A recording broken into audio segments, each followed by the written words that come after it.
Ew. Ew.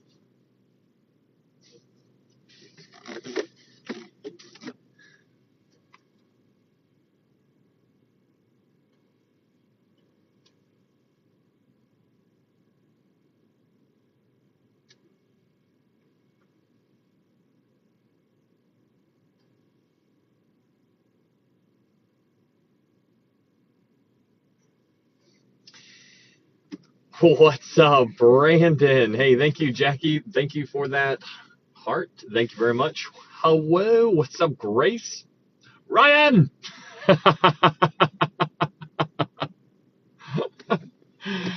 Oh my goodness. All right, Brandon. Don't be doing that. I'm really gonna need to focus, so that'll really distract me. But it is good to see you, man. Hopefully you're settling in. Don't just stop, man. Stop it. Hi, Sheesh. What's up? What's up, cozy girl or cozy angel? Cozy angel. Thank you though, Brandon. I really appreciate those. That is way too kind. What's up, Arthur? Good to see you, man. Good to see you. Hey, hello, Julie.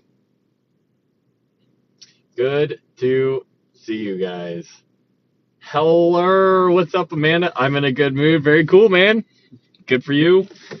That is awesome.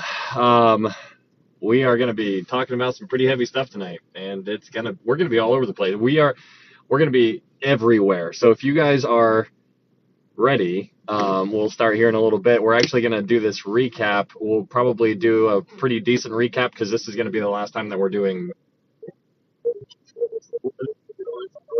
Matthew. So we'll do a pretty good recap, and then we'll dive on into Matthew 27 and Matthew 28, and we're gonna dive in there, and you're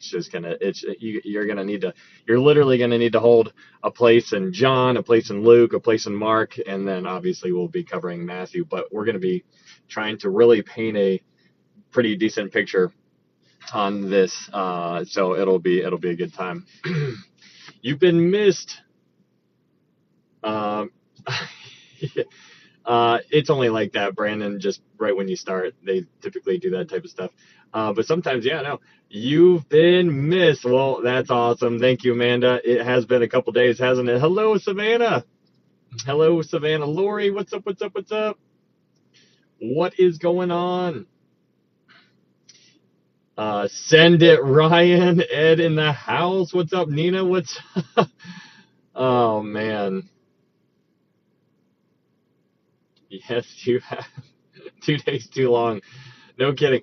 Well, I've been really, I've been working on this, and so there's like a little mixture of just lack of being able to focus and all the other things that go along with that. But we have arrived, and it's still like I still won't be able to talk on everything, obviously. But hopefully, my hope is to get a really good picture going on for you guys. Sheesh. Are you seeing all the northern lights? Yeah, I here in Ohio we're having northern lights again, which is crazy. Just another typical Friday apparently. Super abnormal, crazy stuff. I'm just like, man, why is this so strange? Hey, thank you for those roses, Nina. Thank you so much. Good to see you, Debbie. Okay. All right, so let's go ahead and get going. We are going to be doing a pretty decent recap, and so I don't know how much time this is actually going to take, but I don't want to be shorting it on the later end. So we will do our recap as we normally do, and then we will dive on in. I'm trying to think. Oh, something I wanted to talk about beforehand, and I'll mention it at the end, talking about Israel. As per usual, we need to pay attention to Israel, what's going on over there. And it's just remarkable. I mean, just following along the best that I can with the happenings over there. It is crazy, guys. I'm just telling you, like, their normal day is hearing rockets just in the distance or even overhead, and so alarms and whatnot are popping off left and right. And it's really crazy to see this kind of stuff take place. Like, that's just a normal way of life. Their normal way of life is to have a bomb shelter in a very nearby area. That is normal for these people. That is the threat that they are facing at all times. It's just crazy. Can you imagine, like, yeah, I'm going to go out to the shed, and then I'm also going to go down to the bomb shelter real fast just to check some things out. That's just who they are. That's just their lifestyle, and it's just crazy. What you going to teach me tonight? Legit. Hello, Autumn. Hello. Pastor Sam prayed for you tonight. Well, that is awesome. I definitely need that. So I'll have to thank him later for it. I know he always lifts me up, and I'm very appreciative of that. That's so humbling. We are in Tennessee. We had to drive down the road to get the pictures. Yeah, it's wild. It is wild. What's up, Holly? Good to see you.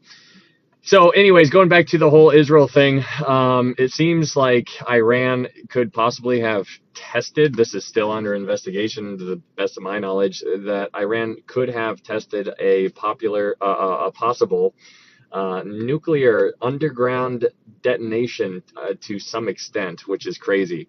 And if that is true, then that obviously is going to expedite things, because Israel is not, they've already said that they're not going to allow them to have any nuclear capabilities. And so you're just seeing an escalation. And it's just like ramping up. Hey, thank you, Karen. And so I think it's really interesting to also couple that with the whole world is waiting for Israel to respond. And I just can't get over that. Everybody is like aware of what's going on and like waiting for Israel. Like, what's Israel going to do? Like, are they going to hit them back harder? Hey, thank you, Jeffrey. And so it's really interesting to see all of these things take place right in our what's happening right now. Like, they might do something as this Bible study is going on. I mean, just like how it happened last time with the whole October 7th, which happened about a year ago. That's when Hamas went into Israel and did what they did, and it's just crazy to think that took place while we were going on doing this Bible study. So things are happening real time, and we need to be mindful of that, because if we're mindful of the very real things happening in our world, then we can be more mindful of eternal things, because we need to focus on eternal things, not these temporary things that are here and give a very, very short duration of fulfillment or satisfaction. That is not what we should be pursuing. We should be pursuing heavenly things and eternal things. And so, I just want you guys to be mindful of that stuff. Hung, yes, this is going to be on chapters 27 and 28 tonight. And so let's go ahead and dive on in. If you guys are new here, thank you so much for being here. My name is Ryan. We're just doing a Bible study. That's all we're doing here. So if you're new, welcome in. I'm glad that you are here. We're going to be starting. We're going to be doing Matthew 27 and Matthew 28 tonight. So we will be concluding the book of Matthew tonight if all goes well. So I'm praying that there's no glitches or any distractions in this kind of study tonight. And if there is, then there is. Hey, thank you, Evo. Evo Sandman up in the house. Thanks, Brandon. We're going to be talking about some pretty heavy stuff tonight. And so I just want you to know that it's okay if you disagree with me on some of these things, but I want you to know more than anything what the primary issue is, because the primary issue is how to know for sure you can get to heaven. There's only one way, and that is by believing or understanding that you are a sinner. You need to understand, you need to recognize that you are a sinner. And so I am too, because Romans 3:23 says, "For all have sinned and fall short of the glory of God." Hey, thank you, Renee. And so it's important to understand that we are lost. And so when you understand that you're lost, then you can understand that you need to be found. And so that is where Jesus comes in. And so this is how you get to heaven, by believing that Jesus is God's Son, that he led a sinless life, that he died on the cross for our sins, that he was buried for 3 days. He rose again on the third day. And the Bible says, "For whosoever calls upon the name of the Lord shall be saved." Paul tells us a little bit more. He says in Ephesians, he says, "For by faith you have been saved, for by grace you have been saved through faith, and that not of yourselves, it is the gift of God, not of works, lest any man should boast." And so that's a very important thing to really understand. That is everything. That's everything. And so if you understand that, and you actually understand what he went through, and you just dwell on that for a little bit, then your life should change. And that's a pill that is hard to swallow. in some cases, because we want to do what we want to do, right? I totally get it. I want to do what I want to do, but that's not what we are called to do. We are called to glorify him. And so that is what we need to do. Once you are born again, if you are born again, great, awesome, amen. But the question is, what are you doing with it? What are you doing with it? And so that's what I always try to bring it back to, is the gospel, and everything else is secondary. But let's go ahead, and if you guys are, what's up? How you doing, Luke? Good to see you, man. And so what I want you guys to understand is that all of these are uploaded to YouTube. There's a YouTube link up here, where I upload all these Bible studies up on YouTube. If you're interested, it is just an option. It's not, I'm just giving you my perspective. I'm not saying I'm right on everything. I often say many times how I can't wait to get to heaven to find out how wrong I was on some of these things. And so when you come to the realization of you could be wrong on some of these secondary issues, then all of a sudden you start to look at other people with a little bit more grace and love, because you're like, you know what? Because then you're like, you know what? That's what it all boils down to. I need to be loving this person, even if they, and so don't need to go down on that road. But I just think it's really fascinating to think about how often, we are probably wrong in many of the things that we think we're right on. And so it's very humbling. And so, anyways, let's go ahead and dive on into this. Matthew, the book of Matthew chapter 1. We're going to do a recap. So for those of you who are new, we're just going to fly by Matthew chapter 1 through 26 in a recap. And so, and this recap, like, it's just, we're going to touch on the key topics just in case you missed any of them. So they're going to be quick. I'm going to be talking fast, just like I normally do, just so we can try to hurry up and get through it. Although I'm not trying to hurry, I'm just trying to talk fast, because these are all things that we've talked on already. But what I want you guys to understand is, before we dive into the book of Matthew, you need to understand where we're at in time. And so this is why it's good to go back to Daniel chapter 2, because in Daniel chapter 2, Daniel gives us the forecast from God's point of view. He tells you the 4 empires of the world from God's point of view, not man's point of view, from God's point of view. And those 4 empires from God's point of view is Babylon, the Medo-Persian Empire, the Greek Empire, and the Roman Empire. So Babylon fell to the Medo-Persian Empire. Then the Medo-Persian Empire fell to Alexander the Great. Alexander the Great, or his 4 generals, fell to the Roman Empire. And so where we are here in Matthew chapter 1, as you dive into the book of Matthew, in Matthew 1, you need to understand that we are in the Roman time period. And so it's really fascinating, just seeing Daniel, like, giving that forecast centuries ago, and to see the fulfillment here in the book of Matthew. It's one of the most slept on prophecies ever. It's just like nobody really thinks about it, but this is just the Roman Empire being in existence right here is really remarkable. But diving into Matthew chapter 1, what you have here in Matthew 1 is the genealogy from Joseph's point of view. This is Joseph's point of genealogy. And so there's a lot of cool things that are tucked away here that are really fun to unpack, and I think that we did a pretty decent job. There are 5 women that are mentioned in this genealogy. Women are not typically mentioned in genealogies. I think that's important to understand, but you have 5 women who are mentioned here. Some of them are Gentiles. It's very provocative thinking about that. There's Gentiles in Jesus' genealogy. Yeah, remarkable. But in Matthew chapter 1, verse 11, you have a guy named Jeconiah. Jeconiah, it's just really cool to understand that God himself put a blood curse on Jeconiah. And so when you understand that Jeconiah had a blood curse put on him by God, you're like, well, wait a second. Didn't Jesus come from the line of David? Well, how could he have come through the line of David if he put a blood curse on that royal line? Well, that's why it's so important to understand Luke chapter 3, because in Luke chapter 3, we are given Mary's genealogy. And so there's 2 genealogies, one from the father, one from the mother, even though Joseph was more like his earthly father, obviously. But it's really cool to see how God bypassed that blood curse that he pronounced on Jeconiah way back in Jeremiah chapter 22. So when you move on to Matthew chapter 2, what you find is you have these Magi that show up, and it's really fun to just unpack the Magi, because these Magi, these wise men, like, we always think that it's three wise men.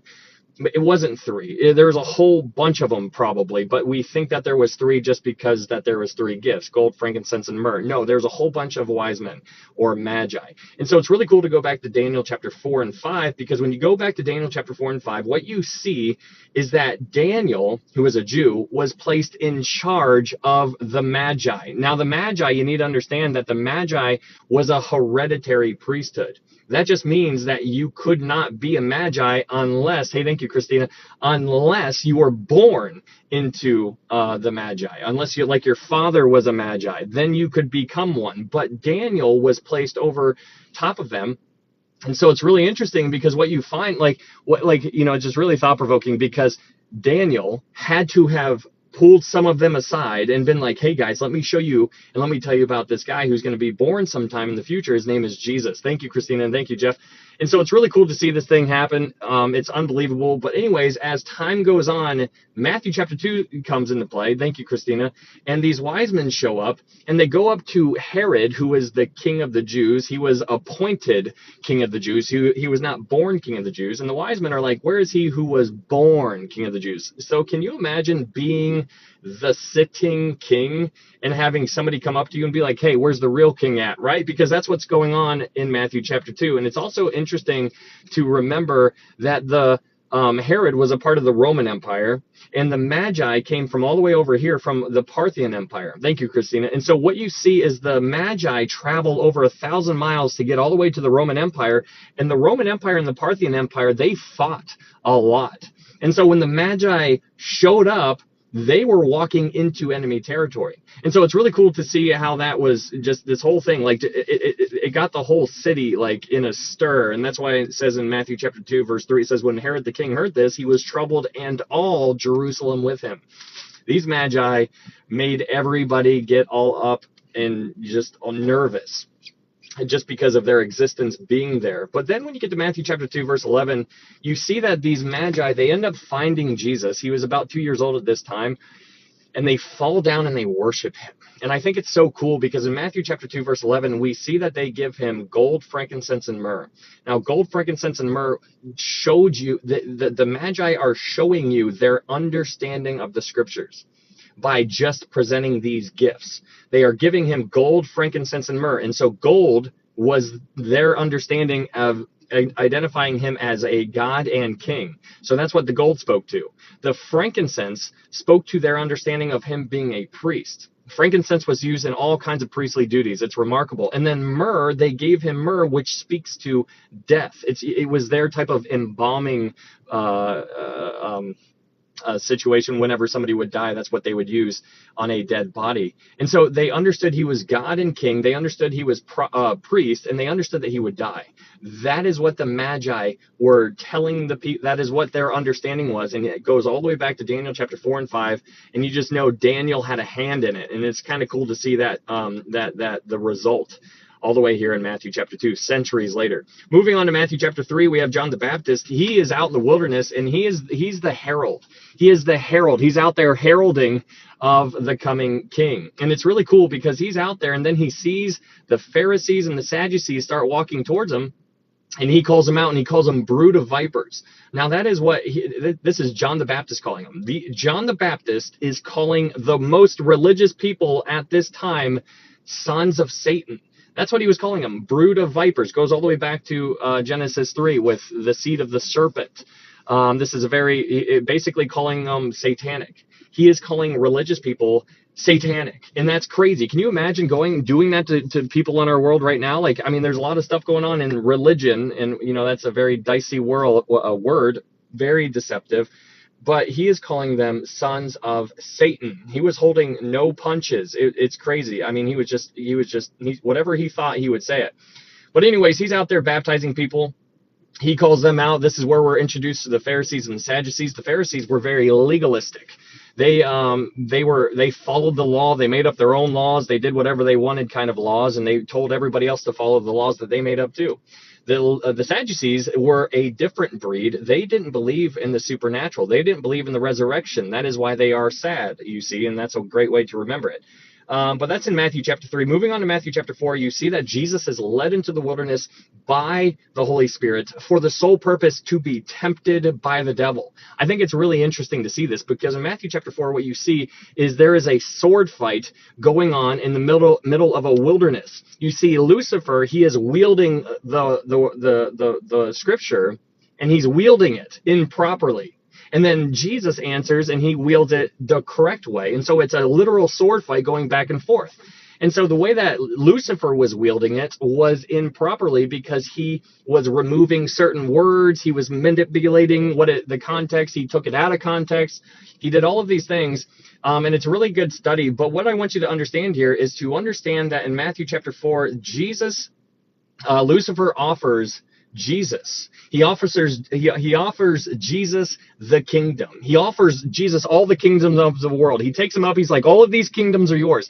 You need to understand that Lucifer has a great understanding of the scriptures, because he understood 2 Samuel chapter 7.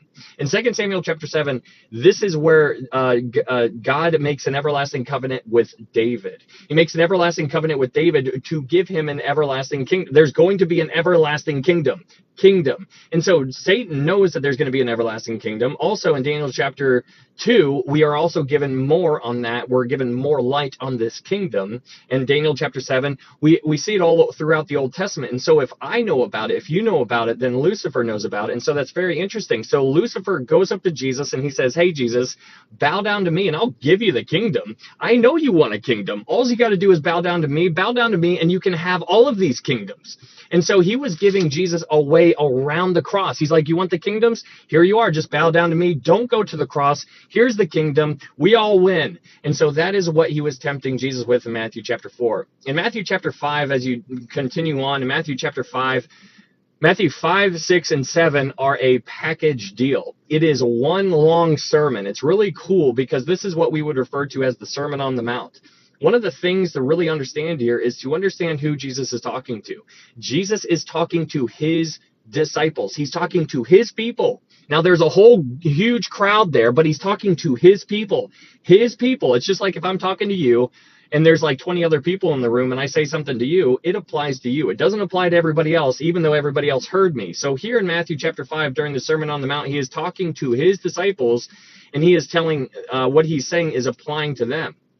But one of the key things to really understand here is that Jesus was leading them to a certain conclusion by giving them the bad news. So one of the ways that he gave them the bad news is in Matthew chapter 5, verse 20. In Matthew chapter 5, verse 20, it says, for I say to you that unless your righteousness exceeds the righteousness of the scribes and Pharisees, you will by no means enter the kingdom of heaven.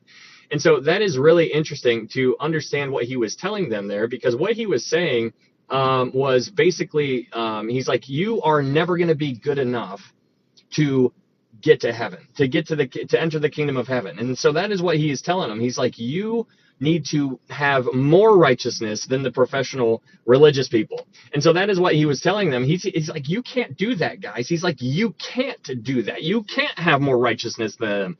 And so imagine how that came across to a disciple. They're like, well, we can't do that. That's an impossibility. How in the world do you expect us to do that? And that is the whole point. Jesus is like, you can't. You can't do it. That's why you need me. And so that is what his whole point, that's going on in Matthew chapter 5. Matthew chapter 6 is a continuation of the Sermon on the Mount. And in Matthew chapter 6, verse 9 and 10, you see, our Father in heaven, hallowed be your name. Now, this is the prayer that Jesus taught his disciples to pray. This is what many people refer to as the Lord's Prayer, but it's not the Lord's Prayer. This is the prayer that he gave his disciples. This is what he taught his disciples to pray for these things. He's like, when you pray, you got to pray for these things. He's like, you got to pray for the Father, pray to the Father. You got to pray for the kingdom program. You got to pray for our word. You got to pray for forgiveness, and you have to pray for our spiritual warfare. Those are the 5 points that he really brings out here in Matthew chapter 6. But again, you see in Matthew 6, verse 10, you see the kingdom being introduced into the conversation. And this is just something he is like telling you guys, the kingdom, the kingdom, the kingdom, the kingdom. So he is going to be offering the kingdom to Israel here in a little bit, but he is talking all about the kingdom. It's all over the place. Moving on to Matthew chapter 7, I think it's really important to remember that Jesus is combating the Pharisaical way of teaching. The Pharisees were basically, they had a stranglehold on the people during this time, during the first century. The Pharisees had a stranglehold on the Jewish people. And so what you have is the Pharisees who have a stranglehold on the Jewish people, and then Jesus shows up and he's trying to undo that stranglehold that they had. So it's Jesus versus the Pharisees. It's Jesus versus the Sadducees. Jesus versus the Herodians, versus the scribes, versus everybody. And so he's redoing everything, and everything is changing when Jesus shows up, and he's telling them in verse 22, he says, many will say to me, in Matthew 7, verse 22, he says, many will say to me in that day. He points to himself. He's talking. He's sitting up on this mount, and he's talking to his disciples, and he looks at his disciples, and he says to his disciples, many will say to me in that day, Lord, Lord, have we not prophesied in your name? Have we not cast out demons in your name? Have we not done many wonders in your name? That's what they're going to say. And then in verse 23, he says, then I will declare to them, I never knew you. Not I knew you a little bit. I never knew you. Not I knew you one time and then I forgot who you were. No, it's I never knew you. I didn't even know you a little bit. He says, I never knew you. They know who he is, but he doesn't know who they are. And so that's a stark realization. And so that's why when you read Paul's epistles, he tells you, he says, now that you know God, or are rather known by God, that's the most important thing. You need to be known by God. And so that's really important. Anyways, he's combating the Pharisaical way of teaching all the way in Matthew 5, 6, and 7, which leads us to Matthew chapter 8. Matthew chapter 8, Jesus starts doing all kinds of miracles, and he's basically paving the way as far as who he is. He's not just telling people who he is, he's proving who he is, and he's expecting his people to recognize who he is. So in Matthew chapter 8, in the first couple of verses, you see a leper is healed, and this miracle is so important to understand. This miracle is unbelievable. He heals a leper, big deal, whatever. Like tell me when he raises somebody from the dead. Well, no, you need to understand the implications that this would have on you if you were a Jewish person that was alive during this time. So to those people, they understood that healing of a leper was a messianic miracle, and that just means that it was a miracle that was only able to be performed by the Messiah himself. And so with that understanding, the Jewish people would be like, okay, that guy just got healed, he was a leper, I know he was a leper, and now all of a sudden he's not a leper. Holy crap, that's a miracle that only the Messiah could do. Holy crap, that's Jesus. Jesus did that. Jesus healed that leper. That must mean that Jesus is the Messiah. You could see them connecting the dots. Bam, bam, bam, bam, bam, bam, bam. And so you have this just shockwave go throughout the world at this time when he healed this leper. And so he in Matthew chapter 8, verse 4, Jesus commands this leper to go to the priests for a testimony to the priests. And so that's crazy. So can you imagine being a priest just sitting there in the temple just one day minding your own business, and then some dude walks in there and he's like, hi, I used to be a leper. What's your name? No, that doesn't make any sense. But that's exactly what happened. This guy shows up. He goes to the priest. He's like, hey, can you check me out? I am no longer a leper. I've been healed. And so then all of a sudden the priest would be like, holy crap, something is going on. And then they would ask him, who did it? Where did it happen? What's his name? They would ask him all of those things. And so it's really cool. That was one of the biggest miracles, and that was a messianic miracle. But all the way on Matthew chapter 8, you have all of these miracles that Jesus is performing, and that leads us into Matthew chapter 9. Matthew chapter 9, he continues those miracles. He is just building his resume, and he is letting everybody know who he is. He's like, I'm telling you who I am, and I'm going to prove it. I'm going to prove it to you. You should understand who I am by all the things that I am doing. I am doing something that nobody else has ever done. You should recognize who I am. And so that is what he is basically talking to his people. Remember, his ministry was to the lost sheep of the house of Israel. That was his ministry. That was where he was going to. That is where he was focusing his efforts. There was Gentiles that he healed, but his main focus was on the Jewish people. So that's Matthew chapter 8 and Matthew chapter 9. Those were all about his miracles. Really, really cool stuff. Matthew chapter 9, verse 32. In Matthew chapter 9, verse 32, Jesus healed this demon-possessed man who couldn't speak. He couldn't speak. And so when you understand that he couldn't speak, you're like, well, what's the big deal? Why are we given that detail? Like, why does it matter if he could speak or not? Well, you need to understand that back then, rabbis, it was a natural thing for rabbis to cast out demons. That's just what they did. But they had a certain order of operations on how to cast demons out. One of the ways that they cast demons out was by getting the name of the demon. So if I was a rabbi, I would go up to you and I'd be like, what is your name? And then the demon would respond, and then I would cast that demon out. Well, what makes this one so unique is that this demon-possessed man couldn't respond. He couldn't speak. And so Jesus shows up without getting the name of the demon and casts him out anyways. It's unbelievable. Hello, Melissa. And so it's really cool to see that just take place. You're just seeing that take place. And so the rabbis, the Pharisees, the scribes, everybody's paying attention. They're like, how is he doing this? He didn't even, that guy, he was a mute. He couldn't speak, and he still cast that demon out. That's an impossibility. And so those people, their minds were like, who is this guy? What's he doing? He's not playing by our rules.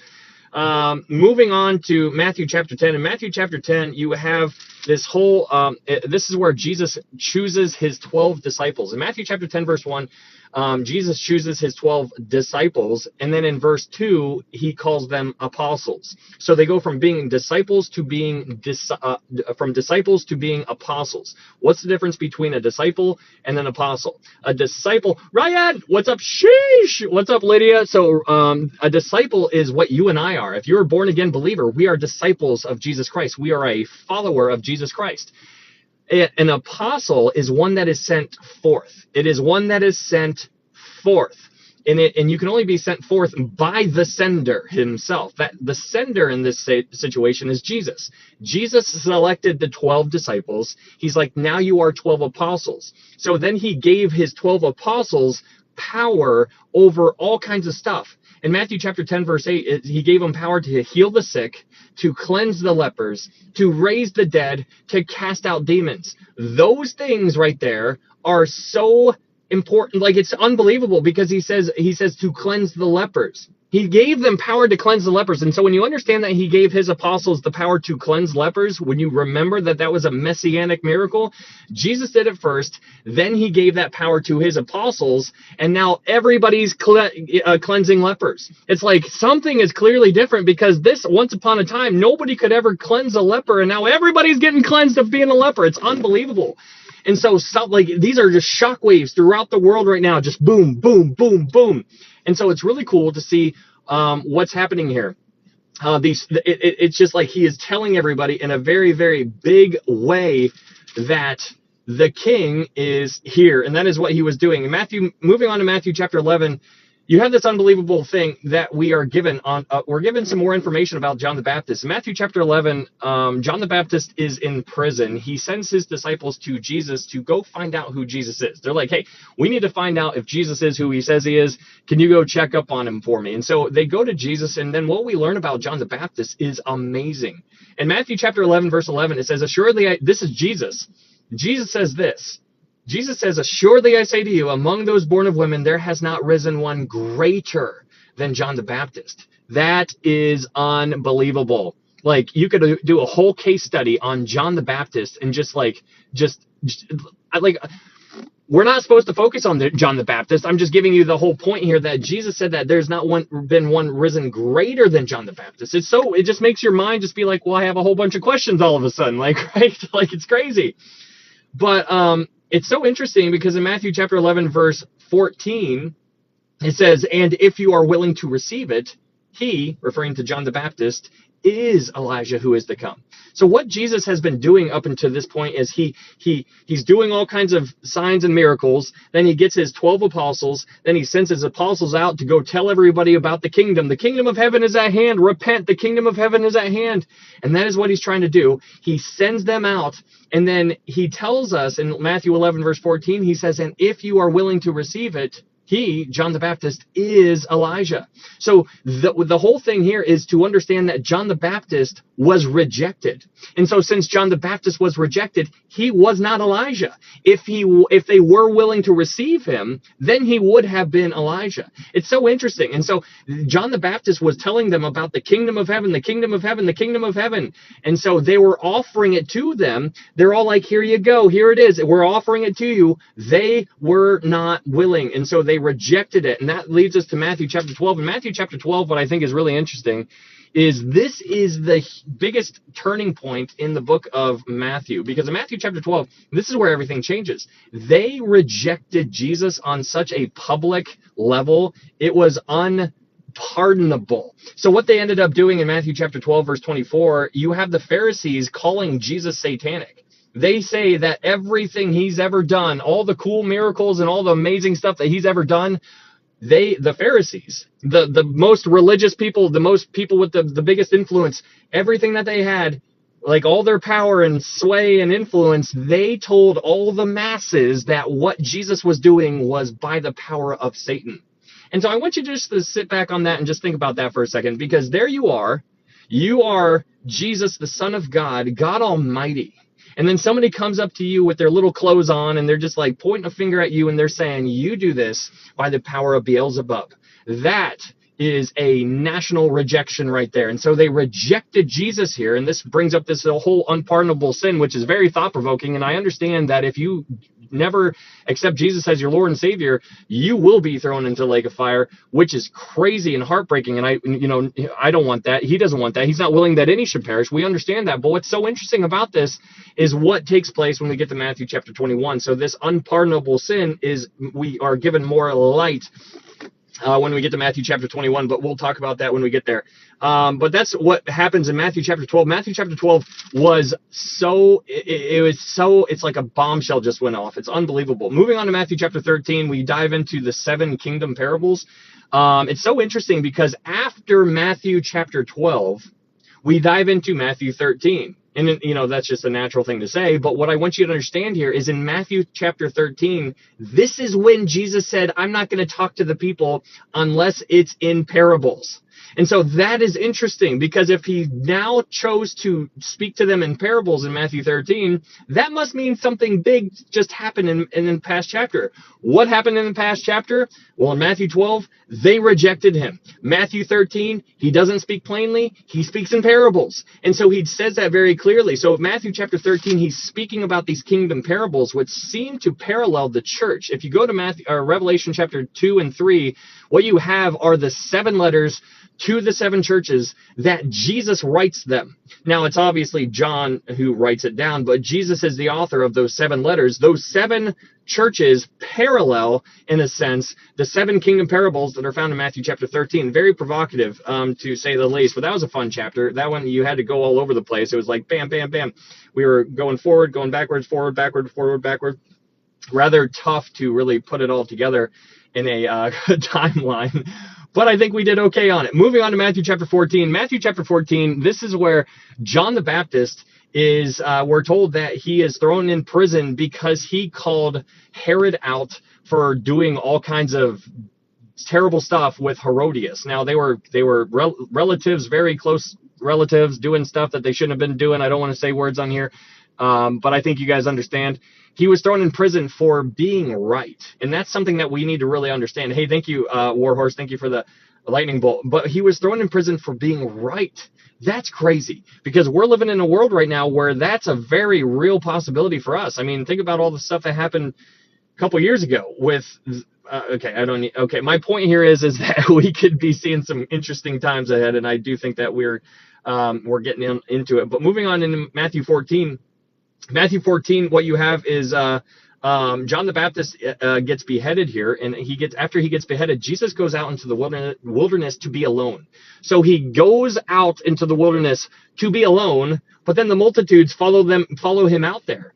And so the disciples are out there with Jesus, and then Jesus is like, you know what, I'm going to use this as a training opportunity. And so he tells his disciples in Matthew chapter 14, verse 16, in Matthew chapter 14, verse 16, it says this, but Jesus said to them, they do not need to go away, referring to the 5,000, which is more like 15,000. He says, they do not need to go away. You give them something to eat. And so what Jesus was doing here is basically what you do to your children when they are 3 years old or 4 years old, or whatever. You build them up to their understanding. You don't just give them the answer. You help them get to that answer on their own, so that they remember, they learn from it.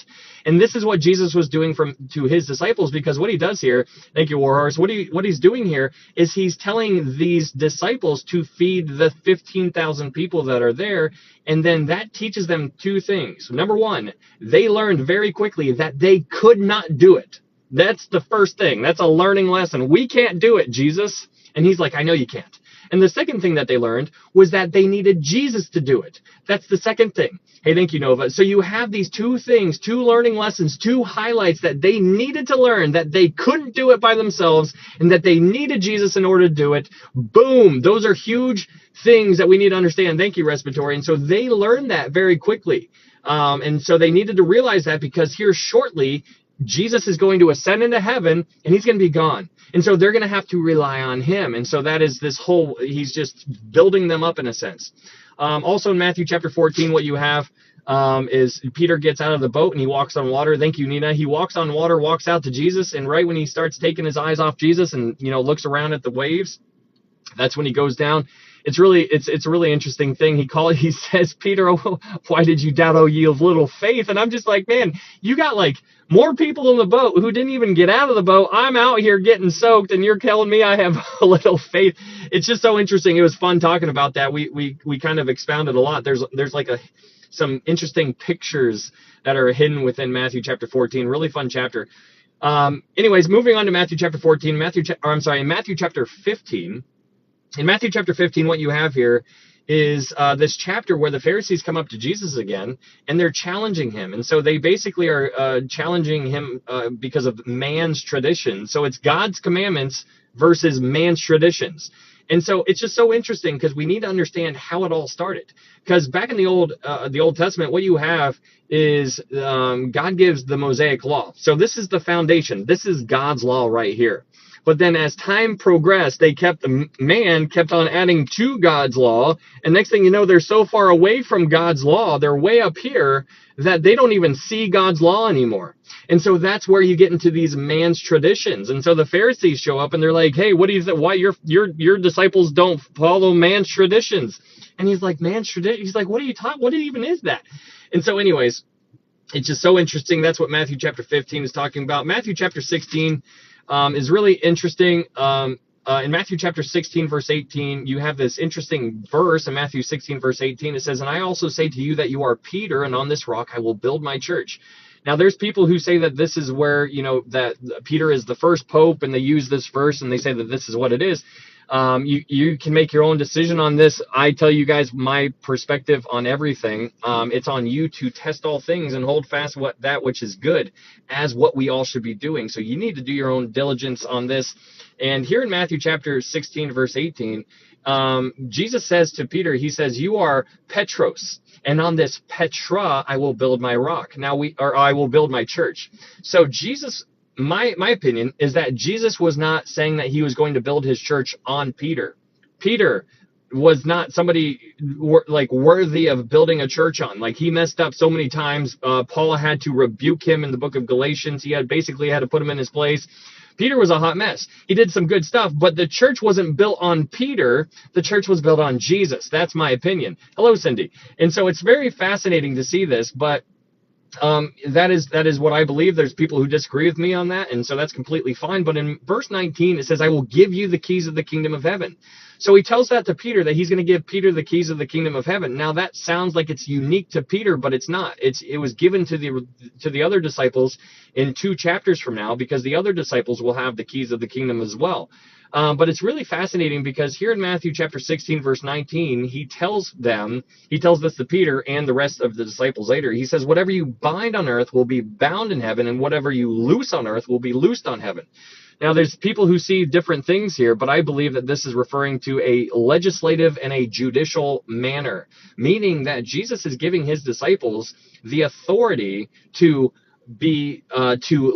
make laws and to break the laws that were already in place, because they were dealing in a Pharisaical world where everybody was living off of the ways of the Pharisees and the laws that the Pharisees were putting on them. And so Jesus was giving his apostles the authority to break those Pharisaical laws and say, that's wrong, that's wrong, that's wrong, that's wrong.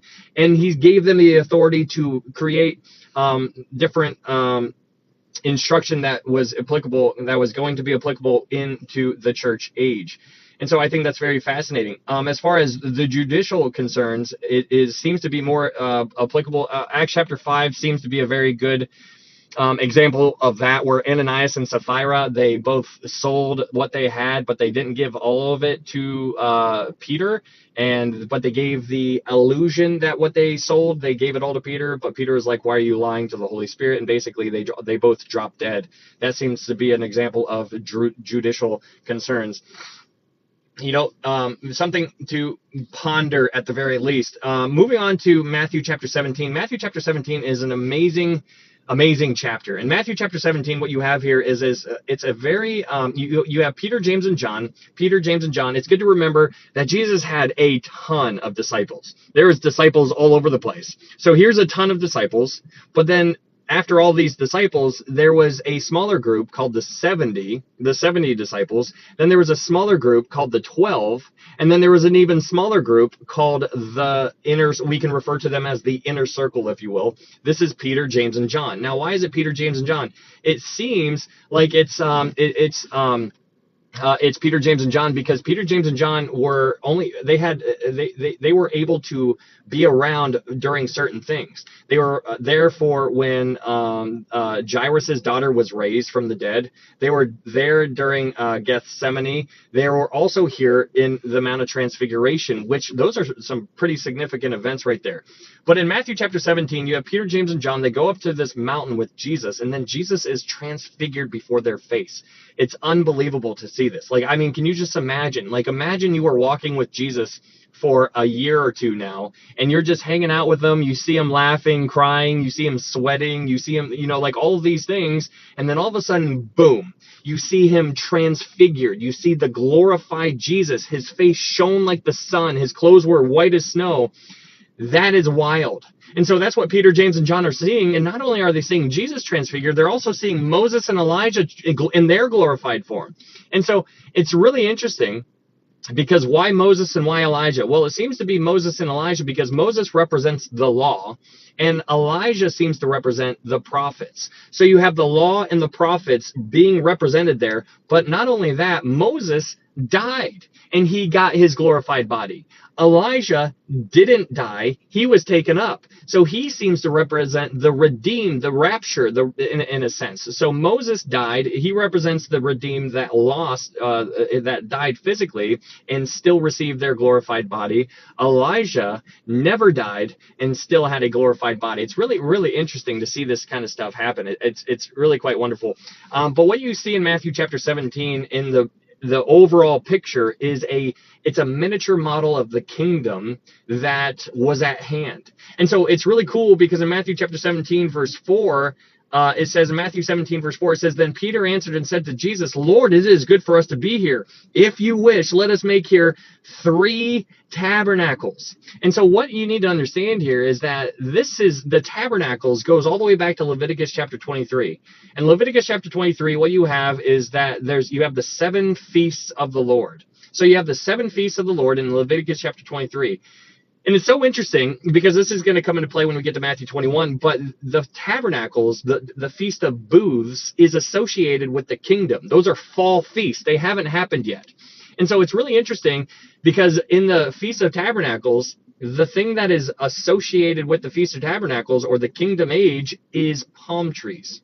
And so that is really important to understand when we get to Matthew 21. We'll talk about it here in a little bit. But that's what's going on in Matthew chapter 17. That is what is going on in Matthew chapter 17. Moving on to Matthew chapter 18. In Matthew chapter 18, the disciples go up to Jesus and they start asking, hey, who's going to be the greatest of the kingdom of heaven? And so it's really interesting seeing how he's talking here, or how the disciples are talking here, because the disciples just saw that Peter, James, and John got to go up on a mountain, and they saw that Peter, James, and John were selected to go up on the mountain, and the rest of them are sitting at the bottom of the mountain. They're like, why? How come we didn't get to go? And so now they're like, well, who's going to be the greatest in the kingdom of heaven? And so that's what's going on in Matthew chapter 18. This is when Jesus brings this little child into the picture. And he says, therefore, whoever humbles himself as this little child is the greatest in the kingdom of heaven.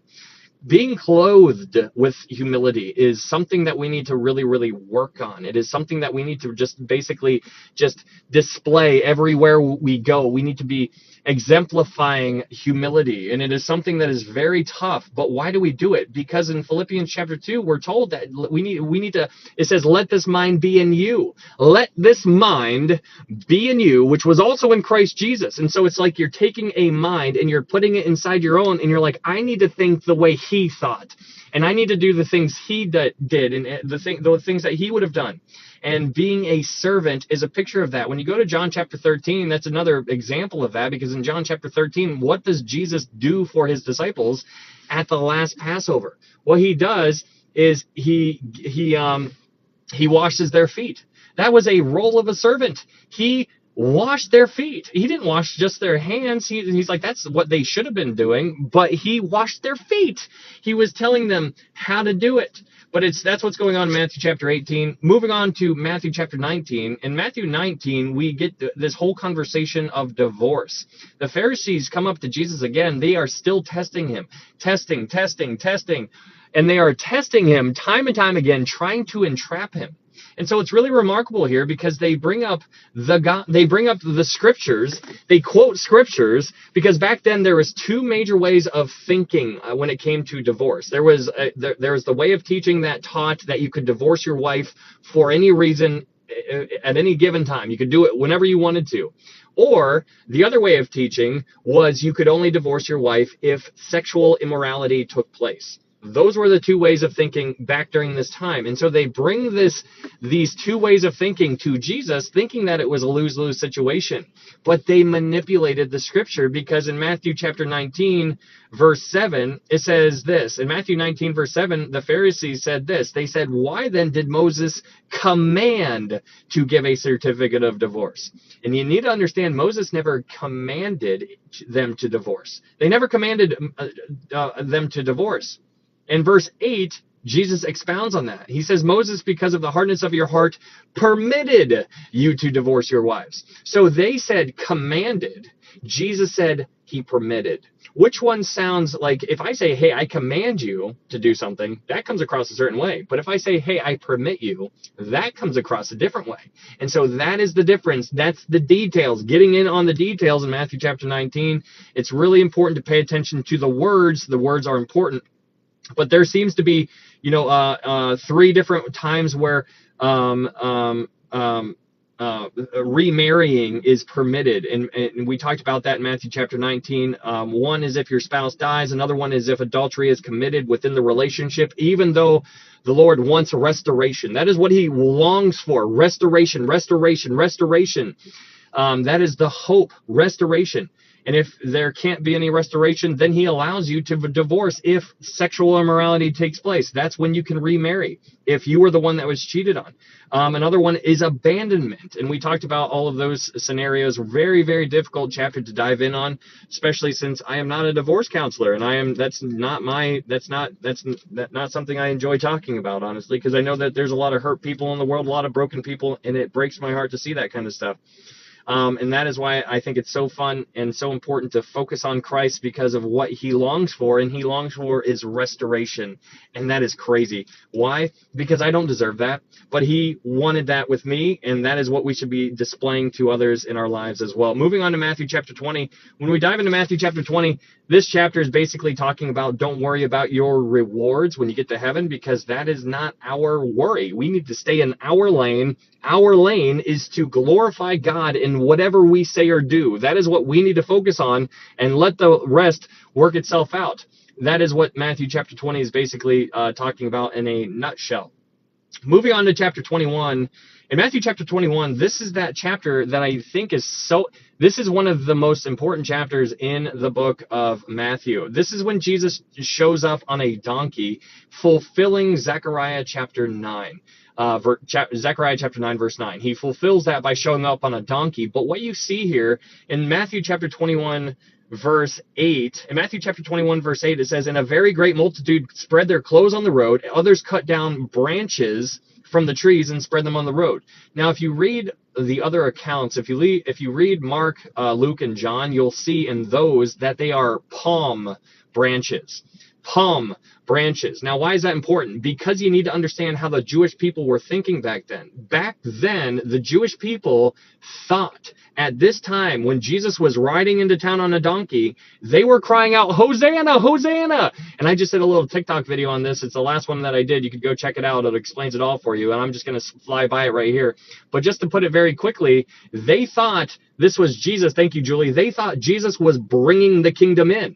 That's why they were laying palm branches down, because back in Leviticus chapter 23, when you read about the Feast of Tabernacles, you see that palm branches are associated with the Feast of Tabernacles. The Feast of Tabernacles is talking about the kingdom. It's about the kingdom age. That has yet to be fulfilled.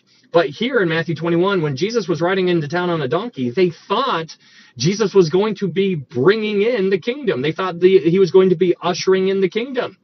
And that is why they were so excited. That's why they were laying their clothes down on the floor. They were putting palm branches down. They were crying out. They were hooting and hollering. They're like, Hosanna! They were doing all this kind of stuff. But when you read Luke chapter 19, what you see is that it was not a joyous event to Jesus.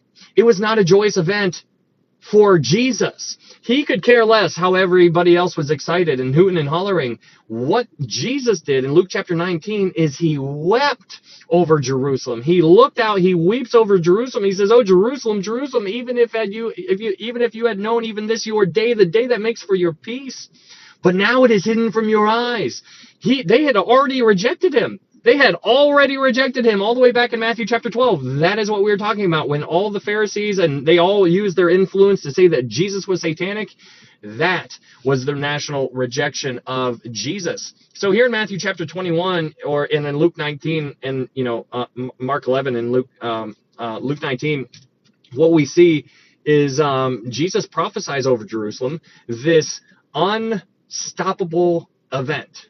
This unstoppable event. What is the unstoppable, the unpardonable sin? It was the rejection of Jesus, because that was what was going to take place on this generation during this time. This generation that was alive during this time would see the fall of Jerusalem, which took place in 70 AD. And we're going to talk about that a little bit more tonight, because he keeps bringing it back up. But it's just so fascinating to see that was an unpardonable sin that they missed after all the light that they had been given. Can you imagine being alive during this time? Seeing Jesus healing all the lepers, the feeding of the 5,000, the feeding of the 4,000, walking on water, healing the paralytic, the demons being cast out, seeing all these things with your own eyes, and then coming to the realization that he is satanic. Can you imagine that? Do you think do you think it seems a little harsh that's Jesus's reaction?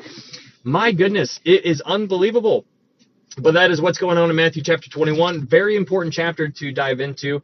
Moving into Matthew chapter 22, we have the parable of the marriage feast in Matthew chapter 22. And that's really, he basically writes it out in a very simple fashion for us to understand, because in Matthew 22, we're given the parable of the marriage feast. And in this parable, what you have is he basically uses a king and a son as the key players in this story, this parable. And he says that a king had a son, and the son goes out, he's about to get married, and so the king is so excited, and so he sends out wedding invites to his people. And so when the servants go out to deliver the invites, the wedding invites, when the people receive the servants, some of them ignore the servants, some of them shrug them off and just go back to working, but then some of them receive the servants, and then they start beating on the servants. Some of them, they killed the servants. And so Jesus is like, what do you think the king would do in that situation? He's like, I'm going to destroy them. And so that's what he ends up doing.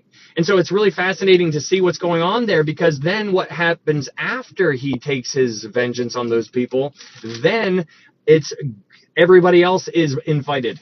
The people who are out in the highways and byways, those types of people, they're all invited. That's you and me. Like, I'm invited. Like, are you kidding me? But basically what he says here, and Matthew types of people, they're all invited. That's you and me. Like, I'm invited. Like, are you kidding me? But basically what he says here, and Matthew types of people, they're all invited. That's you and me. Like, I'm invited. Like, are you kidding me? But basically what he says here, and Matthew types of people, they're all invited. That's you and me. Like, I'm invited. Like, are you kidding me? But basically what he says here, and Matthew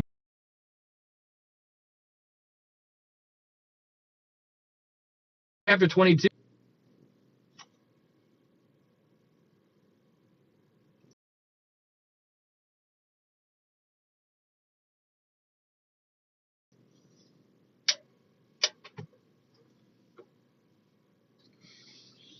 Can you hear me? Drozen, buffering, lagging. Hello, hello, hello. You good? Okay, awesome. Hello, DJ Nick. What's up, Susan? Okay, Sarah. Hello, hello. Juggy. Yes, Autumn. Now, yes. Sorry. Hello, Heather. Yeah, sorry. I have. What's up, Mark? Good to see you guys. Sorry, I was getting a phone call, and I was like, not today.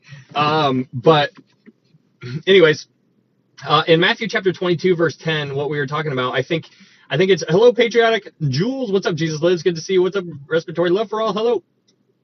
In Matthew chapter 22, verse 10, it says, so those servants went out into the highways and gathered together all whom they found, both bad and good. I think that's interesting. What is that saying? It's saying that everybody is invited. That is what this is saying.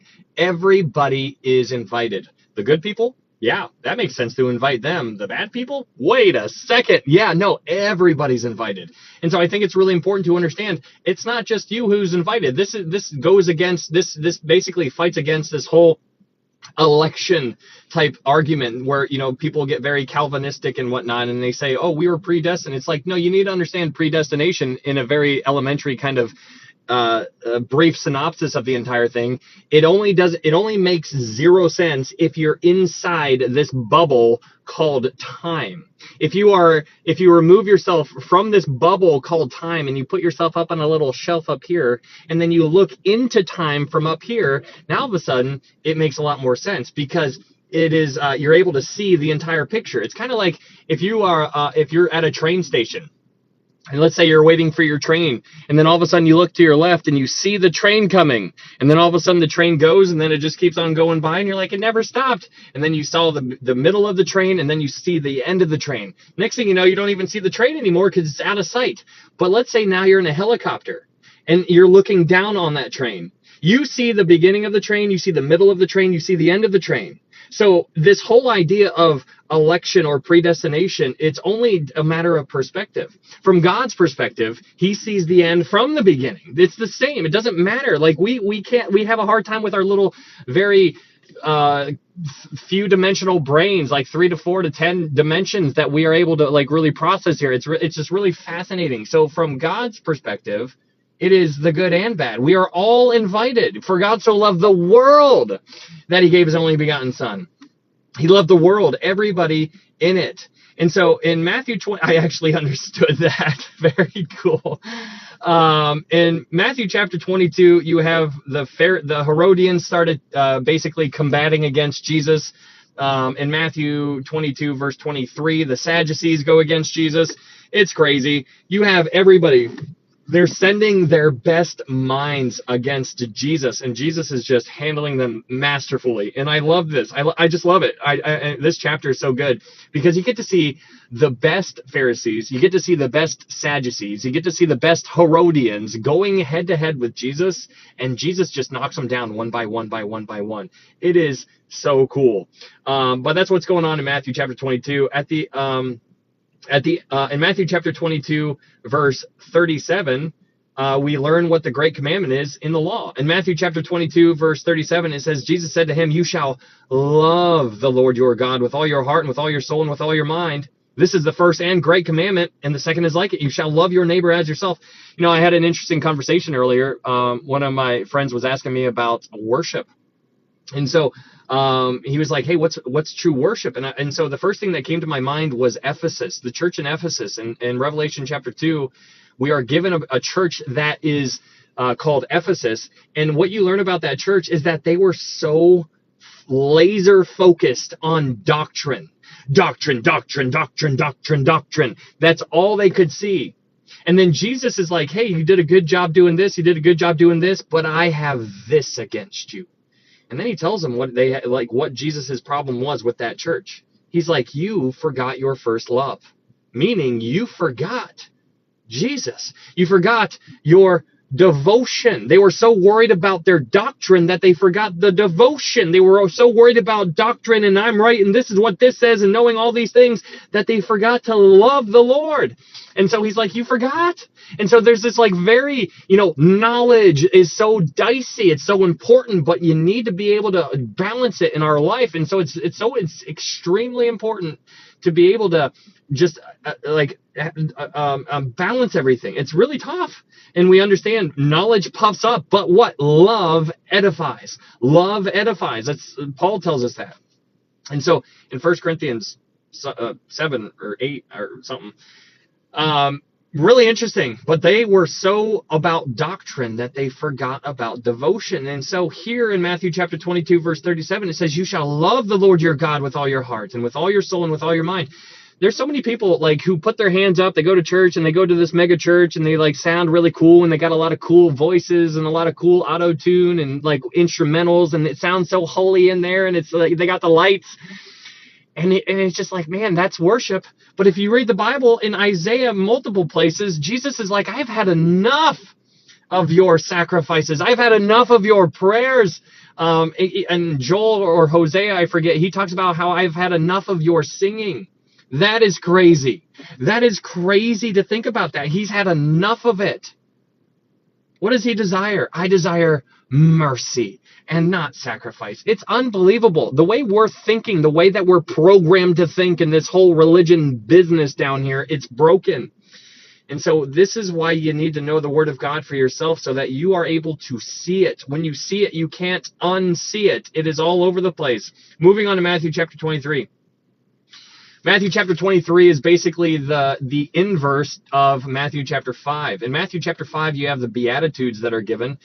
And he was given those to his disciples. He was talking to his people in Matthew chapter 5. But here in Matthew chapter 23, he's not talking to he's talking to the lost. He's talking to the Pharisees. In Matthew chapter 23, verse 13, it says, but woe to you, scribes and Pharisees. Scribes and Pharisees. He's talking to the scribes and Pharisees, and so that's really important to understand who he's talking to here. He's talking to the scribes. He's talking to the Pharisees, people who were not his own.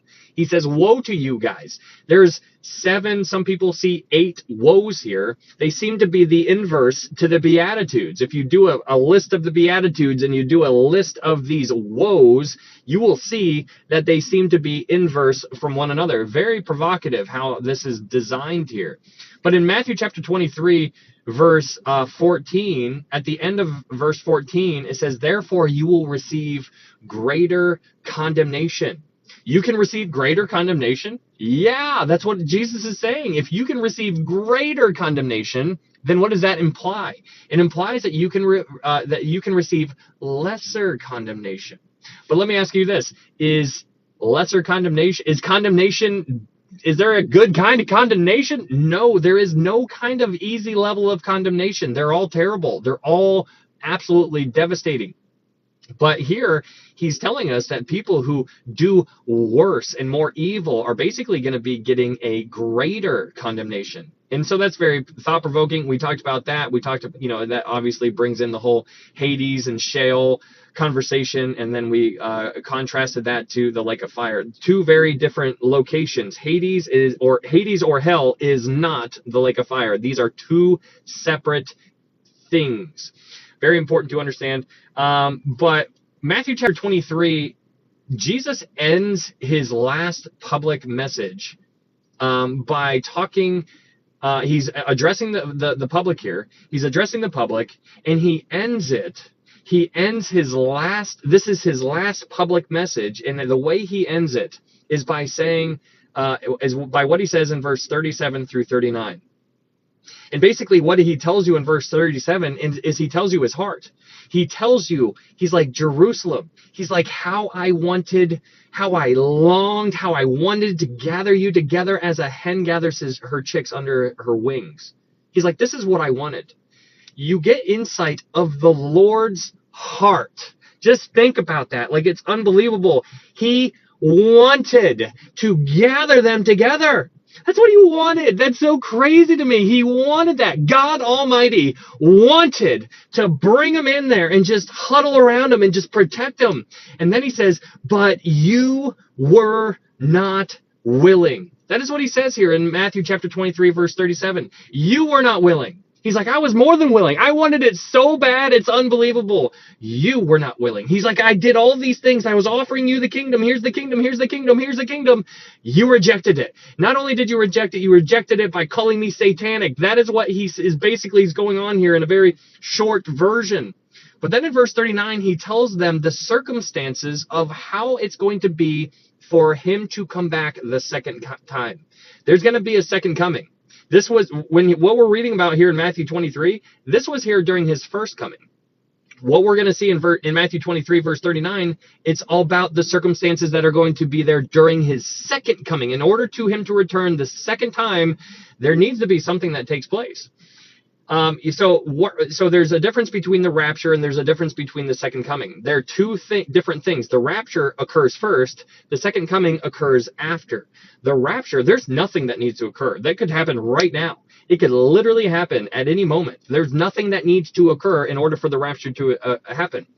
The second coming, however, is completely different. There are things that need to take place in order for the second coming to occur. Hey, thank you, Amber. And so it's very fascinating here, but this is one of those things that need to take place before the second coming can actually occur. And this is what he's saying in Matthew 23, verse 39. He says, for I say to you, you shall see me no more till you say, blessed is he who comes in the name of the Lord. Wow, that is unbelievable. That is unbelievable. He's telling them, he's like, there's going to come a day where they are going to actually say that. And when they say that, when the Jewish people say that, then the clouds will break. Then Jesus will come back. And that's what Revelation chapter 19 is all about. Really, really cool stuff. So fun. Moving on to Matthew 24. Matthew 24, this is one of the coolest chapters. I love this so much because you're given a ton of insight on the end days. And so in Matthew chapter 24, in verse 3, Matthew 24, verse 3, we are given three questions that the disciples asked Jesus. They asked Jesus to expound on three questions. The three questions are, when will the temple fall? When is the temple going to fall? When is the temple that was around during Jesus' time, when is that temple going to fall? The second question is, what is the sign of your second coming? What's the sign? How are we going to know when it's near? What's the sign of it? The next one is, what is the end of the age? Those are the three questions that they ask him in Matthew 24, verse 3. Those three questions are answered in the Gospels. They're answered in Matthew and they're answered in Luke. Matthew and Luke are your go-to Gospels to find those questions. You can't find the answer to the first question in the book of Matthew. You can't find it. You need to go to Luke 21 to find that. Matthew 24 basically answers the other ones very well. Now you can go into Mark, and Mark gives you a little bit of light as well. But Matthew and Luke are going to be your main go-to Gospels to get the biggest picture that you can here. But it's Matthew 24, Mark 13, and Luke 21 are the three chapters that seem to be the same, but they're not the same. And that's what you need to understand. They seem to be the same, but they're not. And so when you understand that they're not, then you start to look for the differences. When you find the differences, you start to put the puzzle together, and you're like, hold on, what's this talking about? What's this talking about? What's this talking about? And it's really fun to try to figure that out. We did that. That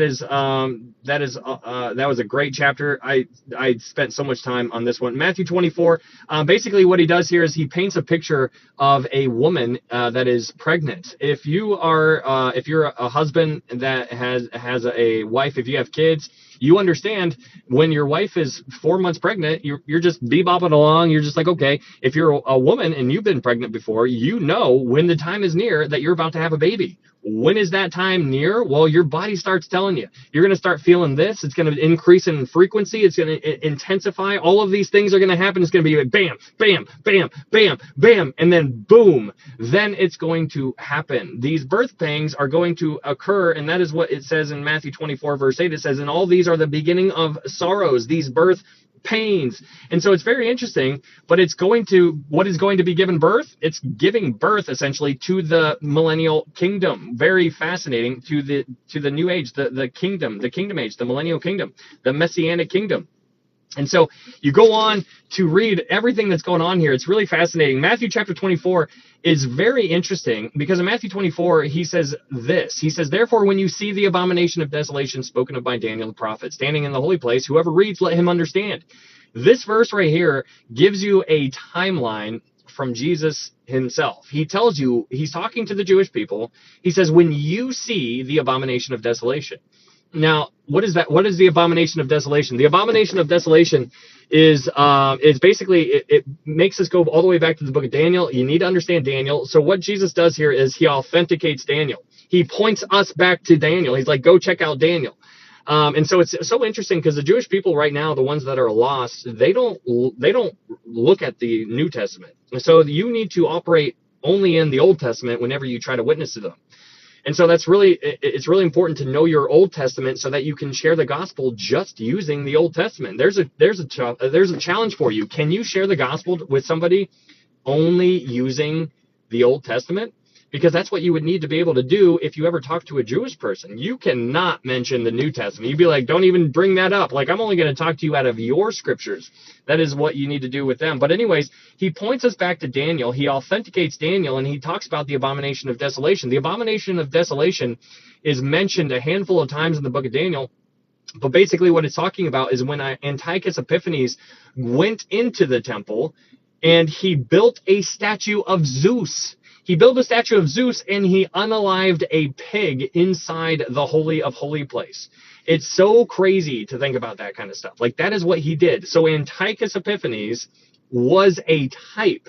He was a picture. He was a model of the future real abomination of desolation. He's pointing them to, when you see that happen again, when you see another dude go into the temple and build an image, that is when that's when you need to get out.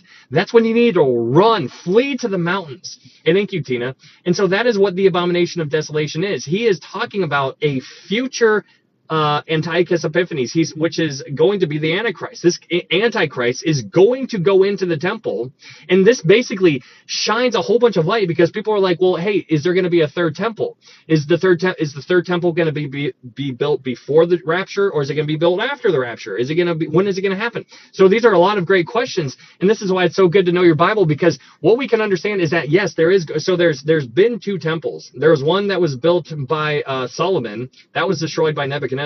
There's another temple that was built by Zerubbabel and revamped by Herod. That one was destroyed in 70 AD. So now there's no temple. So what we know is that there is going to be a third temple. There is going to be a third temple. Why? Because here in Matthew 24, and we can use other passages, but we're just going to stay here. In Matthew 24, he says, when you see this, the abomination of desolation spoken of by Daniel the prophet standing in the holy place, there needs to be a temple in order to stand in the holy place. So yes, we can determine there will be a third temple. Next question, is it going to be before the tribulation? Yes.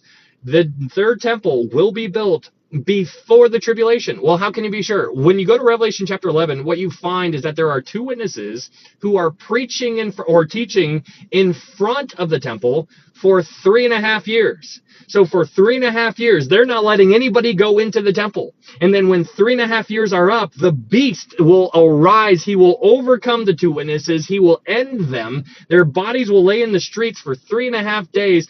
And then the beast will go into that temple. He's going to sit down. And then that's when Jesus says, when you see that, you need to flee to the mountains. And so it's so interesting.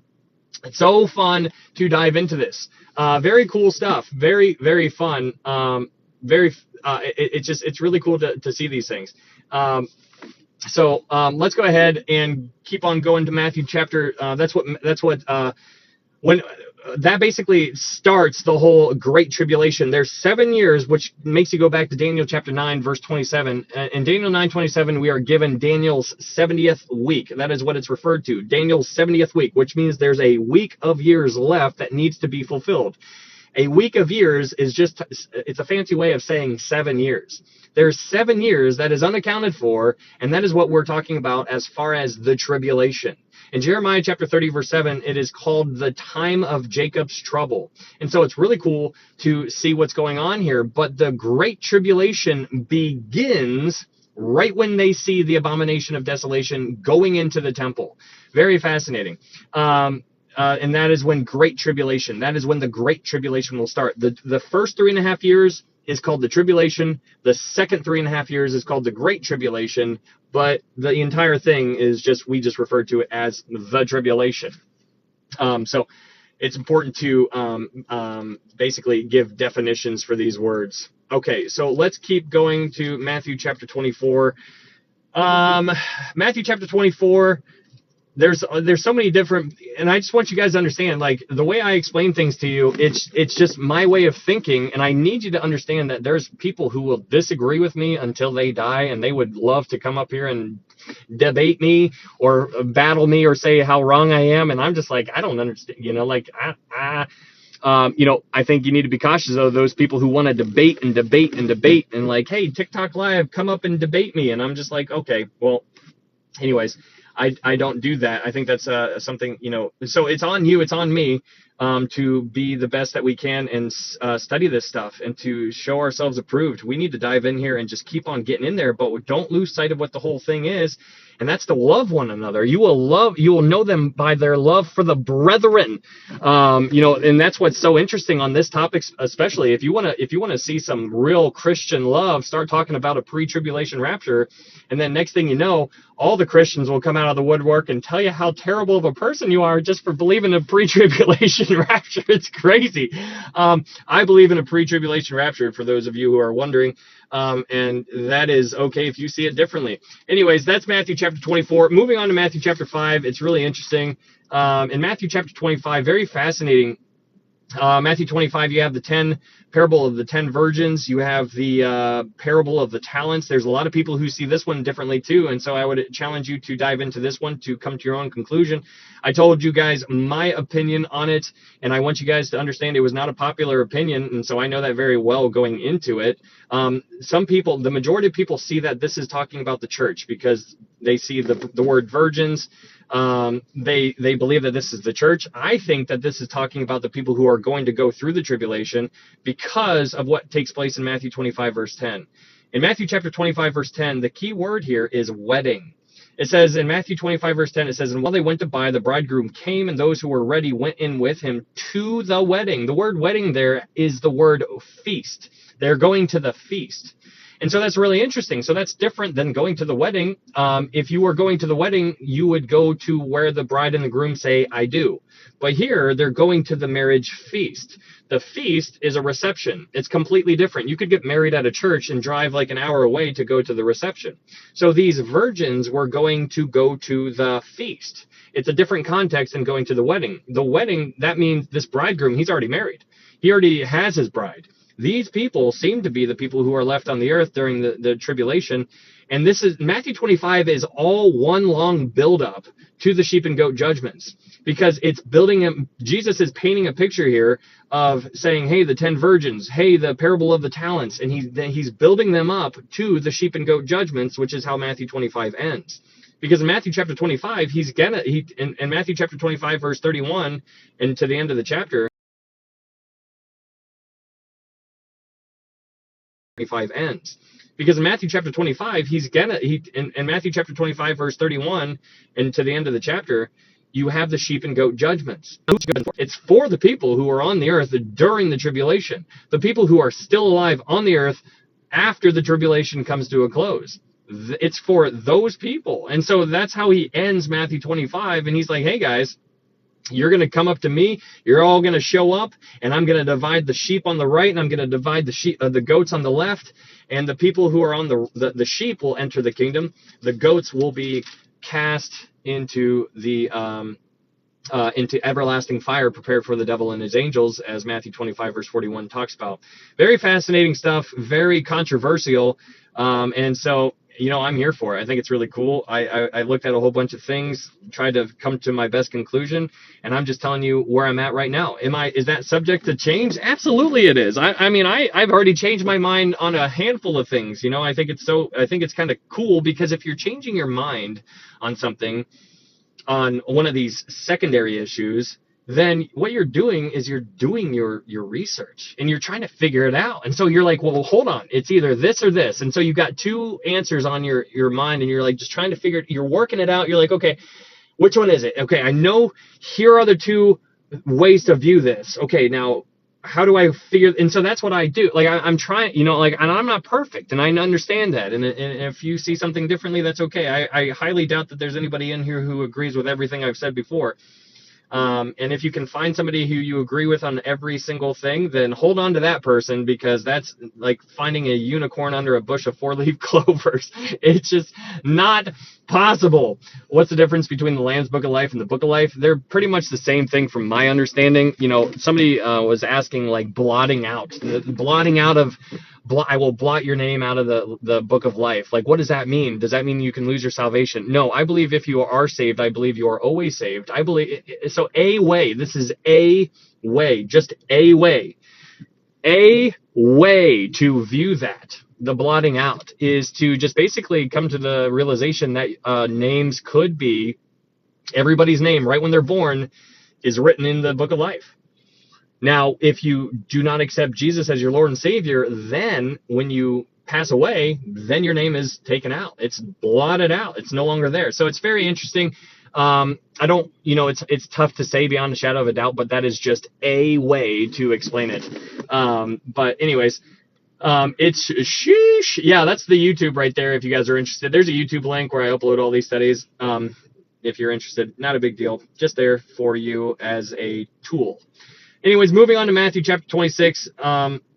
Matthew 26, we did this chapter in 2 sections just because we went pretty deep on this one. Okay, so what I want you guys, it's important to understand when you're doing the study of Matthew, you're diving into so many different levels. It is just okay, so like I don't know. It's just really tough because you're balancing everybody's perspectives, and there's different details and different accounts. So when you read Matthew, you get his perspective. When you read Mark, he tells you the same thing, just in a different kind of way. When you read Luke, he says the same thing, and he does it a completely different way. And then John says it, or maybe he won't say it. And so you're trying to gather everything and do the best that you can. But in Matthew chapter 26, this is where we talked about a lot of things. This is where the authorities were plotting Jesus's death. This was a conspiracy. And it's important to understand or to remember that it was a conspiracy. Their whole point, you need to remember, in Matthew chapter 26, verse 4, in Matthew chapter 26, verse 4, it says, "And they plotted to take Jesus by trickery and kill him. But they said, not during the feast." That was the one rule that they had. You need to remember that was the one rule. The one thing that they put on the table was, we cannot do it on the feast, which was Passover. They're like, we cannot do this on the Passover. That's one day out of 360 from the Jewish calendar. They had one day that they could not do it on, and it just so happens to happen on that day. Why? Who was in control? Jesus was in control. Satan was like, nope, we're not doing it on this day. Jesus is like, yes, we are. Why? Because I'm God and you are not. Satan tried so hard to not do it on that day. Did he want to kill Jesus? Absolutely, just not on that day. It happened anyways because Jesus was in control, and that is important to understand. Anyways, Matthew 26, verse 14, we see the foundation being poured for Judas betraying Jesus. Very interesting conversation. We talked a lot about that. That goes all the way back to Zechariah chapter 11. Because in Zechariah, what you have is Zechariah basically acts out the role of the Messiah. And so he acts out the role of a good shepherd and goes up to the leadership of Israel. And he's like, hey, I was a good shepherd for you. If you think you should pay me something for my work, then go ahead and give me money. And so he left the ball in their court. And so the leadership of Israel started laughing at Zechariah, and they're like, you know what? We're not going to pay you nothing. Here's what we're going to do. We're going to pay you 30 pieces of silver. And this was all the way back in the Old Testament. This was centuries before Jesus was even born. And so Zechariah is acting out the role of a good shepherd. And after he acts out the role of a good shepherd, he's like, hey, guys, what are you going to pay me? If you want to pay me anything, go ahead. And so they give him 30 pieces of silver. That was foreshadowing of how much Jesus would be betrayed. What's up, Grandma? I'm confused. Me too. What are you confused about? But anyways, it's so fascinating because Jesus was betrayed for 30 pieces of silver. Very provocative. In Matthew 26 verse 17, we have the feast of the unleavened bread and the feast of Passover. Oh, nothing. Okay, okay. Um, feel free to reach out to me, or somebody in here might be able to help you out. My messages are open for anybody if you guys have any questions. You don't even need to follow me. I'm never going to ask anybody to do that. I'm just letting you know if you ever have any questions on anything, you can use me as a tool if you would like to. But Matthew 26, verse 17, it says, "For the day of a feast of unleavened bread, the disciples came to Jesus, saying to him, 'Where do you want us to prepare for you to eat the Passover?'" That is in Matthew 26, verse 17. So there's two feasts here, the feast of unleavened bread and the feast of Passover. It's really cool to understand what's going on here. So unleavened. Let's talk about unleavened.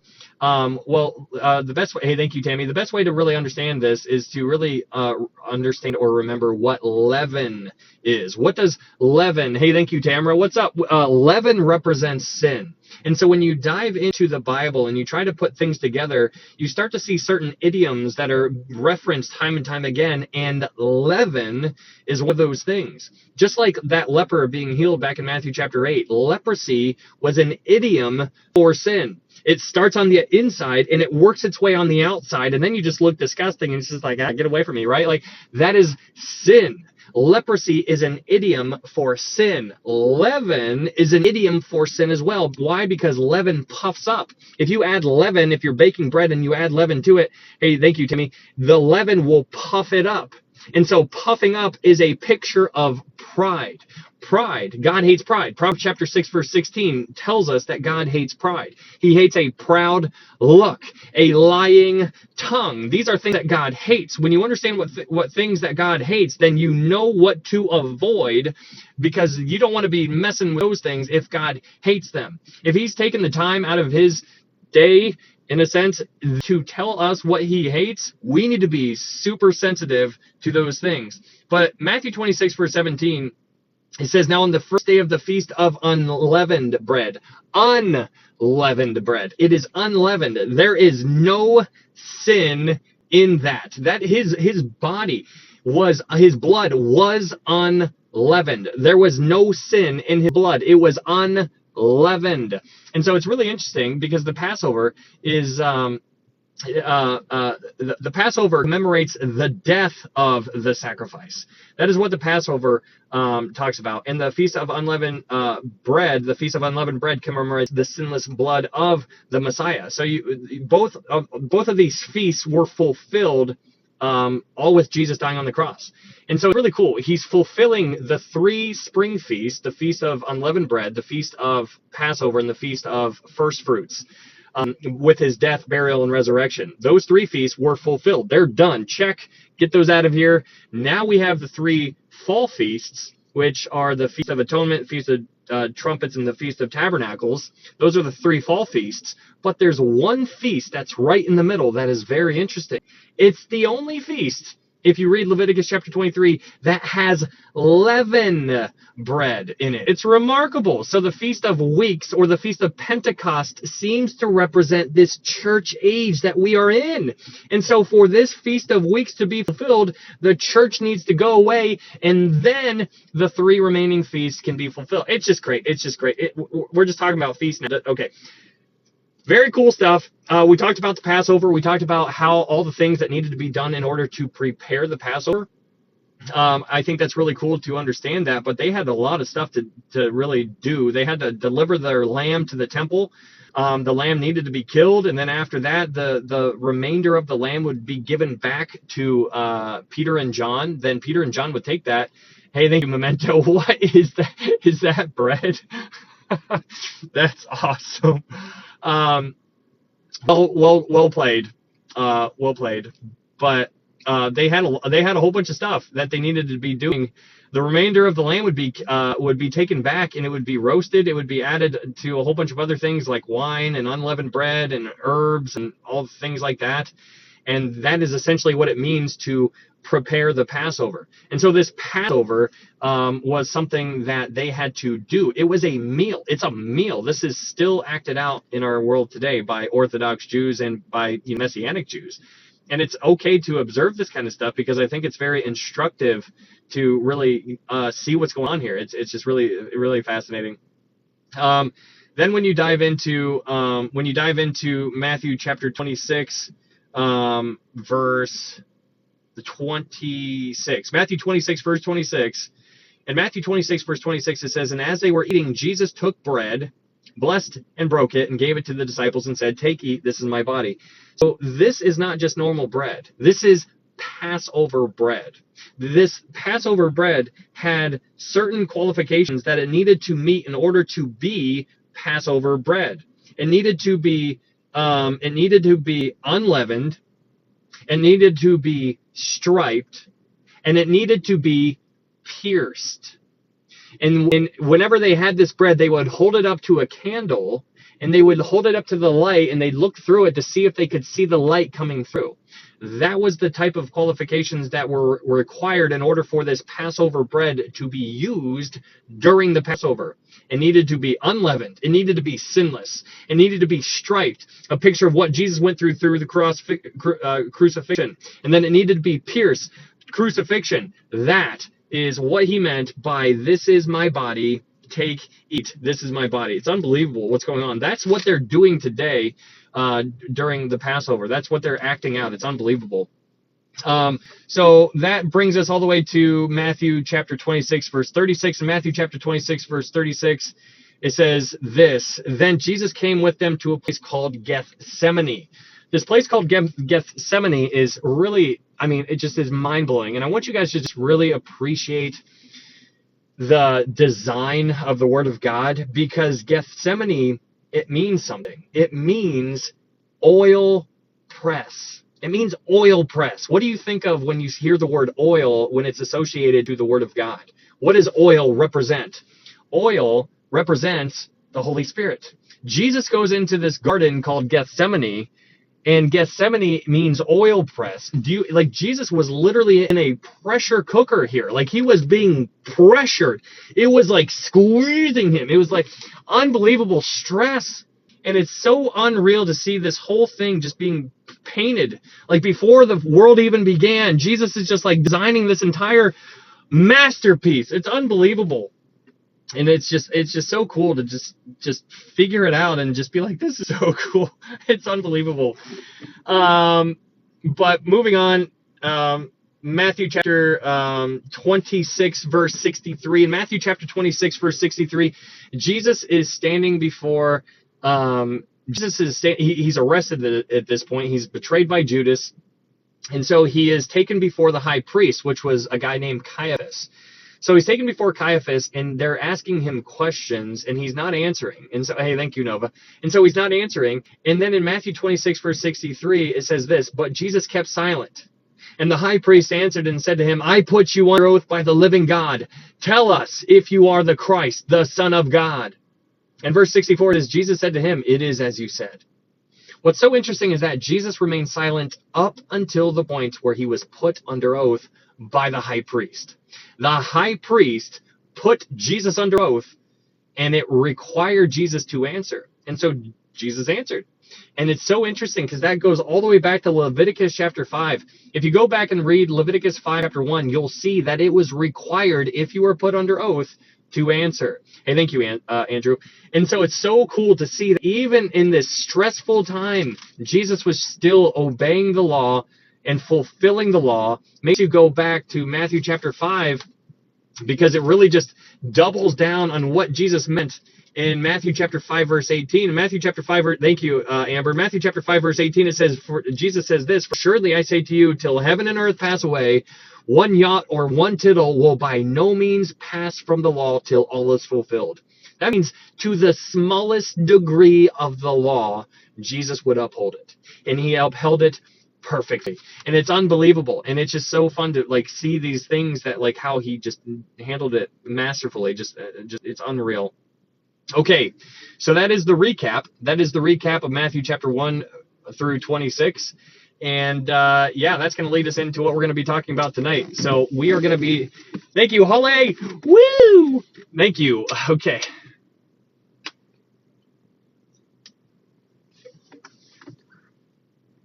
We are going to, thank you, Sherry. We're going to, yeah, take a breath. I know I talk faster during the recap. I'll slow down here. Now we are going to dive into Matthew chapter 27, and we will do this. Go ahead and turn red because you know I'm right. What? I don't, that's the first time I don't know. Is that a bot? I gotta love the bots. But we're gonna do some Matthew 27 now. So if you guys are new here, thank you so much for being here. It's okay if you disagree with me on some of the secondary things. I just want you to remember the primary issue, and that is how to get to heaven. That's the one thing I care about. That's what I want you to understand more than anything, because I don't know you. I don't know where you're coming from. I don't know what you've been through. I don't know your walk of life. I don't know your struggles. I don't know any of those things, but I can tell you that God's awesome. And I can tell you that we are all sinners, and we need somebody to save us. And that's what you need to understand. You need to first understand that you're a sinner and that you're lost. For in Romans 3:23, it says, "For all have sinned and fall short of the glory of God." That's something you need to understand. The second thing is to understand and believe that Jesus is God's son, that he led a sinless life, that he died on the cross for your sins and for my sins, and that he was buried and he rose again on the third day. And the Bible says, "For whosoever calls upon the name of the Lord shall be saved." It is for by grace you have been saved through faith, and that not of yourselves. It is the gift of God, not works, lest any man should boast. The gift of God was Jesus Christ. Romans 6:23 says this, "For the wages of sin is death, but the gift of God is eternal life through Jesus Christ our Lord." The gift of God is eternal life through Jesus Christ our Lord. It's so cool to see what he did for us. It's just unbelievable. It's just, but that's what I want you guys to understand more than anything else. That is the primary issue. It's not Christ plus, it is Christ alone. His completed work on the cross, your faith. You put your faith in what he did on the cross. If you believe what he did on the cross, if you put your faith in him, does your life reflect that? If you, I mean, that's the question we got to ask ourselves. Do I am I reflecting? Am I living a life worthy of, it's just unbelievable. We are called, like if you're a born again believer, you got to be a representation of Christ. You're being a representation one way or the other. It's just, are you being a good one or are you being a bad one? And so, I just think that's something to really dive into and think about for yourself, because you can only reach the people in your life. I can't do it. I can't try to tell them about Jesus. That's something that's your job. Like, that's the people in your life. That's your mission field. You can only go and talk to them. I can't do it. You can do it. Just like how you can't come to my world and talk to the people that I know. That's my job. And so it's really important to understand that. So let's go ahead and get on into Matthew chapter 27, and this is where we're gonna do this. We're gonna start this whole process. It's gonna be a fun one, and it's by fun I mean it's not gonna be a fun one, because it's gonna be a deep one. So just buckle in. We're gonna be going into Matthew, we're going to go to Mark, we're going to go to Luke, and we're going to go to John. We're going to be going all over the place, and so just know that. Wait, I have a question. Oh man.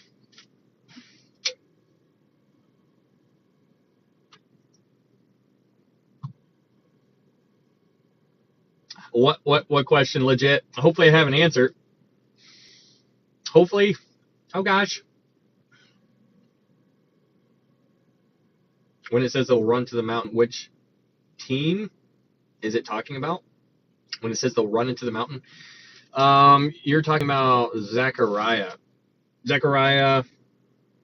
14 verse 5, right? In Zechariah 14 verse 5, it says, Zechariah 14 verse 4, it says, "And in that day his feet will stand on the Mount of Olives, which faces Jerusalem on the east, and the Mount of Olives shall be split in two from east to west, making a large valley. Half of the mountain shall move toward the north, and half of it shall move toward the south. Then you shall flee through my mountain valley, for the mountain valley shall reach to Azal. Yes, you shall flee as you fled from the earthquake in the days of Uzziah, king of Judah." No, not that one. There's another place that says that. Okay, well, that's the first one that came to mind. I'm not I'm not ChatGPT. No, I'm. If you had a verse, maybe I could help you out on that. Maybe shoot me a direct message, and give me that. Revelation, flee to the mountains. Revelation chapter 6, they will flee to the mountains and hide in them and ask the rocks to fall down on them. Is that what you're talking about? It's in Matthew. You just read it? I just read it. Oh gosh. Matthew. Mountain. They went on the mountain. They went on the. You're making my head hurt. Okay, just message me. I don't know. Oh, Matthew 24. Amber coming in with the assist. Matthew 24, mountain. Oh, in Matthew 24, verse 16, it says, "Then let those who are in Judea flee to the mountains." Okay, is that what you're talking about? You know they fled to the mountain. Yeah, in Matthew 24, verse 15, it says, "When you see the abomination of desolation spoken of by Daniel the prophet standing in the holy place, whoever reads, let him understand. Then let those who are in Judea flee to the mountains." Yes. Okay, we have arrived. Who will flew? Oh man, is that like a Chinese name? Who will flew? We too low. Have you guys seen that? That's terrible. Matthew 24. It's going to be the Jewish people. The Jewish people are going to be doing that. Okay. Apparently, you guys don't encourage it. It'll only get worse. Matthew 24, yeah, he's talking to the Jewish people. So basically the way that works out is the Jewish people, so the rapture occurs, and then after the rapture, the Jewish people, they're going to think that things are working out for them, and so they're going to receive this dude, this Antichrist.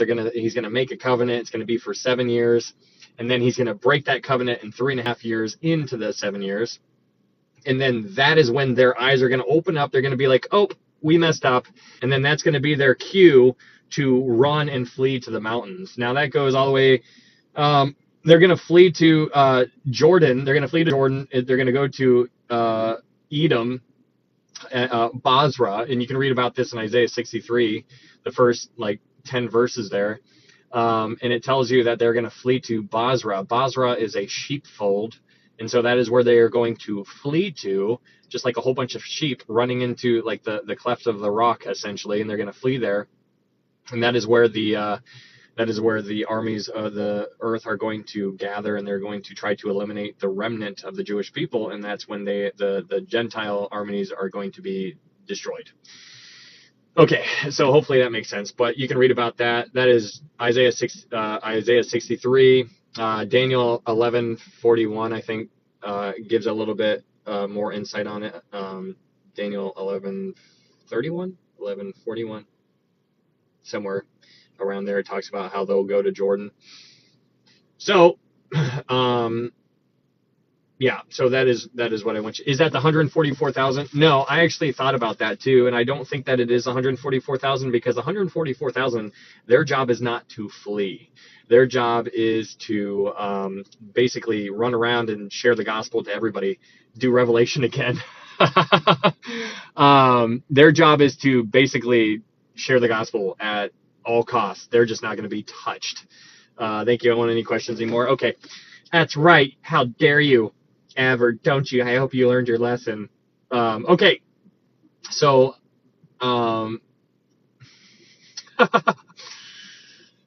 what about the 7,000? 7,000.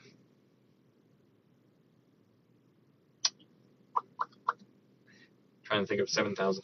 Okay, yeah, 144,000. No, I think that'll be I think those are completely different. I think there's going to be an actual 1/3 that are basically their whole role is to run around and run there. I think the 144,000 will be doing other things at that time. They will be untouchable. Okay, can the devil hear your thoughts? Because I was thinking something, and then I don't think he can hear your thoughts. I think he can put something in there a little bit. This has the idea in Ephesians chapter 6. Man, we are talking about a whole bunch of stuff. Okay. In Ephesians chapter 6, it tells us to put on the full armor of God, the helmet being one of those tools that we have at our disposal, the helmet. And so we need to protect our mind. You know, it's really interesting that you asked that question, because in 1 Thessalonians, he says in 1 Thessalonians chapter 5 verse 8. In 1 Thessalonians chapter 5 verse 8, Paul is talking to the church in Thessalonica, And in 1 Thessalonians chapter 5, verse 8, he says, "But let us who are of the day be sober, putting on the breastplate of faith and love, and as a helmet, the hope of salvation." So you have this picture here where a dude is just got his defensive armor on. He's got his breastplate and he's got a helmet on. Those are defensive weapons. And so, people, you need to understand that the word of God is your weaponry. It is an absolute arsenal of weapons at your disposal. It is unreal. And so the more you know, the more you'll be able to defend. Thy word is a lamp unto my feet and a light unto my path, right? And so if you have a light, I want you to imagine walking through the woods in the middle of the night, and you can't see anything. There's zero light. You run into every branch, and you just keep getting, you just get hit in the face by everything because you can't see. You don't know what you're walking into. But what if you had a huge spotlight? If you had a huge spotlight, you'd be able to walk around the tree, you'd be able to step over that log, you'd be able to do all these things. But if you don't have the light, then you're just walking around aimlessly. So, I don't know. Hopefully that helps. I don't know if... Okay, stop it. Okay, now we're gonna great questions. Matthew, let's go ahead and dive into Matthew chapter 27. This is where we're going to be focusing on tonight, and we got some time, so we're gonna try and do this. So just so you guys know, we're going to be all over the place. We're going to be in Matthew, Mark, Luke, and John, and so try to maybe put a pen in John somewhere just so you can flip to it really fast, or put a pen in Luke or something just so you can get there real quack, Affleck. But, okay, so before we dive into Matthew 27, I want to remind you guys that there were 6 Shelba Fox. I knew it. This is how I always know when she's here, because when I say something, and if there's an emoji, she will use that emoji, and it's so quick. I don't even know how you do it so fast. I want you to remember that there were 6 trials after Jesus was arrested. We talked about this when we went through Matthew chapter 26, but I'm going to say it again. There were 6 trials after Jesus was arrested. There were 3 trials before the Jewish people, and there were 3 Roman trials. The 3 Jewish trials were before Annas, who was the high priest, but then he got removed, and then Caiaphas took his place. But Annas was still highly respected. So he appeared before Annas, then he appeared before Caiaphas. And then after Caiaphas, he went before the Sanhedrin. And so those were the 3 Jewish trials. And so it's important to understand that those Jewish trials were religious trials. They were not criminal trials. It's kind of like in our world today. If you go to court, you can go to civil court or you can go to criminal court. Which one would you rather go to? I don't want to go to the criminal court. That sounds terrible. I want to go to the civil court. Criminal. So in this context, you have 3 that were Jewish, which were religious or civil court, and you have 3 that were Roman, which was criminal court. And so the 3 that were Roman were before Pilate, then to Herod, and then back to Pilate. And so I'm just trying to give you an overall picture just so you can see it, because here in Matthew 27, we're going to be talking about these trials before the Romans. And so just know that. But I want you to understand that the trials were illegal. All of these trials were illegal because he was arrested under the false pretenses. There was no evidence against him. He was bound as a prisoner before he was condemned, which was against Jewish law.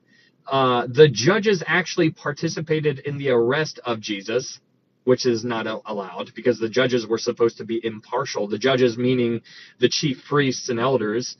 There were no legal transactions that were allowed or trials that could be conducted at night. That is something to really pay attention to. All of the things that took place within the Jewish world, the Jewish trials, took place in darkness. If something took place in darkness, that means it's not in the light. And so if it's in darkness, that means there's some conspiring going on. And so that is, this was trying to be combated against by saying, hey, none of this takes place at nighttime when everybody's sleeping. This all needs to be out and open for fairness and all that kind of stuff. That was the whole point. But all the stuff that took place with the Jewish people against Jesus all took place at night. No prisoner, here's another one, no prisoner could be convicted on his own evidence. Now, what does that mean? They couldn't get the witnesses to agree, because they sought out false witnesses. They couldn't find any witnesses to agree.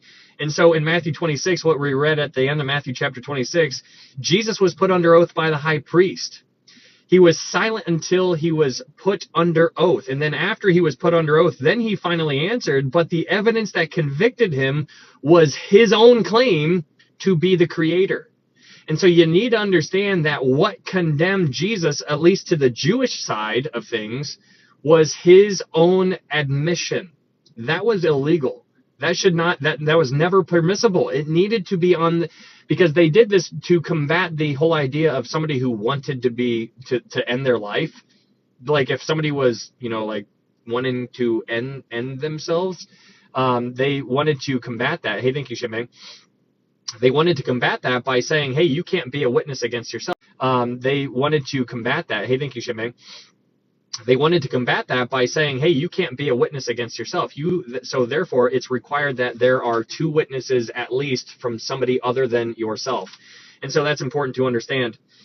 It's also important to understand that it was the duty of the judge or the high priest to see the interest of the accused, to see that whoever was accused was fully protected. This high priest, Caiaphas, was not doing that. He actually was completely combative against Jesus, and he tore his clothing, which again was against the law. If you were the high priest, you would never be allowed to tear your garments. The other thing to understand is that the judges or the chief priests or the elders, they sought witnesses. They sought false witnesses. They looked for them. They went out looking. They're like, hey, we got to find some dirt on this guy. Let's go out and try to figure out who we can rally to kind of get some stories aligned. Well, that backfired because they couldn't find anybody. And so since it backfired in their face, then that's when Caiaphas was getting fed up with all the people. And so it's really important to understand what was going on there in Matthew 26, because in Matthew 26 at the end, Caiaphas was getting frustrated. Because here's the picture. Caiaphas is there. Thank you, Champagne. Caiaphas is there. He's the high priest. He's listening, and he's sitting there, and he's listening. He's going, look, all these people are shouting and hooting and hollering, and Jesus is there being dead quiet. The witness would come forward. He wouldn't make any sense, and he would disappear, and then another one would pop up, and he wouldn't make any sense, and they kept on popping up, and they just wouldn't do their job, and Caiaphas was getting frustrated. And so I want you to understand how awesome it is that Jesus organized that. What do I mean by that?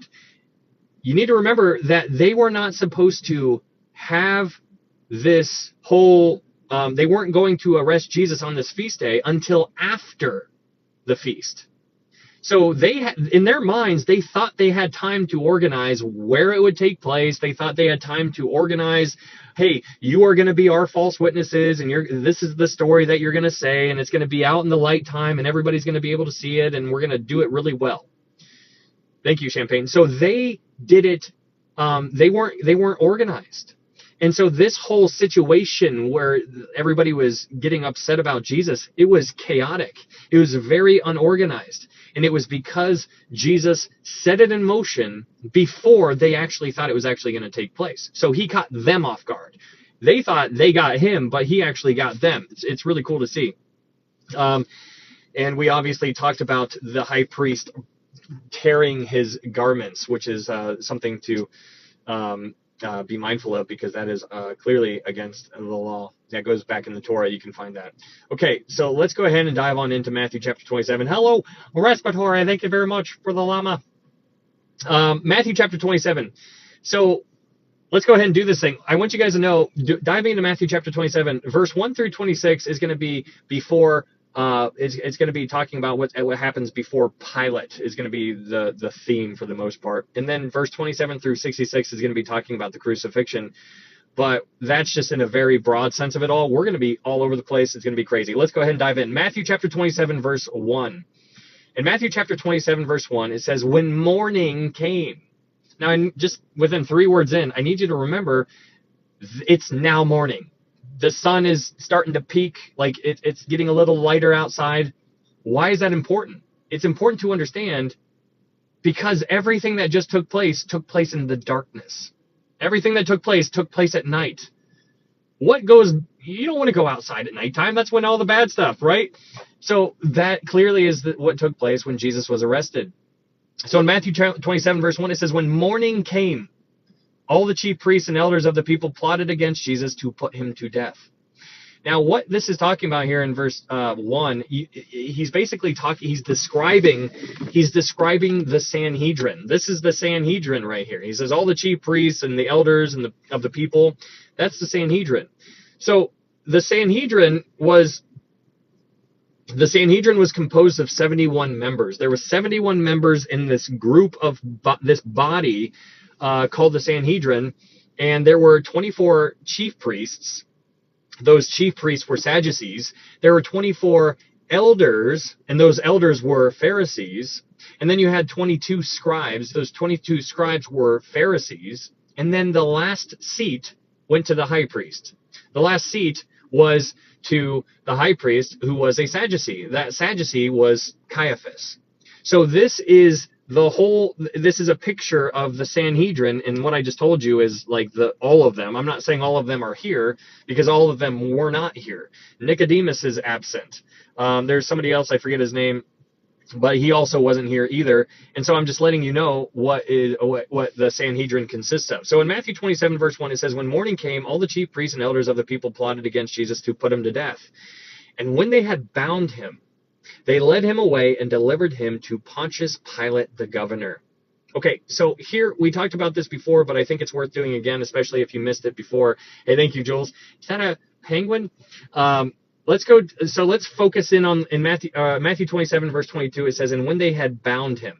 So let's focus on the phrase bound him. And this brings us all the way back to Genesis 22, which is an amazing rehearsal of what would take place thousands of years later. So go to Genesis chapter 22, verse 1. Genesis chapter 22, verse 1. In Genesis chapter 22, verse 1, just so you know what we're about to read, this is an enactment of what Jesus would be doing some thousands of years later in the future. And so you're going to see Abraham, which represents the father. You're going to see Isaac, which represents the son.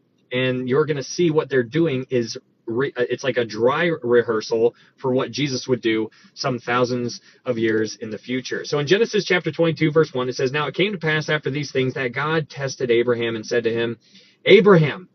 And he said, here I am. Then he said, take now your son, your only son, Isaac, whom you love, and go to the land of Moriah, and offer him there as a burnt offering on one of the mountains which I shall tell you. It's very interesting. This is the very first time in the Bible that the word love is used. And it's used here in this picture of God the Father and God the Son. It's unbelievable. So in Genesis 22, verse 3, it says, so Abraham rose early in the morning. He didn't waste any time, and saddled his donkey and took 2 of his young men with him and Isaac his son. He split the wood, there's the wood, for the burnt offering, and arose and went to the place of which God had told him. Then on the 3rd day, you can't help but seeing parallels all throughout this. The 3rd day, that is a picture of how long was Jesus buried? The 3 days. Then on the 3rd day, Abraham lifted his eyes and saw the place afar off. And Abraham said to his young men, stay here with the donkey. So you got the donkey in the picture too. It's unreal. So stay here with the donkey. The lad and I will go yonder and worship, and we will come back to you. It is unbelievable that Abraham was given instruction to sacrifice his son, his only son, and Abraham had the understanding that they would come back. He's like, God is going to have to resurrect Isaac. Why? Because he made a promise that I'm going to be the father of many nations, and that can only be possible through Isaac. And so since God made that promise to me, I don't got a problem. God's got a problem. He's going to have to raise this dude from the dead. Like, that's basically what Abraham was thinking. He's like, I'm actually going to have to unalive this dude, my son. And you just get to see Abraham's faith. It's unreal. But in Genesis 22, verse 6, it says, so Abraham took the wood of the burnt offering and laid it on Isaac, his son. Do you see how this is going? He laid the wood on Isaac, his son. And he took the fire in his hand and a knife, and the two of them went together. But Isaac spoke to Abraham, his father, and said, my father. And he said, here I am, my son. Then he said, look, the fire and the wood, but where is the lamb for a burnt offering? And Abraham said, my son, God will provide himself the lamb for a burnt offering. So the two of them went together. Then they came to the place of which God had told him, and Abraham built an altar there and placed the wood in order, and he bound Isaac his son and laid him on the altar upon the wood. So you see this whole picture. It's unreal to just see what's going on. And I need you to understand that was in Genesis. That's way back there. That was in Genesis. Binding Isaac, binding the son. Abraham is a picture of the father. Isaac is a picture of the son. Isaac was bound just like this son. Jesus was bound. Matthew 27. Let's go back to Matthew chapter 27, verse 2. It says in Matthew 27, verse 2, it says, and when they had bound him, they led him away and delivered him to Pontius Pilate, the governor. The reason why they had to lead him away to Pilate is because the Jews didn't have the power to execute him. They didn't have the power to execute Jesus. They lost that back when the Roman law came into play. Because before the Romans entered the picture, the Jewish people could do whatever they want. They were basically, it's kind of like, you know how the Amish, like nobody knows what goes on over in the Amish world. Like what's going on in there? Like, okay, I guess we'll just stay out here and we'll just take your word for it. Like nobody knows what's going on. But the Jewish people, they handled everything in home, just like the Amish people do. Like we don't know what's going on in there. But not the Amish, the Jewish people, they used to be able to handle everything. They handled all crimes, they handled all punishments, and that included capital punishment. But when the Romans entered the picture, the Romans removed their authority to execute. And so that is why they needed to bring him to Pilate, because Pilate had the power to do it. And so when you dive into Matthew 27, verse 3, moving on, in Matthew 27, verse 3, it says, then Judas, his betrayer, seeing that he had been condemned, was remorseful and brought back the 30 pieces of silver to the chief priests and elders. Okay, so what I think is very interesting, let's read verse 4. And it says in Matthew 27, verse 4, it says, saying, I have sinned by betraying innocent blood. And they said, what is that to us? You see to it. So what's so interesting about this is that what we read earlier in the book of John is that we read in John that Satan entered Judas. Satan entered Judas. So that means that Judas is one of Satan's. It's like I believe Judas is lost. I believe he never was born again to begin with. That's expounded on in John chapter 17. You can read that if you would like to. But what I think is so interesting here in Matthew 27 verse 4, Judas says, I have sinned by betraying innocent blood. So what you see here is Satan's own man admitting Jesus' innocence. That's interesting. Satan's own man admits Jesus' innocence. That's so interesting, so provocative. It doesn't matter who you are at what point in time, whether you're born again or if you're lost, at one point you will come to the realization that Jesus is Lord. And it's just so crazy. It's so crazy. But here you have Satan's own man, he's admitting it. He says, I have sinned by betraying innocent blood. And they said, what is that to us? You see to it. Matthew 27 verse 5, it says, then he threw down the pieces of silver in the temple and departed and went and hanged himself. Now, this was a type of this was given to us all the way back to 2 Samuel chapter 17. If you guys want to go to that real fast, 2 Samuel chapter 17 verse 23, because this was a model of this was given back in 2 Samuel chapter 17 verse 23. It says in 2 Samuel chapter 17 verse 23, it says, now when Ahithophel saw that his advice was not followed, he saddled a donkey and arose and went home to his house, to his city. Then he put his household in order and hanged himself and died, and he was buried in his father's tomb. That is a type of Judas. If you wanted to look into it, you are more than welcome to, but that seems to be paralleling Judas. But going back to Matthew chapter 27, in Matthew chapter 27, verse 5, it says, "Then he threw down the pieces of silver in the temple and departed and went and hanged himself." That is what Judas ended up doing. Now, let's go back to Zechariah chapter 11, because this is what we read earlier, and this is just like a little bit of a review, even though we kind of covered it in the recap. But in Zechariah chapter 11, verse 12, go to Zechariah 11, verse 12.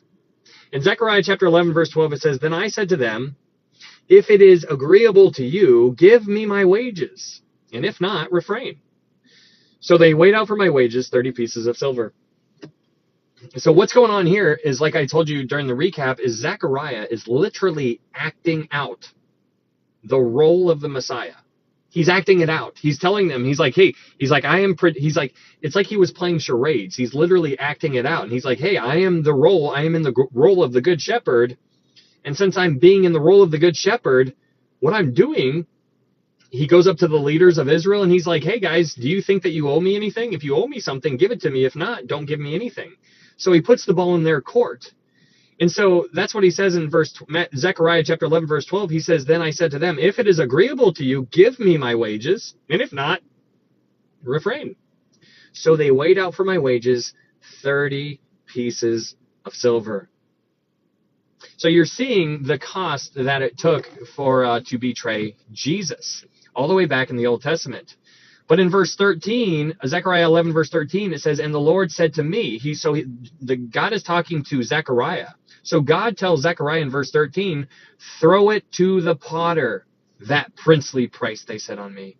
So I took the 30 pieces of silver and I threw them into the house of the Lord for the potter. So in Zechariah 11, verse 13, God told Zechariah so Zechariah literally goes in, he throws the money into the house of the Lord, and he's acting this out. It's unbelievable. And he tells him who it's for. It's for the potter. Now, this might have been very confusing to Zechariah back then, but it makes so much more sense to you and I because we have the ability of hindsight. So when you go back to Matthew 27, verse 5, in Matthew 27, verse 5, it says, "Then he threw down the pieces of silver in the temple and departed and went and hanged himself." That's what he did. He threw it down. He acted it out. He threw down the money in the temple, in the house of God. That is exactly what Zechariah did. Now you're seeing Judas doing it. And so now the picture that you have here is you have the chief priests. Judas just ran out of the temple, but the chief priests are there. They're looking at one another. They see the silver on the floor. They're looking at the silver. They're looking back at one another. They're looking at the silver. And they're like, well, what do we do with this?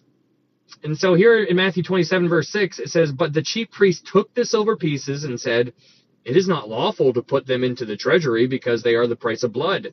So interesting how concerned they are about breaking the law when they just broke the law on like 10 different levels at least in Matthew 26 alone with everything that they did against Jesus. But here they're super concerned, and look at how good we are about not breaking the law on this one. But in verse 6 it says, "It is not lawful to put them into treasury because they are the price of blood." Now, what's interesting about this entire situation is that the priests see the silver on the ground, but they can't put it in the treasury. And that you can get more information back in Deuteronomy chapter 23. But the question is, how should they handle this? But this is what's good to understand, because back then the temple had the burden to bury strangers or travelers that died in their area. So if you were a stranger during that time and you just happened to walk into Jerusalem and then you died, it was on the temple to bury you. And that was a financial burden. So they had to buy a place to bury them. And that place that they buried, that place that they bought turned out to be the potter's field. And so the way that they found this potter's field is they obviously did it just the same way you and I would have done it. They got on Zillow and they typed it. No, I'm just kidding. But they knew that the potter's field was for sale just like how you know what's for sale in your area. And they bought the potter's field to bury these travelers in. And so Matthew 27, moving on, in Matthew 27, verse 6, it says, "But the chief priests took the silver pieces and said, 'It is not lawful to put them in treasury, because they are the price of blood.' And they consulted together and bought with them the potter's field to bury strangers in." It is so interesting. This was told. You literally are given so much information in the Old Testament that took place here. You are given how much it cost. You are given the place where the transaction would take place. Here. You are given how much it cost. You are given the place where the transaction would take place. And then you are given what they would buy with it. And you are told also who would receive the final money. The person who received the final 30 pieces of silver was the potter. You're given all that back in Zechariah chapter 11. It's just unbelievable. But this price of blood, price of blood, let's go to Acts chapter 1. Go to Acts chapter 1, and let's talk about this field a little bit. In Acts chapter 1, verse 18. In Acts chapter 1, verse 18, now for those, so in Acts chapter 1, this is right after Jesus ascends into heaven. So in Acts chapter 1, Jesus ascends into heaven. He already died, he was resurrected, and then he ascends up into heaven. And so the apostles are talking. In Acts chapter 1, verse 18, it says this: "Now this man purchased a field with the wages of iniquity. And falling headlong, he burst open in the middle, and all his entrails gushed out. And it became known to all those dwelling in Jerusalem. So that field is called in their own language, Akel Dema, that is, field of blood." It's talking about this field of blood, which is talking about the field that was bought by the 30 pieces of silver from the potter. Who purchased the field of blood? Judas did. It's crazy. Judas, with his 30 pieces of silver. Where did the 30 pieces of silver come from? Well, from the temple. The temple paid Judas. So it came out of the treasury of the temple. So in a sense, the temple bought the sacrifice. The temple bought the sacrifices. It's so interesting to think about that. The temple would buy their own sacrifices for whatever feast they were observing. So in a sense, the temple treasury bought the final sacrifice when they paid to betray Jesus. It's unreal to see how this just keeps on going and going and going and going. But let's get back to Matthew chapter 27. SD Benson in the house. What's up, Mr. Troll? Good to see you again. It is always a pleasure to get some sass from you. It's been a while. I appreciate you keep coming back. It's just so fun. Cracks me up, dude. I don't even know if you're a dude or a girl, but you just make me laugh every time I see your silly little face. Matthew 27. It's good to see you, man. Matthew 27, verse 7. Matthew 27, verse 7, it says, "And they consulted together and bought with them the potter's field to bury strangers in. Therefore that field has been called the field of blood to this day."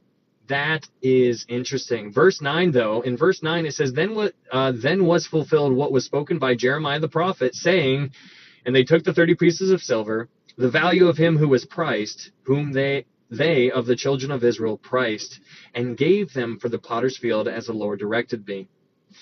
So here, it's so interesting because this is one of those verses that is, widely controversial. Because in verse 9, in Matthew 27, verse 9, it says that then was fulfilled what was spoken by Jeremiah. So Jeremiah is introduced in this picture. But what's interesting is that if you read Jeremiah, you don't see this. You don't see this. And so there's like people who are like, well, what does this mean? It's not in the book of Jeremiah. Like, he's clearly pulling from different places other than Jeremiah. And so this is where conversations start to happen, and people are like, "Oh, we found it, guys. We found it, a contradiction. We found a mistake in the Bible." And so this is like one of those places, because if you read the book of Jeremiah. So what was actually meant here? So there's some different ideas, because you can't find this quote in the book of Jeremiah. Hey, thank you, Jeff. Can't find the quote in Jeremiah. But what I think is very interesting is to see what it says in verse 9. It says, "Then was fulfilled what was spoken." What was spoken? This was spoken. It doesn't mean it was written. A lot of times it says it is written. Like, how many times have we heard that? It is written. Here it says, "Thus was fulfilled what was spoken."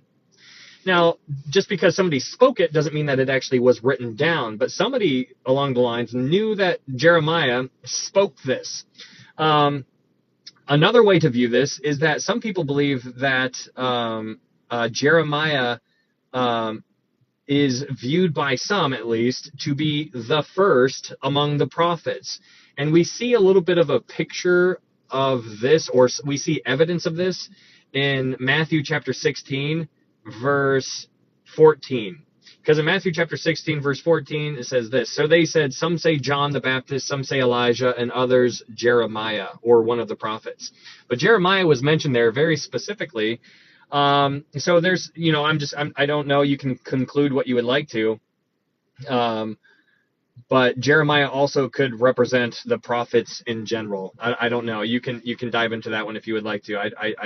It's not that big of a deal to me, but I'm just letting you know that people see this verse very it's divisive in a sense. Have a good night, Tamra. Okay, so in Matthew chapter 27, moving on, Matthew chapter 27, before we read verse 11, let's read John's account. And so this is where we're going to start diving back and forth. Let's go to John 18, verse 28. John 18, verse 28. Go to John chapter 18, verse John chapter 18, verse 28. And we are going to read a couple verses here. But in John chapter 18, verse 28, we're going to pick it up a little bit from John's perspective. In John 18:28, it says, "Then they led Jesus from Caiaphas to the praetorium, and it was early morning." So you're seeing that we're kind of like stringing the Gospels all together. So we're trying to paint a story in a timeline event, or a timeline kind of way. But it says early morning, but then it says, "But they themselves did not go into the praetorium, lest they should be defiled by that, but that they might eat the Passover." So they were worried about going into a Gentile's house, and if they went into a Gentile's home, it would have disqualified them from observing the Passover. So you see how concerned they were about following the law, where they just got done breaking like at least 10 laws in Matthew 26. It's backwards thinking. It's ridiculous. But in John chapter 18, verse 29, it says, "Pilate then went out to them and said, 'What accusation do you bring against the man?'" Now, what's so important here is to understand that this right here is when Judas should have stepped forward and been the false witness. This was where Judas had certain things that he needed to do. He was their inside guy. He needed to be there, and he knew where Jesus would be when he was going to be alone, because they were going to arrest him when he was by himself, when he was away from the crowd and multitudes, and they were waiting for that time. Judas was going to have to be that. So he fulfilled that. But here was something that he needed to fulfill. And so remember, we looked it up when in Matthew 26, because in order to get a cohort of soldiers, of Roman soldiers, there needed to be a witness present that would allow the Romans to dispatch a guard, a cohort of Roman guards to go arrest somebody. And so that was another thing that Judas was required for. They needed Judas to go to Pilate and be like, "Hey, Pilate, there's some bad stuff happening." So Judas would be there. They're like, "Hey, Judas, tell him what you told me." And then Judas would stand before Pilate and be like, "Yep, this stuff is going on. Jesus is doing all these things." And then Pilate's, "Okay, we'll see to it. Here's some guards. Go arrest him." So Judas was playing a role all throughout this time here. But here in John chapter 18, verse 29, this is when Judas should have stepped forward. But they didn't have their star witness. They didn't have him there. And so since they didn't have him there, let's see what happens. In John 18, verse 29, it says, "Pilate then went out to them and said, 'What accusation do you bring against this man?'" And so since they didn't have Judas as their star witness, it says this in verse 30, John 18, verse 30. It says, "They answered and said to him, 'If he were not an evildoer, we would not have delivered him up to you.'" You see how they didn't give an answer? This is like a super political kind of response. They answered the question without answering it. They said, "If he were not an evildoer, we would not have delivered him up to you." Verse 31, it says, then Pilate said to them, you take him and judge him according to your law.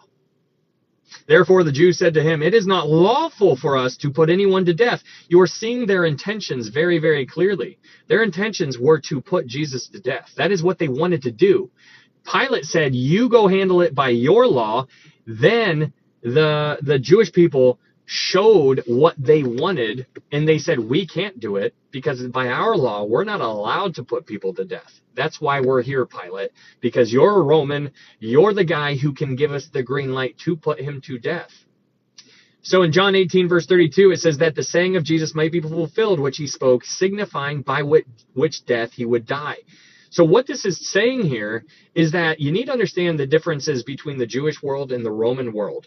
The Jewish world, if the Jews were going to put somebody to death, how would they have done it? What was the Jewish way of putting somebody to death? Stoning. That's how they put people to death. They stoned people to death. What was the Roman way of putting somebody to death? Crucifixion.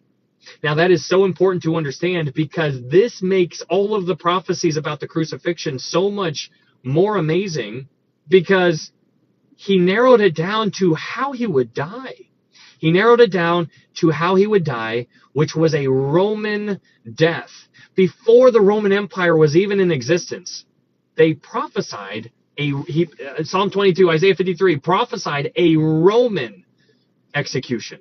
Unbelievable. And so that's what verse 32 is talking about. This was invented centuries before Jesus was even born. Crucifixion was invented centuries before. It's unreal.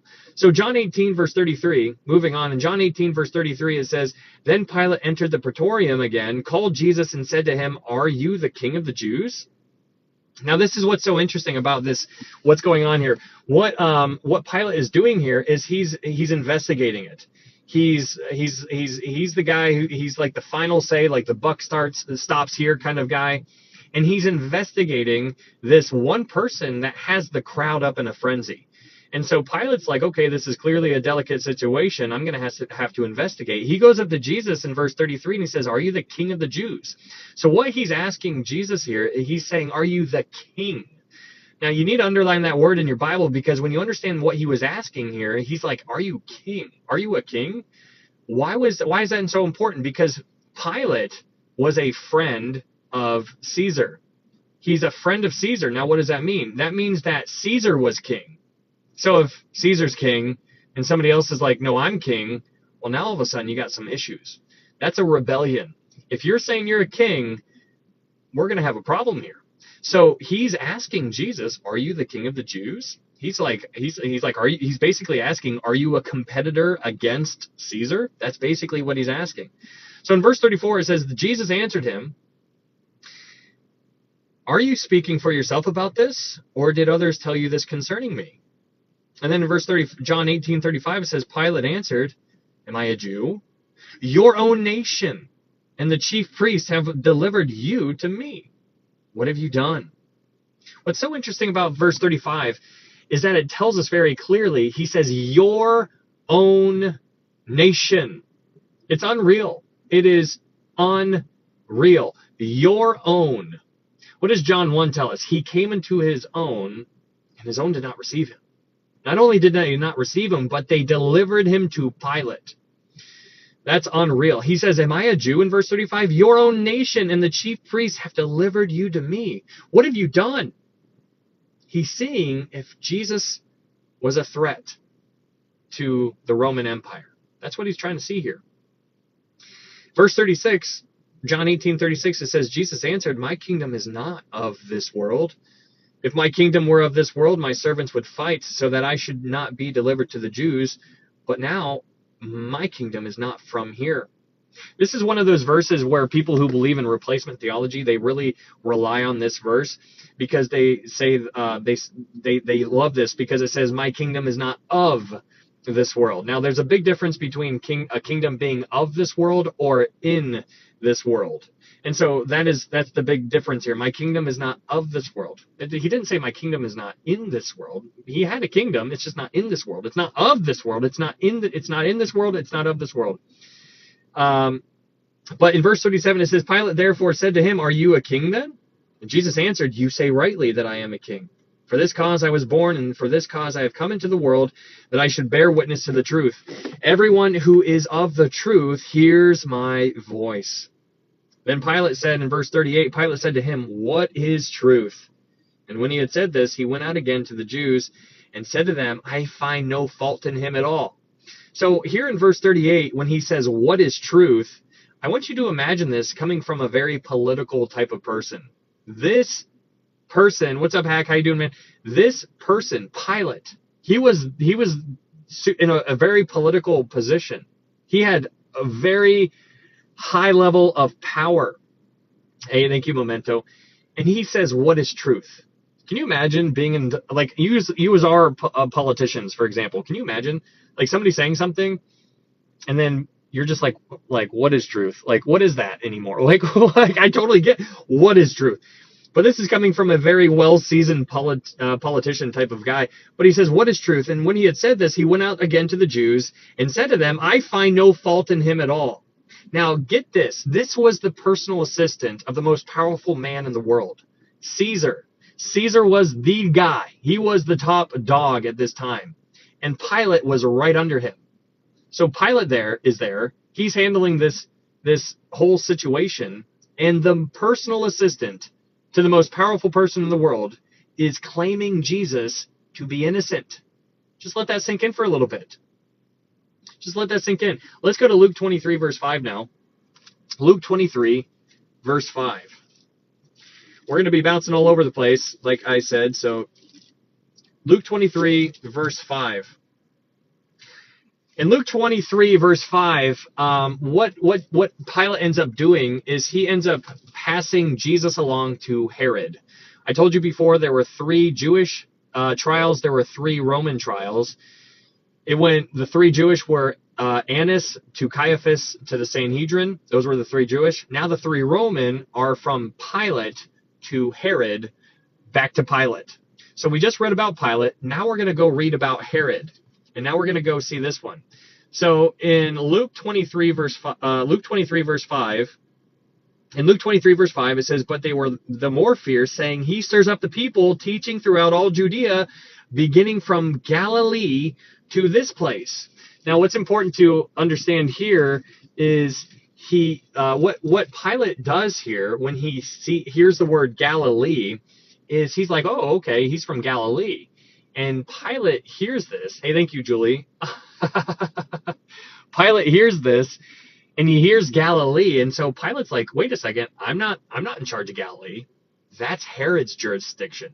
And so he wants to give Jesus, he wants to get Jesus out of here. He doesn't want to handle it. And you can tell that very quickly because right when he hears that it was from Galilee, he's like, that's Herod. And so he sends Jesus to go to Herod, and he allows Herod to handle it. And so that's what we're reading here in Luke 23, verse 5. In Luke 23, verse 5, it says, but they were the more fierce, saying, he stirs up the people, teaching throughout all Judea, beginning from Galilee to this place. Verse 6, when Pilate heard of Galilee, he asked if the man were a Galilean. And as soon as he knew that he belonged to Herod's jurisdiction, he sent him to Herod, who was also in Jerusalem at that time. Now when Herod saw Jesus, he was exceedingly glad, for he had desired for a long time to see him. Hey, thank you, Jules. Long time to see him, because he had heard many things about him, and he hoped to see some miracle done by him. What's so interesting here is that Herod wanted to see Jesus because he wanted to see like a magic show. He wanted to see Jesus, not because of how awesome Jesus is and how he's God Almighty and how he's the Son of God. He wanted to see Jesus because he hoped to see a miracle. He's like, do something for me. Do something cool. Do something cool, like, pull a rabbit out of this hat. That's basically what he was trying to do here. Hey, thank you, Aurora. And so you see that it says in verse 8, it says, and he hoped to see some miracle done by him. Now, what's interesting about Herod here is I need you to remember who Herod is. Don't forget, although Matthew chapter 14, I think it is. In Matthew 14, Matthew 14, you have Herod killed John the Baptist. So Herod Antipas, that's who this is in Luke 23. Same Herod in Matthew 14, that's Herod Antipas. Herod Antipas killed John the Baptist. So now Jesus is standing before the guy who killed John the Baptist. And that is crazy. That is crazy. And you know how hurtful that was for Jesus, because Jesus went out to be alone and the multitudes followed him. But now Jesus is standing before the guy who killed John the Baptist. So in Luke 23, verse 9, it says, "Then he questioned him with many words, but he answered him nothing. And the chief priests and scribes stood and vehemently accused him. Then Herod, with his men of war, treated him with contempt and mocked him." Hey, thank you, Franco. "Arrayed him in a gorgeous robe and sent him back to Pilate." So you see how they're ping-ponging. Hey, thank you, Sierra. They're ping-ponging Jesus back and forth, back and forth. And so now Herod takes him, and they dress him up. They make fun of him. They're mocking Jesus. They're basically just doing all these terrible things to him. It's unreal. They're humiliating him. And they're trying to find something to accuse Jesus of. But Herod couldn't find anything. So in Luke 23, verse 12, it says, "That very day Pilate and Herod became friends with each other, for previously they had been at enmity with each other." Now that's a very interesting verse. Like, why are we told that? Well, there's a couple of different ways to view that verse, because perhaps they became friends because, Pilate sent Jesus to Herod, and they all made fun of Jesus, and that was like something that they had in common. And then Herod sent him back to Pilate, and they were like messing with Jesus, so maybe they became friends over that.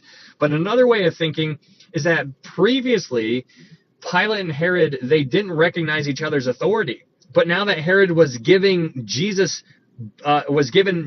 by Pilate, they now recognized each other's authority. So maybe that's why they became friends. Pilate was like, "Oh, hey, send him to Herod." And Herod's like, "Oh, he finally recognizes my authority because he sent him to me. Rightfully so, he should have." And so maybe that's why they became friends. I'm not really sure. It's very fascinating. But in Luke 23, verse 13, it says, "And Pilate, when he had called together the chief priests, the rulers, and the people, said to them, 'You have brought this man to me as one who misleads the people. And indeed, having examined him in your presence,'" and thank you, Sierra and Franco, "'examined him in your presence, I have found no fault in this man concerning those things of which you accuse him. No, neither did Herod, for I sent you back to him. And indeed, nothing deserving of death has been done by him. I will therefore chastise him and release him. For it was necessary for him to release one to them at the feast." So you're seeing a picture that is being painted here. He goes to Pilate. Then after Pilate, he goes to Herod. And then after Herod, he goes back to Pilate. But neither Pilate nor Herod found anything wrong with Jesus. Very, very interesting. So let's go back to Matthew 27 now. Matthew 27, verse 11, and let's pick it back up in Matthew 27, verse 11.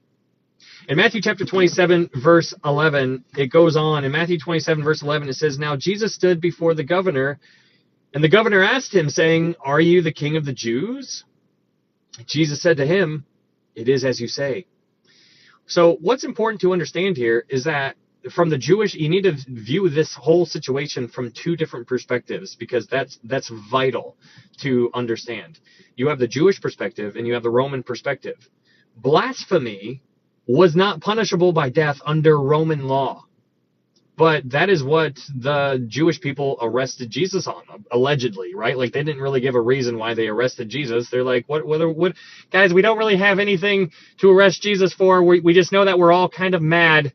And so let's all just keep yelling and shouting, and then we'll all agree to arrest him, and nobody really knows what's going on. But blasphemy was not punishable under Roman law. And so since it wasn't punishable by death under Roman law, what was? So now the Jewish people are like thinking, like, how do we get him punishable? How do we get him punished by death? We got to think like Romans. So the Jewish people are like, what do we got to do? We got to do something to get him punished, the death sentence on Jesus, because the Romans are the ones who are calling the shots here.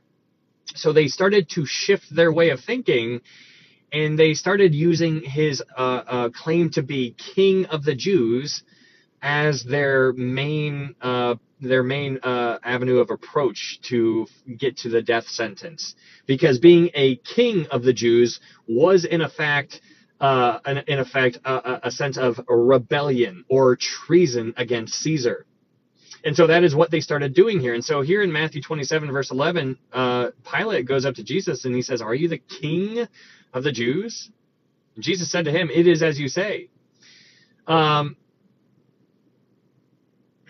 But so let's look ahead a little bit. Let's go to John 19. Go back to John 19, because we need to remember how the Jewish people thought. In John 19, we're going to see we need to remember that the Jewish people were under Roman law. They were being oppressed by the Romans, and they hated it. They absolutely hated the Romans. Like, they were like, "Oh my goodness, get away from us." Like, they were oppressing the Jewish people. But all of a sudden, in John chapter 19, verse 15, it says, "But they cried out, 'Away with him, and away with him, crucify him!' Pilate said to them, 'Shall I crucify your king?' The chief priests answered, 'We have no king but Caesar.'" Now, that is how the Jewish people, they were so mad and frustrated and envious of Jesus that they said that their only king was a Gentile. Just think about that for a second. The Jewish people coming to a conclusion that their king was a Gentile. Oh, I mean, that's heartbreaking. I mean, coming from Jesus's point of view, he is the king of the Jews. And his own people are saying, "We don't want him. We want a Gentile king." But what's so interesting is that Pilate saw Jesus was no threat. Pilate sees that. He can see right through this crowd, and he understands that. Not only does he understand that, but he also notes that that the Jewish people were only doing this because they were envious. Let's go to Mark 15. Go to Mark 15 verse 10. Mark 15 verse 10. In Mark 15 verse 10, it says this. In Mark 15 verse 10, it says, For Pilate knew that the chief priests had handed him over because of envy. That is from Pilate's point of view. That's how Pilate read the room. He read the room. He's reading the situation just like how you would. And he's looking at this crowd. He sees the person in the middle, and he's like, "You guys, you're just jealous. It's so crazy." So Pilate was able to perceive that. So let's continue. Matthew 27. Let's go back to Matthew 27. In Matthew chapter 27, verse 12, it says, "And while he was being accused by the chief priests and elders, he answered nothing. Then Pilate said to him, 'Do you not hear how many things they testify against you?' But he answered him not one word, so that the governor marveled greatly." Now at the feast, the governor was accustomed to releasing to the multitude one prisoner whom they wished. Okay, so here you see very clearly that Jesus is referred to as a prisoner.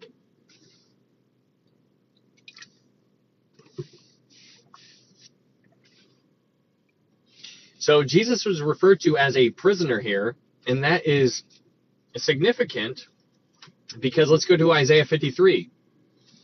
Isaiah 53, verse 8. Isaiah 53, verse 8. In Isaiah 53, verse 8, it says this. Isaiah 53, verse 8, it says, "He was taken from prison and from judgment. And who will declare his generation? For he was cut off from the land of the living. For the transgressions of my people he was stricken." I mean, Isaiah 53, we'll read it here in a little bit, but I just want you to understand here, the prison. He was taken from prison. He was a prisoner. Jesus was a prisoner. And so when you go back to Matthew 27, verse 15, it makes this make a little bit more sense. In Matthew 27, verse 15, it says, "Now at the feast, the governor was accustomed to releasing the multitude one prisoner whom they wished. And at that time they had a notorious prisoner called Barabbas. Therefore, when they had gathered together, Pilate said to them, 'Whom do you want me to release to you, Barabbas or Jesus who is called Christ?' For he knew that they had handed him over because of envy. While he was sitting on the judgment seat, his wife sent to him, saying, 'Have nothing to do with that just man, for I have suffered many things today in a dream because of him.'" So here Pilate's wife is referring to Jesus as a just man. That just man, it basically, she's calling him a righteous man. So imagine yourself being Pilate.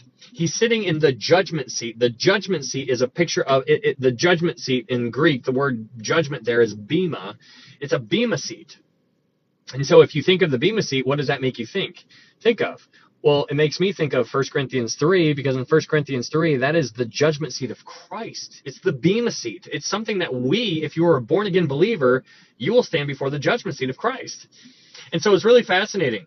So here, Pilate is sitting in the judgment seat, and he's the guy who is calling the shots right here. And, it's just interesting. But his wife refers to him as righteous by calling him a just man in verse 19. So moving on to Matthew 27, verse 20, it says, "But the chief priests and elders persuaded the multitudes that they should ask for Barabbas and destroy Jesus." You see how the chief priests are like manipulating the crowd? I don't know if this like rings any bells like in our world today, but like, some things that took place, I don't know, back in last election. But it's just really interesting, like how easy it is to manipulate the crowds. You can get in there and manipulate the crowds very simply. And so you're seeing it happen right here in Matthew 27, verse 20. In Matthew 27, verse 21, moving on, it says, "The governor answered and said to them, 'Which of the two do you want me to release to you?' They said, 'Barabbas.' Pilate said to them, 'What then shall I do with Jesus, who is called Christ?' They all said to him, 'Let him be crucified.' And then the governor said, 'Why? What evil has he done?' But they cried out all the more, saying, 'Let him be crucified.' They never gave him an answer. They never gave him an answer. They just said, 'Let him be crucified.' Verse 24, it says, "When Pilate saw that he could not prevail at all, but rather that a tumult was rising, he took water and washed his hands before the multitude, saying, 'I am innocent of the blood of this just person. You see to it.'" So what you see here is Pilate is referring to Jesus as a righteous person. That is unbelievable. You see Pilate, he tries him, he examines him. There's no fault found in him. He sends him to Herod. Herod finds no fault in him. He sends him back to Pilate. Pilate again is like, "I see no fault in him. What's going on?" And then he washes his hands as if that's going to cleanse him from this guilt. But we know that does not cleanse him from the guilt, because this is expounded on. We know that water did nothing, is what I'm talking about in Matthew 27, verse 24, because Pilate is still guilty, and we see that in Acts chapter 4. Let's go to Acts chapter 4, verse 27. Go to Acts chapter 4, verse 27. In Acts chapter 4, verse 27, it says this. In Acts chapter 4, verse 27, it says this, "For truly against your holy servant Jesus, whom you anointed, both Herod and Pontius Pilate with the Gentiles and the people of Israel were gathered together to do whatever your hand and your purpose determined before to be done." Now, if you continue reading, basically Peter is blaming everybody. He's blaming all of the Jewish people for delivering Jesus to Pilate. He's basically saying that the Jewish people were guilty for delivering Jesus up, and saying that they're all at fault. But it's interesting that Pilate washes his hands as if that does something. Okay, Matthew 27, verse 24, you see Pilate, he acknowledges Jesus' innocence. And then Matthew 27, verse 25, it says, "And all the people answered and said, 'His blood be on us and on our children.'" That's crazy. We're going to come back to that verse, because of how significant it is. But the people they answered and they said, his blood be on us and our children. Then in Matthew 27, verse 26, it says, then he released Barabbas to them, and when he had scourged Jesus and delivered him to be crucified. So let's stay here for a little bit. Let's talk about Barabbas. So the word Barabbas, we've talked about this in the past, but just in case you guys are unaware, the word Barabbas, it can be dissected into two parts. Bar-Abba. Bar-Abba. Bar-Abbas. Bar means son of. Abba means the father. So Barabbas means son of the father. So when the people were chanting, give us Barabbas, they were chanting, give us the son of the father. That is what they were chanting. Give us the son of the father. Give us the son of the father. And so Barabbas went set free, but who did they get? They got the son of the father instead. Fascinating stuff. But also, I want you to pay attention to Barabbas. Let's talk about Barabbas for a little bit. Barabbas, let's talk about him. What do we know about him? He was a murderer. He was in the act of rebellion against the Roman Empire, so he was caught in that, and he also was a murderer. So while he was in the act of rebelling against the Roman Empire, he murdered somebody. But what you have here is that you have Barabbas, who was in fact convicted. Hey, good night, Jubesy Bear. He was in fact convicted. That's important to understand. He was convicted. He also was guilty. He was convicted, he was guilty, and he knew that Jesus would take his place. He also knew that he did nothing to be set free. Now, this is so important to pay attention to because that's me. I was convicted. I am convicted, and I am guilty. And Jesus took my place. And so what you see is Jesus switching places with Barabbas. Jesus was innocent and took the place of a guilty man. That's what he did for me. That's what he did for you. It's so important to pay attention to what's going on here, just in what took place in history. It's a picture. It's unbelievable. They changed places.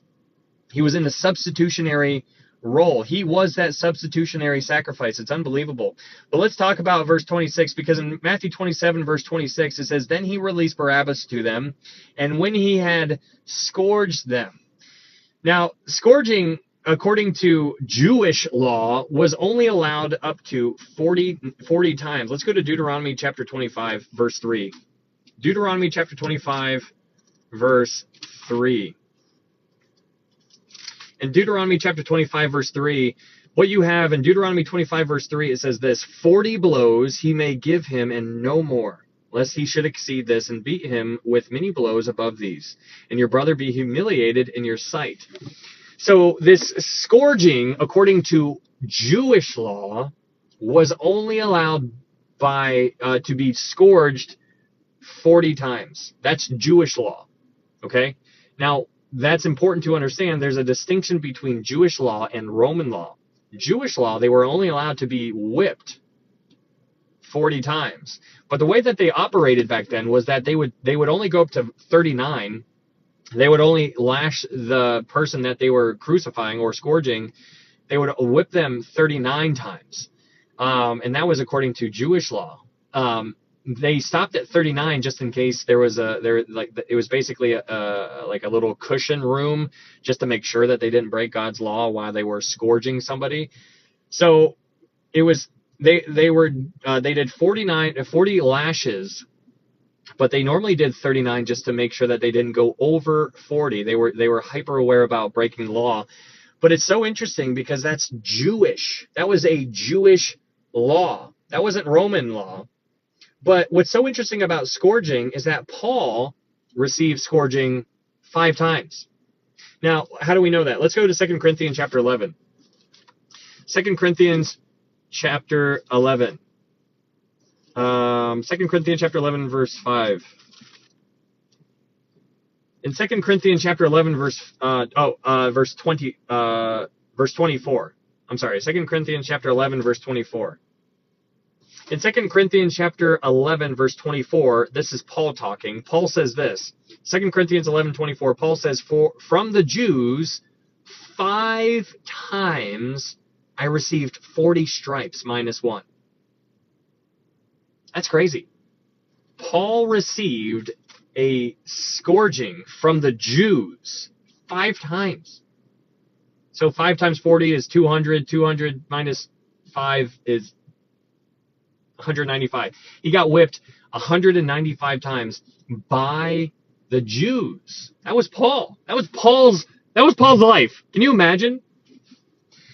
But you need to understand the difference between the Jews and the Romans, because Paul received scourging 5 times from the Jews, but being scourged by the Romans was much different than the Jews. Romans could strike them as many times as they wanted. So here in verse 26, talking about scourging, let's talk about scourging for a little bit. The Roman scourge was their tool that they used was longer, and it was more brutal than the Jewish whip. The Roman scourge was longer, which means when they struck the individual, it wouldn't just affect the back. If this was my back, the Jewish ones were shorter, so when they struck somebody, it would just stay on the back and hit the back and hit the back and hit the back. But the Roman one was much longer, and so when they whipped somebody, it would hit their back and then it would go all the way around to their front. And so it would wreck their entire, all around their body. And so this whip had pieces of glass, it had pieces of metal, and it wouldn't just affect the back, it would affect their chest, their neck, their face, everything. Each lash had glass or metal on it, and by the time a Roman flogging was complete, the family members wouldn't even recognize them. And this event fulfilled what we read about all the way back in Isaiah. They would be unrecognizable. Let's go to Isaiah 52. Isaiah 52, verse 14. So in Isaiah chapter 52, verse 14, you see this unbelievable verse. And I just want you guys to understand what we're diving into here. In Isaiah chapter 52, verse 14, it says this: just as many were astonished at you, so his visage was marred more than any man, and his form more than the sons of man. What this is saying, what Isaiah 52 verse 14 is saying is it literally means he was beaten so badly that his appearance didn't look like a man. He didn't look like a human being after he was beaten as much as he was beaten. So when we're talking about this scourging, I need you to understand, like, this like, you know, we've all have probably at least at some point in our life have seen The Passion of the Christ. It's not like something that you want to watch too much. I just can't take it too much because it's just bawling my eyes out every time I watch it. But that graphic image that we see from Hollywood's depiction is very elementary to what it actually was. Jesus would have loved to go through that. It's unbelievable to see this, because when you see that in The Passion of the Christ, you see Jesus's face. His face is like bloody from the blood dripping down from his brow from the crown of thorns. That is how Hollywood depicts it. That is not accurate at all. It's not even close. He was like, his face was ribbons. His face, unrecognizable, like wrapped around his face, tearing his face off, plucking his beard out, scarring. He did not look human being. And so when we're talking about what's going on here during this crucifixion process, I need you to understand, like, the severity of what's really happening here. When you picture the whole Passion of the Christ thing, which is what our minds go to, when you picture Jesus on the cross with like a little towel around his waist covering up his private section, that's not accurate at all. He was naked. He was nailed to the cross. He was exposed for the world to see, and he was shredded to pieces. That is what you need to visualize when you think about this crucifixion process. It was unlike anything else. So going back to Matthew chapter 27, verse 26, now you have a little bit better picture in Matthew 27, verse 26. It says, then he released Barabbas to them, and when he had scourged Jesus, he delivered him to be crucified. You know, this process, it's just heartbreaking seeing this, like, scourged to him. Like, it's just a real quick sentence, not a big deal to read, but when you actually understand what took place, unbelievable. Matthew 27, verse 27. Moving on to Matthew 27, verse 27, it says, Then the soldiers of the governor took Jesus into the praetorium and gathered the whole garrison around him, and they stripped him and put a scarlet robe on him. Thank you, Chowder. And they stripped him and put a scarlet robe on him. When they had twisted a crown of thorns, they put it on his head. And so let's stop here for a little bit, Matthew 27, verse 29. It says, when they had twisted a crown of thorns. So let's talk about this crown of thorns. Let's go back to Genesis chapter 3 so you can see the symbolism of what's going on here. Genesis chapter 3, verse 17. This goes all the way back to the curse that took place all the way back in Genesis 3. So in Genesis chapter 3, verse 17, it says, Then to Adam he said, Because you have heeded the voice of your wife, and you have eaten from the tree of which I have commanded you, saying, You shall not eat of it, cursed is the ground for your sake. In toil you shall eat of it all the days of your life. Both thorns and thistles it shall bring forth to you. So a part of this curse, when sin was on the earth, after Adam and Eve sinned, there was a curse. And a part of that curse was thorns. So the curse is represented by thorns. And so what you see, going back to Matthew chapter 27, in Matthew 27, verse 29, it says, when they had twisted a crown of thorns, that is a picture of the curse going on his head. So by means of Jesus' suffering, Jesus bore on himself the Adamic curse. The curse was on his head. It's unbelievable. Then it says they put it on his head. Unreal. Unreal. And then it goes on in verse 29, it says, and a reed in his right hand. And they bowed the knee before him and they mocked him, saying, Hail, King of the Jews. So they put a crown on his head, and they were mocking his claim to be a king. They mocked his claim to be a king. Now what's so interesting is if you go back to Matthew, let's go back to Matthew chapter 2. Let's go back to Matthew chapter 2. Because in Matthew chapter 2 verse 1, in Matthew chapter 2 verse 2, the Magi show up. In Matthew chapter 2 verse 2 it says, Where is he who has been born King of the Jews? So what's so important to understand is that Jesus was born King of the Jews. And Jesus died King of the Jews. So that's just who he is. He's the King of the Jews. Like, I don't care. Like, these people were making fun of him. And so they made fun of him. And they made so much fun of him, they thought it was a great idea to put a crown on his head, mocking his claim to be the king. So in Matthew 27, verse 30, it goes on. In Matthew 27, verse 30, it says, Then they spat on him and took the reed and struck him on the head.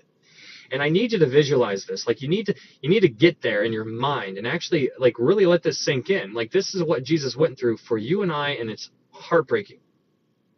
But in Matthew 27, verse 30, they spit on him, and then they took the reed and they struck him on the head. Now, this crown of thorns, these thorns are sharp. They're razor sharp and they're pointy. Imagine being struck on the head with this on your head. That would dig the thorns deeper into your head. And it's heartbreaking. This is what he went through. All while his whole body is in shreds. He's shredded, like literally just falling apart. His skin is falling off of him. It's crazy. It says in verse 30, Then they spat on him. And they took the reed and struck him on the head. And when they had mocked him, they took the robe off him, put his own clothes on him, and led him away to be crucified. Now as they came out, they found a man of Cyrene, Simon by name. Him they compelled to bear his cross. So now we're going to stop there. And now we're going to go to John 19. And we're going to go back to John and read John's account to pick up some more of the pieces. John chapter 19. John chapter 19, verse 4. It So let's go read John chapter 19, verse 4. In John chapter 19, verse 4, it says this, Pilate then went out again and said to them, Behold, I am bringing him out to you, that you may know that I find no fault in him. Then Jesus came out, wearing the crown of thorns and the purple robe, and Pilate said to them, Behold, the man. Now, you could just melt right there in so many different levels, because the word man is so vital to understand. It is so awesome when you see the picture. Like, he is our kinsman redeemer. And if you were here for our other studies, we don't need to dive into it right now, but when you understand what a kinsman redeemer is, it needed to be a kin. It needed to be somebody who is a human being in order to redeem the human beings. Jesus became a man. He led a sinless life, and he took it back. That's what Revelation chapter 5 is all about. There was nobody who was worthy enough to take the scroll from the Father's hand in Revelation chapter 5. And that is why John is weeping convulsively in Revelation chapter 5 until one of the elders go up and tap him on the shoulder and they say, don't worry about it. There is one worthy. And that's talking about Jesus, the Lamb of God. The Lamb. The Lamb. All right. John chapter 19. Hey, thank you, Lee. Moving on to John chapter 19, verse 6. Moving on. John chapter 19, verse 6. It says, Therefore, when the chief priests and officers saw him, they cried out, saying, Crucify him! Crucify him! Pilate said to them, You take him and crucify him, for I find no fault in him. Again, Pilate is saying that he is innocent. It is unbelievable. The assistant to the most powerful person in the world is claiming Jesus to be innocent. Then the Jews answered him in verse 7, We have a law, and according to our law, he ought to die because he made himself the Son of God. That is crazy. He made himself to be the Son of God. Now, what's so interesting about this is that to a pagan leader, which Pilate was, the God-man possibility it required investigation, because in Greek and Roman mythology, they had their ideas was filled with accounts of gods living among men. And so you can only imagine how when Pilate heard this, that he was just like, I got to look into this. And so in John chapter 19, verse 8, it says this, Therefore, when Pilate heard that saying, he was the more afraid, and went again into the praetorium and said to Jesus, Where are you from? But Jesus gave him no answer. Then Pilate said to him, Are you not speaking to me? Do you not know that I have the power to crucify you and power to release you? And Jesus answered, You could have no power at all against me unless it had been given you from above. Therefore, the one who delivered me to you has the greater sin. You know, let's go to Daniel chapter 2 real fast. Daniel chapter 2, verse 21. Daniel chapter 2, verse 21, in reference to having power. Who gives who power? We need to remember this, especially in our world today. Hey, thank you, AJ. In Daniel chapter 2, verse 21, it says this. Well, let's read verse 19. This was when the dream was, when Daniel was given the interpretation of Nebuchadnezzar, because Nebuchadnezzar had the dream, and Nebuchadnezzar said that somebody needed to tell him what the interpretation of the dream was and what the dream was itself. And so Daniel goes before the Lord and he prays, and then then God reveals the dream to Daniel. So in Daniel chapter 2, verse 19, it says, Then the secret was revealed to Daniel in a night vision. So Daniel blessed the God of heaven. And Daniel answered and said, Blessed be the name of God forever and ever, for wisdom and might are his. And he changes the times and the seasons. He removes kings and raises up kings. And that's important for you and I to remember in our world today, just kind of, going off of what we're actually talking about now. You need to remember that he removes kings and he raises up kings. In the world that we are living in right now, you need to remember who's on the throne. And that's why Isaiah 6 is so good, because Isaiah 6, Isaiah sees God sitting on the throne. Who is on the throne right now? And that is God Almighty. No matter what's going on around our world, we need to remember that he is still in control, just like how he was in control right here. Moving on. Have a good night, Respiratory. John chapter 19. In John chapter 19, verse 11, in John chapter 19, verse 11, it says, Jesus answered, you could have no power at all against me unless it had been given you from above. Therefore, the one who delivered me to you has the greater sin. Greater sin? That goes in line with greater condemnation. There is a greater sin. You can do greater sins, even though one sin is enough to keep you out of heaven. There is greater sins and there are lesser sins. It's unreal. There is a book. The people who die in their sins, one day they're going to stand before the great white throne judgment. And then the people who never put their faith in Jesus Christ, they're going to stand before that great white throne. And then the book of works is going to be open, and those people who never accepted Jesus will be judged by their works. Terrifying. John chapter 19, verse 12, moving on, John chapter 19, verse 12, it says, from then on Pilate sought to release him, but the Jews cried out, saying, if you let this man go, you are not Caesar's friend. Whoever makes himself a king speaks against Caesar. So do you see how they're using Jesus' claim to be king of the Jews against him? Pilate already saw that he was not guilty, but the crowd, the Pharisees, the scribes, the Pharisees, they're crying out, and they are blackmailing Caesar here, or they're blackmailing Pilate here. They're saying, you are not a friend if you let him go. You are not a friend of Caesar if you let him go. Whoever makes himself a king speaks against Caesar. Verse 13, when Pilate therefore heard that saying, he brought Jesus out and sat down in the judgment seat. There's that word again. The judgment seat is bema, the bema seat. He sat down in the judgment seat in the place that is called the pavement, but in Hebrew, Gabbatha. Verse 14, now it was the preparation day of the Passover, and about the 6th hour, and he said to the Jews, behold your king.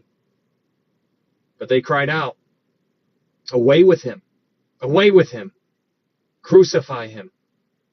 Pilate said to them, shall I crucify your king? The chief priests answered, we have no king but Caesar. We read that earlier today, but hopefully it makes sense to you. This is the Jewish people accepting a Gentile king instead of the Messiah. That is so vital for you to understand. This is how much they hated Jesus. Have a good night, Wendy. So it is unreal. But let's go to Hosea chapter 3 real fast. Hosea chapter 3. Hosea chapter 3. In Hosea chapter 3 verse 4, Hosea chapter 3 verse 4, it says this. Hosea chapter 3 verse 4. In Hosea chapter 3 verse 4, it says, for the children of Israel shall abide many days without king or prince, without sacrifice or sacred pillar, without ephod or teraphim. Very interesting that it says that they will abide many days without a king. But in Hosea chapter 3 verse 5, it says, afterward the children of Israel shall return and seek the Lord their God and David their king. They shall fear the Lord and his goodness in the latter days. This has yet to be fulfilled. It's just so fascinating. This is all the way back in Hosea. It says they're going to go a long time without a king. They're still going. This is still happening today. But then it says, afterward, the children of Israel shall return and seek the Lord their God. How cool is that? Like, they are going to come back. It's just a matter of time. And that is what the whole remnant plays into it. You got the 144,000.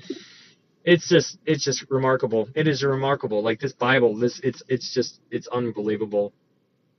Moving on, let's go back to Matthew chapter 27. Where are we at? Matthew chapter 27, verse okay.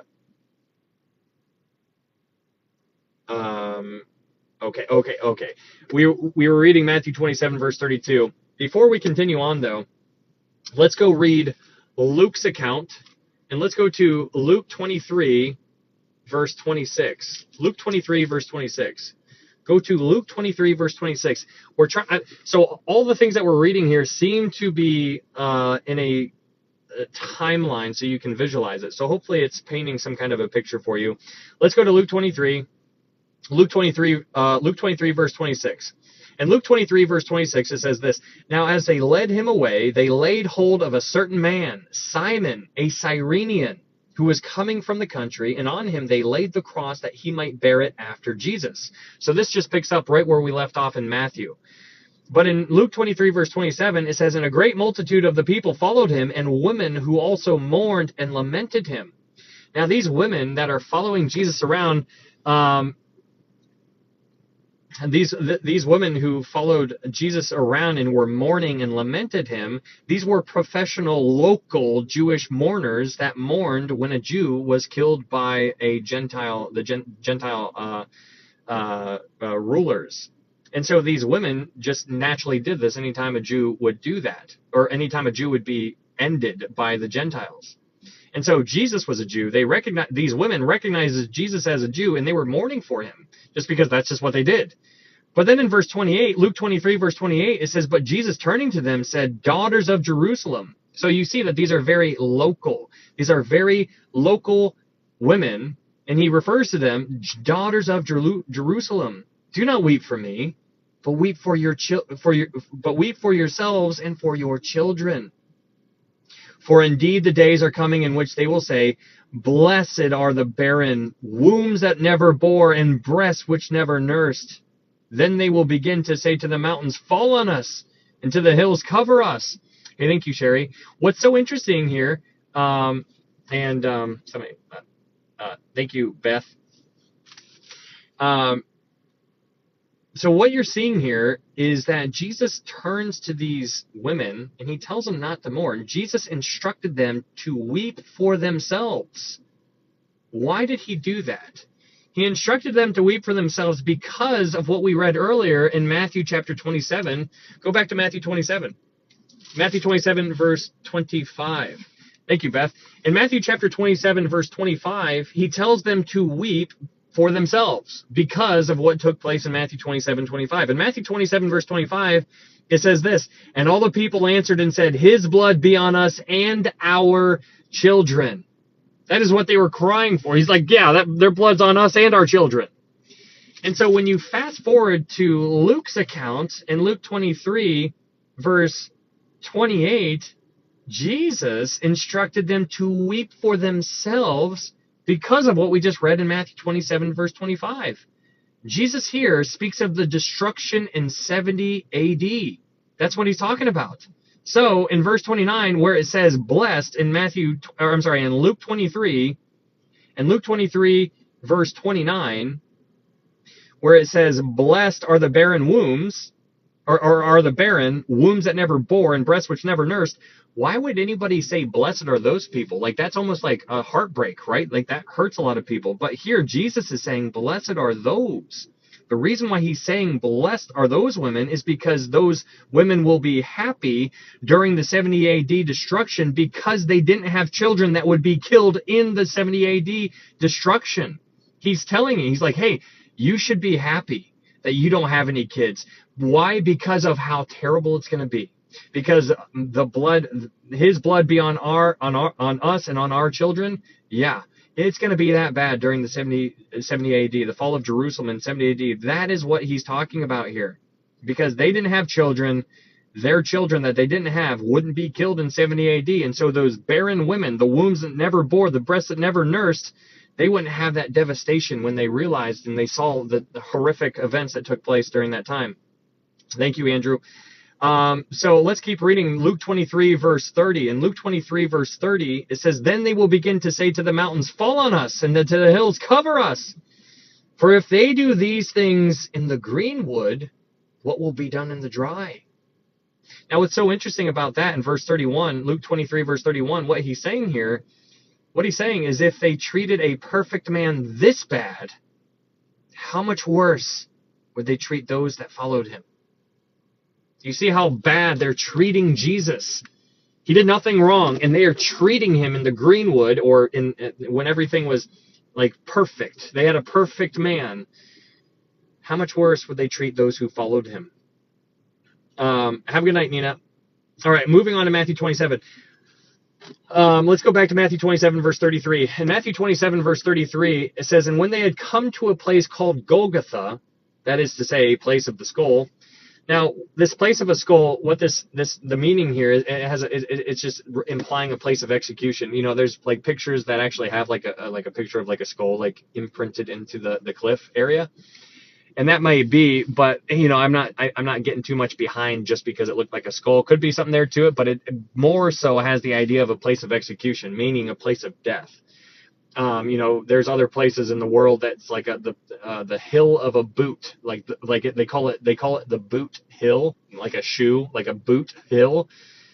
It's not because it looks like a boot; it's because there's a lot of soldiers who died with their boots on in that area, so they called it Boot Hill. That doesn't mean that it looks like a boot. I'm just giving you a different something to compare it to. This place of a skull just doesn't necessarily mean that it looks like a skull. What it's implying here is that this is it's a place of execution. It's a place of death. And that is the picture that's going on here with this place of a skull. So Matthew 27, verse 34, in Matthew 27, verse 34, it says, they gave him sour wine mingled with gall to drink. But when he had tasted it, he would not drink. So here, this sour wine is Mark gives us a little bit clearer picture. Let's go to Mark 15. Mark 15, verse 23. Let's go to Mark 15, verse 23. And in Mark 15, verse 23, Mark gives us a little bit more insight on this drink. In Mark 15, verse 23, it says this, then they gave him wine mingled with myrrh to drink, but he did not take it. Now, that's so interesting that it was mingled with myrrh. What have we learned about myrrh? That's from Mark's account. So what do we learn about myrrh? Well, let's go back to Matthew chapter 2, because in Matthew chapter 2, this was one of the gifts. Matthew chapter 2, verse 11. In Matthew chapter 2, verse 11, it says, and when they had come into the house, this is talking about the wise men, the Magi. In Matthew 2:11, it says, and when they had come into the house, they saw the young child with Mary his mother, and fell down and worshipped him. And when they had opened their treasures, they presented gifts to him, gold, frankincense, and myrrh. Myrrh. So you see, myrrh, this is where the wise men were speaking about his crucifixion. They acknowledged, or that these Magi, these wise men, acknowledged that Jesus would die. And so now you're seeing myrrh being implemented with Jesus's story as he's going about to pass. He's about to die here soon. And so you see myrrh enter the picture. And you see that in Mark 15, verse 23, and Matthew 2, verse 11. This drink was the drink that they were offering Jesus was meant to dull the senses. But after Jesus tasted it, he refused to drink. The reason why he refused to drink was because he needed to be fully ready for the spiritual warfare that was about to happen on the cross. There's about to be some serious stuff that's about to take place when he gets on the cross. It's still not over yet. It's unbelievable. But what's important to understand here is that they offered this to him before the crucifixion. So he just gets scourged. He's in shreds. His body is falling off of himself. Now they're offering him a drink that is there to stupefy. It is there to dull the senses. It is there to take away and make this more bearable. And he's like, I'm not taking any of it. And it's just so remarkable. But before we continue on, I want you guys to understand what's going on here. So Jesus, we're getting to the crucifixion part, and I want you to just have it in your mind that Jesus says 7 statements while he is on the cross. And we can look up some of those statements just so you can get it through your mind. The first one is in Luke 23, verse 34. We're just going to look at these real fast just so you can have them in your mind. Luke 23, verse 34. Luke 23, verse 34. We're just going to fly by these 7 sayings. I just want you to get it in your mind so that Jesus said 7 statements. Luke 23, verse 34, it says, then Jesus said, Father, forgive them, for they do not know what they do. That is the first one. The next one is in Luke 23, verse 43. Luke 23, verse 43. In Luke 23, verse 43, it says, and Jesus said to him, assuredly I say to you, today you will be with me in paradise. That's the second one. That was in Luke 23, verse 43. The next one is in John 19, verse 26. John 19, verse 26. John 19, verse 26. In John 19, verse 26, it says, when Jesus therefore saw his mother and the disciple whom he loved standing by, he said to his mother, woman, behold your son. Then he said to the disciple, behold your mother. And from that hour, that disciple took her to his own home. Who is that disciple whom Jesus loved? There's a quiz question for you. I'm sure many of you guys are probably aware of whom that disciple is. Who is the disciple whom he loved? That, I'm sure you guys are probably typing it right now, is John. Absolutely, it is John. So Jesus, what Jesus does here is that he actually gives the custodialship to John himself. John was not his half brother. John was just a disciple, a follower of Jesus. It's so fascinating that Jesus did not give the responsibility of his mother to his half brothers. How come he didn't give it to James? He had a whole bunch of brothers. Why didn't he give the responsibility to them? He gives them to John. The reason is because his brothers didn't believe in who Jesus was until after the resurrection.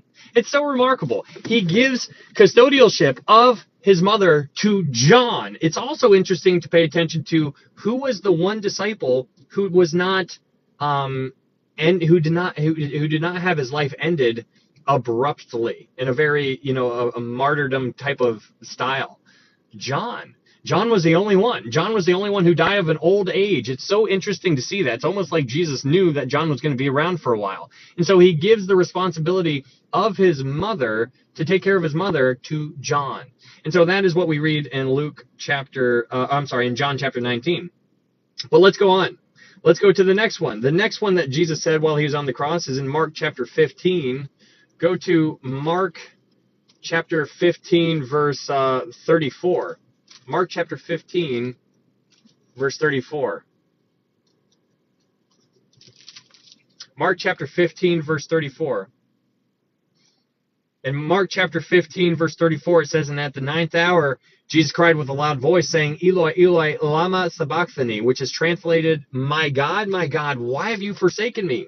That is what he says in Mark chapter 15, verse 34. Now let's go back to John chapter 19, verse 28. John chapter 19, verse 28. In John chapter 19, verse 28, it says this, after this, Jesus, knowing that all things were now accomplished, that the scripture might be fulfilled, said, I thirst. That is what he says. That's another thing that he says. In John chapter 19, verse 30, it says this, so when Jesus had received the sour wine, he said, it is finished. That is the next thing that Jesus said. And then the seventh thing that he says is in Luke 23, verse 46. Luke chapter 23, verse 46. In Luke chapter 23, verse 46, it says, and when Jesus had cried out with a loud voice, he said, Father, into your hands I commit my spirit. Having said this, he breathed his last. So those are the seven things. The seven things, yes, tetelestai, paid in full, absolutely. Those are the seven things that Jesus uttered while he was on the cross. And that's remarkable. Seven things. Now, if you know anything about the Bible, you're probably very sensitive to the word seven and to the word 12. Well, here you have the word seven because it's associated with seven statements from Jesus while he was on the cross. And it's remarkable because when you zoom into those passages, those seven statements, the majority of them are speaking of love and forgiveness. While Jesus was on the cross, the topics that Jesus spoke of was love and forgiveness. Unbelievable. That is just unbelievable. It's unbelievable. Okay, so let's get back to Matthew chapter 27. Matthew chapter 27. Matthew 27, verse 34, it says, they gave him sour wine mingled with gall to drink, but when he had tasted it, he would not drink. Remember, they gave this to him before he was actually crucified. This was something while he was en route to be crucified. Right before we start diving into this crucifixion, let's remember something. Let's go to 1 Corinthians. 1 Corinthians, go to 1 Corinthians chapter 1, verse 18. Go to 1 Corinthians chapter 1, verse 18. Let's talk about this whole cross situation, because there's a lot of people who think it's ridiculous. 1 Corinthians chapter 1, verse 18. In 1 Corinthians 1, verse 18, it says, for the message of the cross is foolishness to those who are perishing, but to us who are being saved, it is the power of God. You have two people in the world, two types of people in the world. You have people who think the cross is ridiculous and think it's just the most crazy thing ever and it's hilarious. And those are the people who are perishing. But the people who are being saved, it is everything. And so those are two people. You're one of those two people. You think it's the power of God? You think that is how we are being saved because of the cross?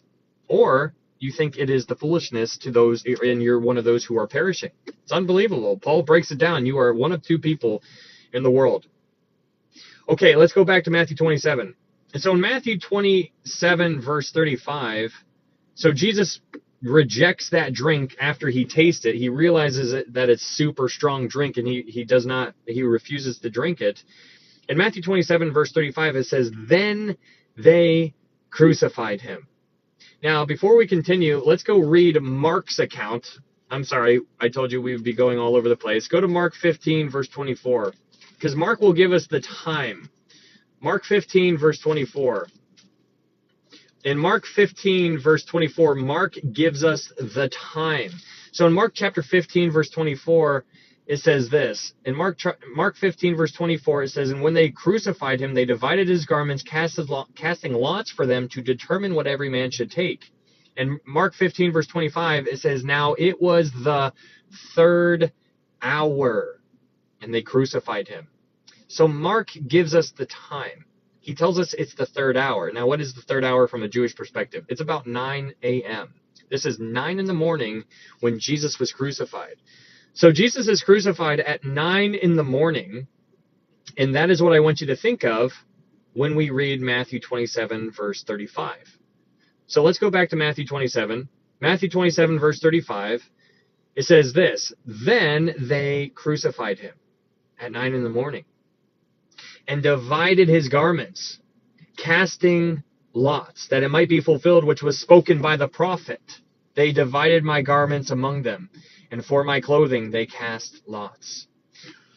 Okay, so here, what's so interesting about this 9 in the morning situation, and that we're going to talk about that, Jesus was crucified at 9 in the morning, which was the same time the priests offered up the sacrifice for the Passover.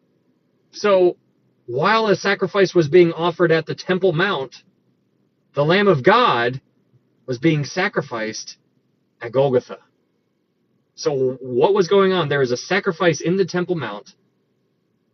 At the same time, a sacrifice was being performed on Golgotha. The Lamb of God. Behold, the Lamb of God, which takes away the sins of the world. It's just unbelievable. It is just unbelievable. This, you just can't, this book is unbelievable. Let's go to Isaiah chapter 9. In Isaiah chapter 9, verse 6. In Isaiah chapter 9, verse 6, this is a verse that we're all very familiar with, because you probably get it if you get Christmas cards from anybody. I don't. Does anybody want to send me a Christmas card? No, I'm totally kidding. On Isaiah chapter 9, verse 6. Isaiah chapter 9, verse 6, it says, for unto us a child is born, unto us a son is given, and the government will be upon his shoulder, and his name will be called Wonderful, Counselor, Mighty God, Everlasting Father, Prince of Peace. It is so interesting what he's doing here in Isaiah chapter 9, verse 6. It says, for unto us a child is born. That is a specific event.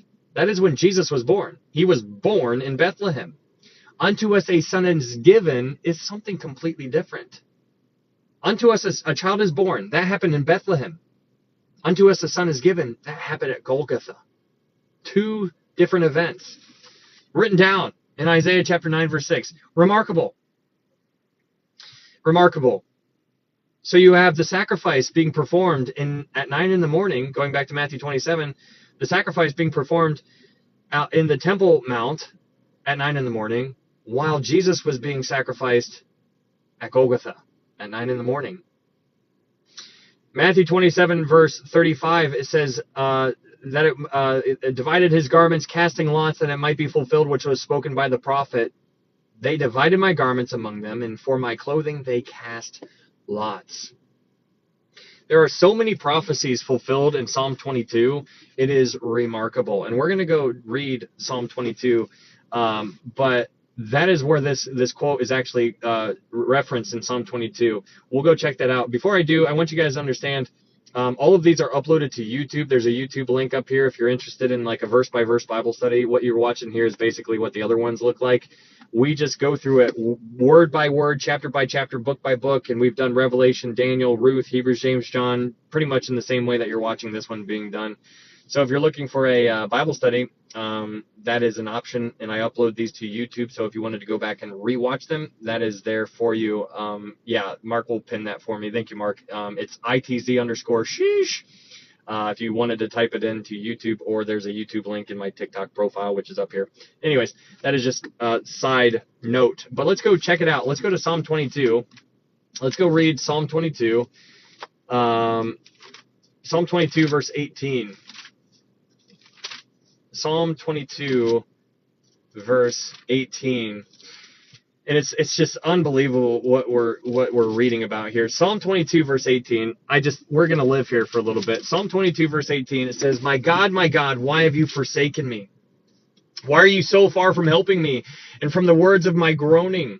This is a messianic psalm. There's some people out there who say this is not a messianic psalm, and I'm like, you don't believe in Jesus. And they're like, no, I do not. And I'm like, that makes a lot more sense now. So you need to be cautious on the people who say that they are a Christian, because people who say they're Christian, you need to test them and be like, what is that? Can you explain it to me? Tell me what that means to you. Because the word Christian is used loosely. It's thrown around in any kind of, like, it just means whatever anybody wants it to mean now. So you need to dive into what people actually mean and have them define it for you and be like, how do you know for sure you can get to heaven? There's only one way, and that is by believing that Jesus is God's son, that he led a sinless life, that he died on the cross for my sins, that he was buried, that he rose again on the third day. The Bible says, for whosoever calls upon the name of the Lord shall be saved. For by grace you have been saved through faith, and that not of yourselves, it is the gift of God, not of works, lest any man should boast. That is everything. Jesus is everything. So in Psalm 22, we're reading about this messianic psalm that is talking about a crucifixion that didn't even exist during this time, and now we're going to be reading about it centuries before crucifixion was even invented. It's unbelievable. Psalm 22, verse 1, it says, my God, why have you forsaken me? Why are you so far from helping me and from the words of my groaning? Oh my God, I cry in the daytime, but you do not hear. And in the night season, I am not silent. But you are holy, enthroned in the praises of Israel. Our fathers trusted in you. They trusted and you delivered them. They cried to you and were delivered. They trusted in you and were not ashamed.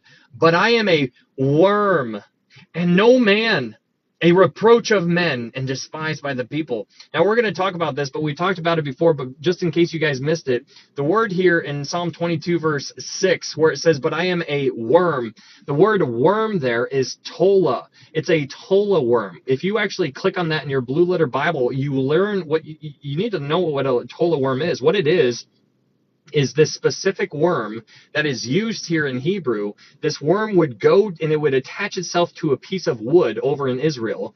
It would attach itself to a piece of wood and it would die on that tree. It would purposefully attach itself to the wood. It would fasten itself to the wood, and then it would give birth. The children, the children of the worm would eat their way out of the mother. They would consume the mother, and then while in doing so, it would stain the wood red. So this wood would be stained crimson, and then the children would go free. And then 3 days later, that tola worm, the carcass of the tola worm, would flake off white as snow. This was a whole picture of the crucifixion all the way back in Psalm 22, verse 6, in just one word. This tola worm is unbelievable. And so it's right here. It says in Psalm 22, verse 6, it says, but I am a worm. And just before we continue reading, just so you can just piggyback off of that, if you want to go to Isaiah chapter 1, verse 18, which expounds on it. In Isaiah chapter 1, verse 18, all right, Andrew, have a good night. In Psalm 118, it says, come now and let us reason together, says the Lord. Though your sins are like scarlet, they shall be as white as snow. Though they are red like crimson, they should be as wool. So in Isaiah chapter 1, verse 18, the word crimson there is tola. Though they are red like crimson, referring back to the tola worm. This tola worm is the gospel message in one word. Oh, okay. I'm kidding. Okay, so it's just really fascinating. It is so unbelievable. Okay, so with that in mind, let's go to Psalm 22, verse 6. Let's continue reading. Psalm 22, verse 6, it says, but I am a worm and no man, a reproach of men and despised by the people. And those who see me ridicule me. They shoot out the lip, they shake the head, saying, he trusted in the Lord, let him rescue him. Let him deliver him, since he delights in him. You see, this is what the people are going to be crying out to Jesus as Jesus is on the cross. This is going to be fulfilled after Jesus gets crucified. It's unreal. Verse 9, it says, but you are he who took me out of the womb. You made me trust while on my mother's breast. I was cast upon you from birth. From my mother's womb you have been my God. Be not far from me, for trouble is near, for there is none to help. Psalm 22:12, it says, many bulls have surrounded me. Strong bulls of Bashan have encircled me. This could be speaking of the Roman guard, or it could be talking about demons, depending on who you're actually talking about. But it says in verse 13, it says, they gape at me with their mouths like a raging and roaring lion. Who does that remind you of?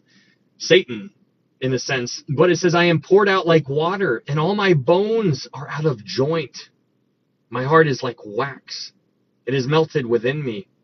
My strength is dried up like a potsherd. My tongue clings to my jaws. You have brought me to the dust of death. For dogs have surrounded me. The congregation of the wicked has enclosed me. They pierced my hands and my feet.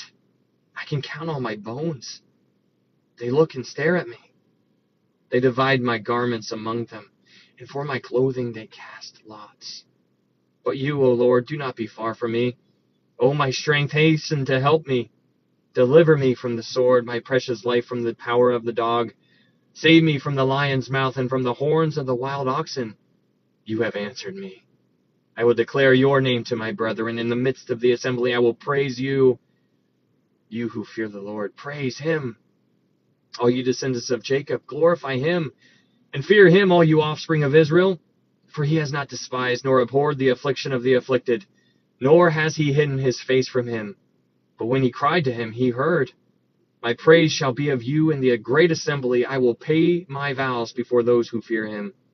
The poor shall eat and be satisfied. Those who seek him will praise the Lord. Let your heart live forever.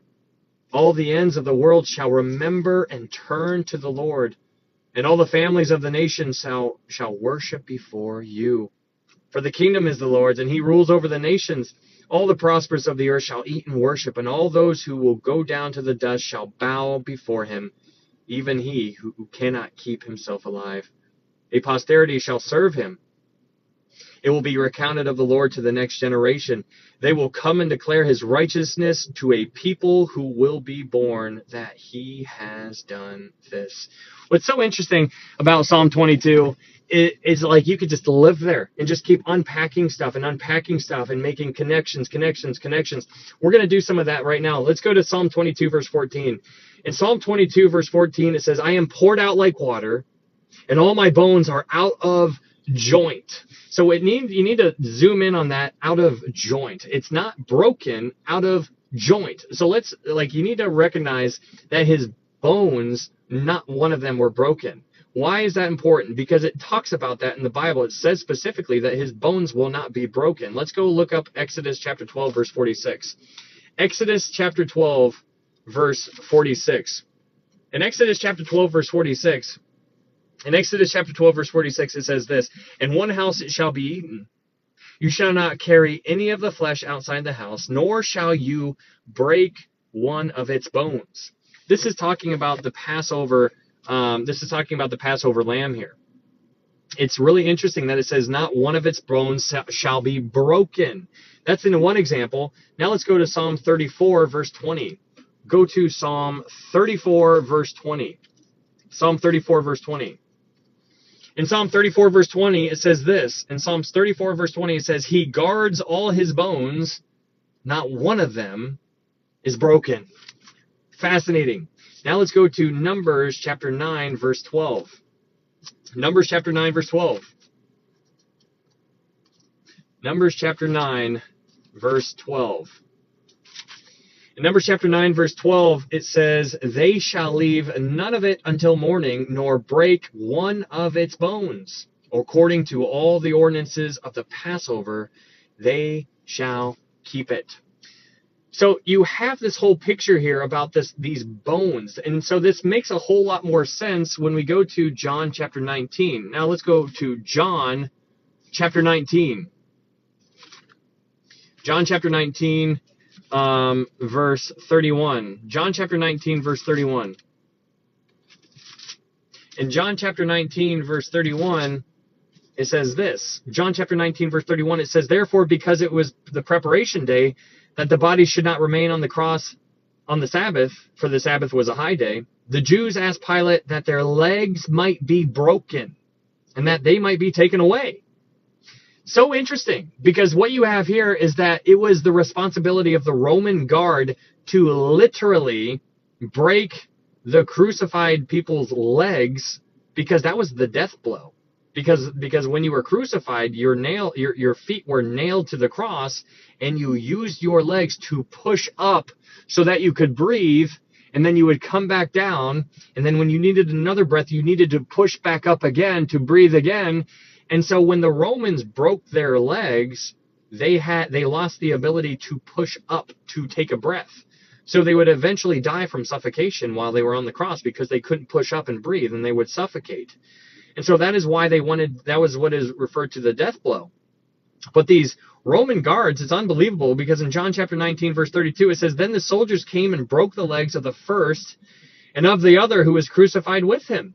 So they broke both of their legs, both the guy on the left and the guy on the right broke both of their legs.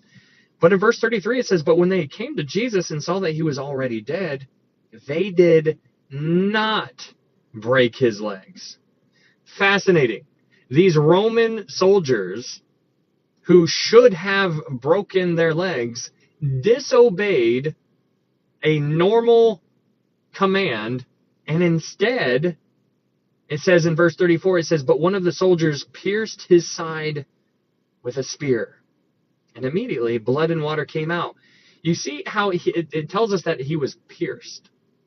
You can just run all over the place with that word, pierced. It goes back to this Passover bread in Matthew chapter 26, like this Passover bread. When they're eating the Passover, what were the three qualifications for the Passover bread? It needed to be unleavened. It needed to be striped. And it needed to be pierced. It needed to be pierced. He was pierced. Goes all the way back to Zechariah. Let's go to Zechariah chapter 11. I think, or 10, we'll find it. Zechariah 10, 11. Zechariah 12. Zechariah 12, verse 10. In Zechariah 12, verse 10, it says, "And I will pour on the house of David and on the inhabitants of Jerusalem the spirit of grace and supplication. Then they will look on me whom they pierced. They will mourn for him as one mourns for his only son, and grieve for him as one who grieves for a firstborn." Unbelievable. It's unbelievable. So you have this piercing that is going on. It should have been broken his legs, but it was prophesied about centuries ago that he would not break one body. His bones were out of joint, but not one of them were broken. Unreal. Continuing in John chapter 19 in verse 35. In John chapter 19, verse 35, it says, "And he who has seen has testified, and his testimony is true, and he knows that he is telling the truth, so that you may believe. For these things were done that the scripture should be fulfilled, not one of his bones shall be broken. And again, another scripture, they shall look on him whom they pierced. It's just remarkable. Okay, let's go back to Matthew chapter 27. Matthew chapter 27, moving on, Matthew chapter 27, verse 35. In Matthew chapter 27, verse 35, we're making progress. Matthew 27, verse 35, it says, Then they crucified him and divided his garments, casting lots that it might be fulfilled, which was spoken by the prophet. They divided my garments among them, and for my clothing they cast lots. So what they were doing here is they were literally gambling for his clothing. Now, what's interesting is that each crucifixion, there was 4 soldiers that were assigned to each Roman crucifixion. And so what's interesting here is that Jesus was naked and he was unrecognizable at this point.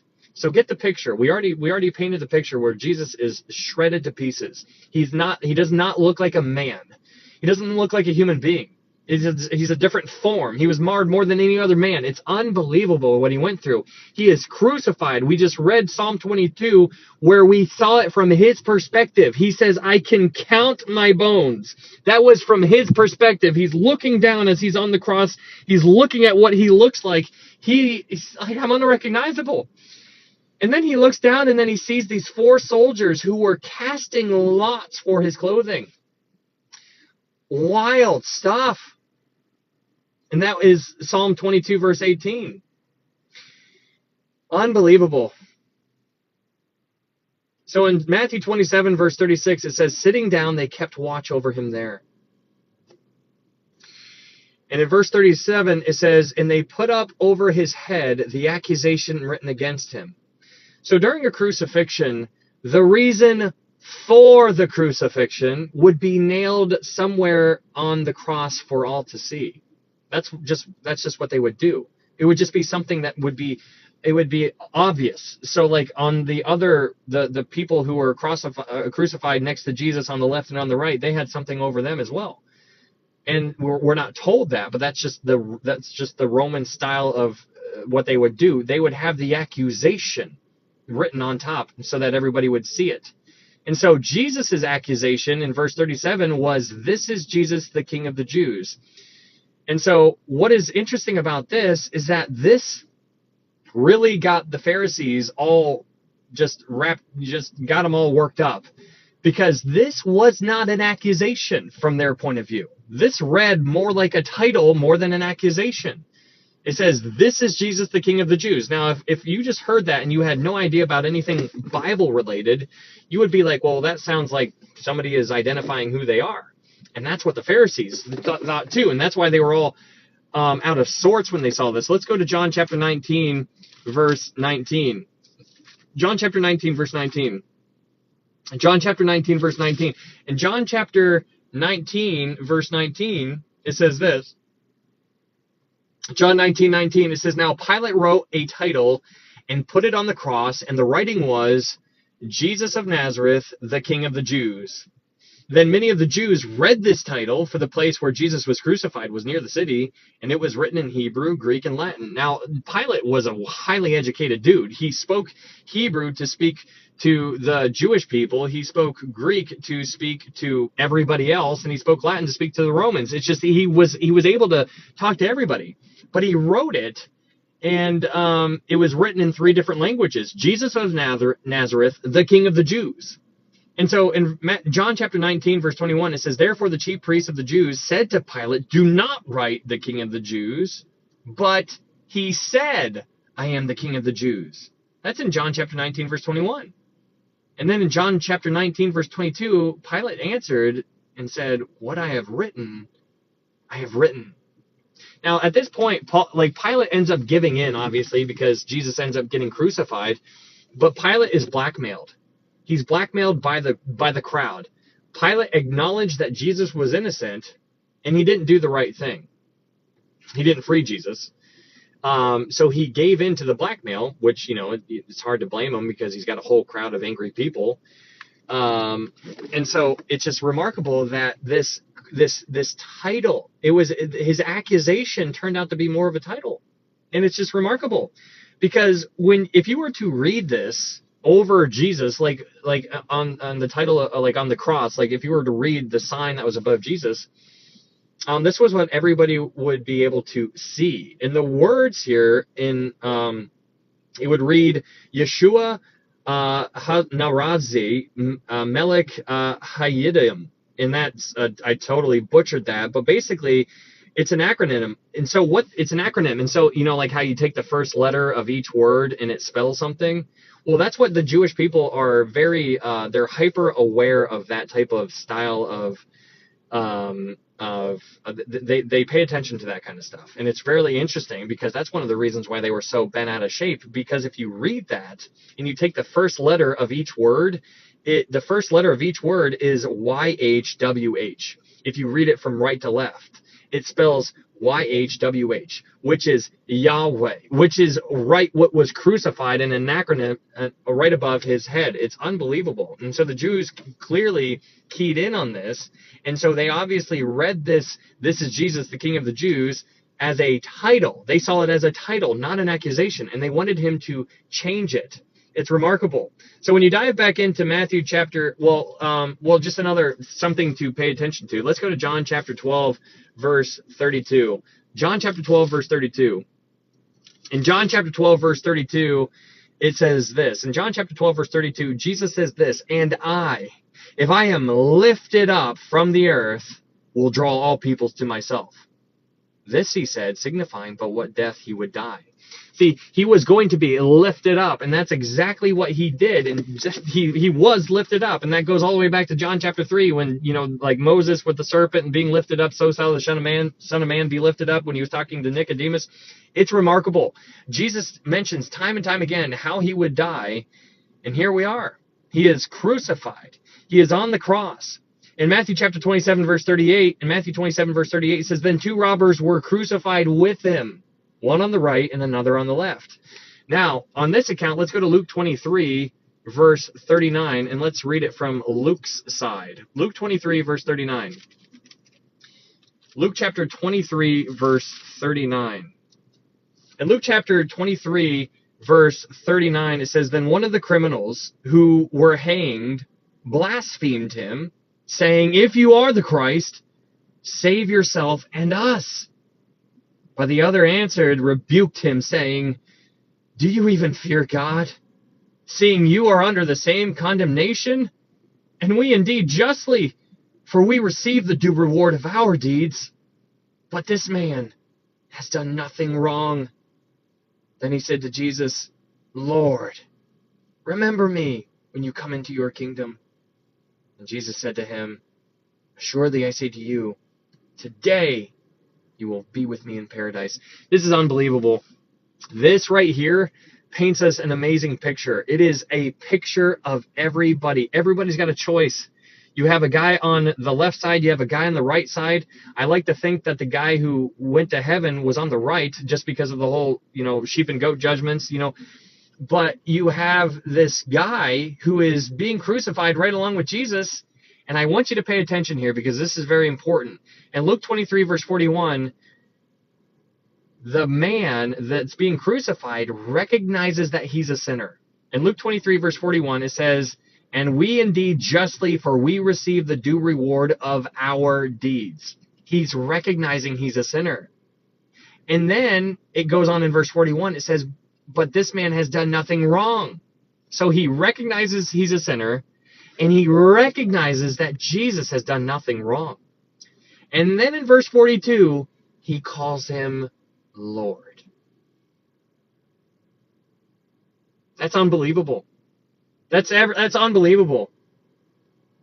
It says in verse 42, it says, then he said to Jesus, "Lord, remember me when you come into your kingdom." And so it's just a picture of everything. For by grace you have been saved through faith.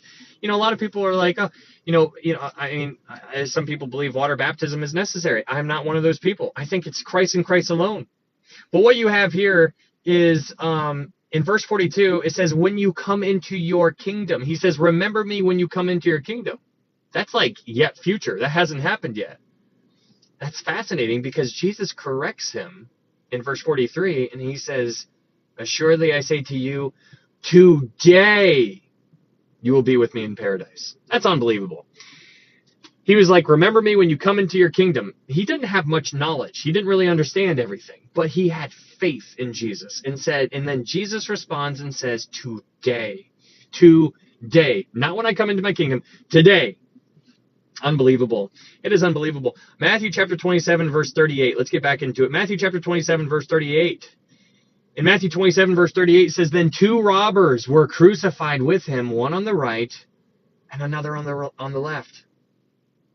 You know, this is two sinners with two options. They had the option to accept or reject.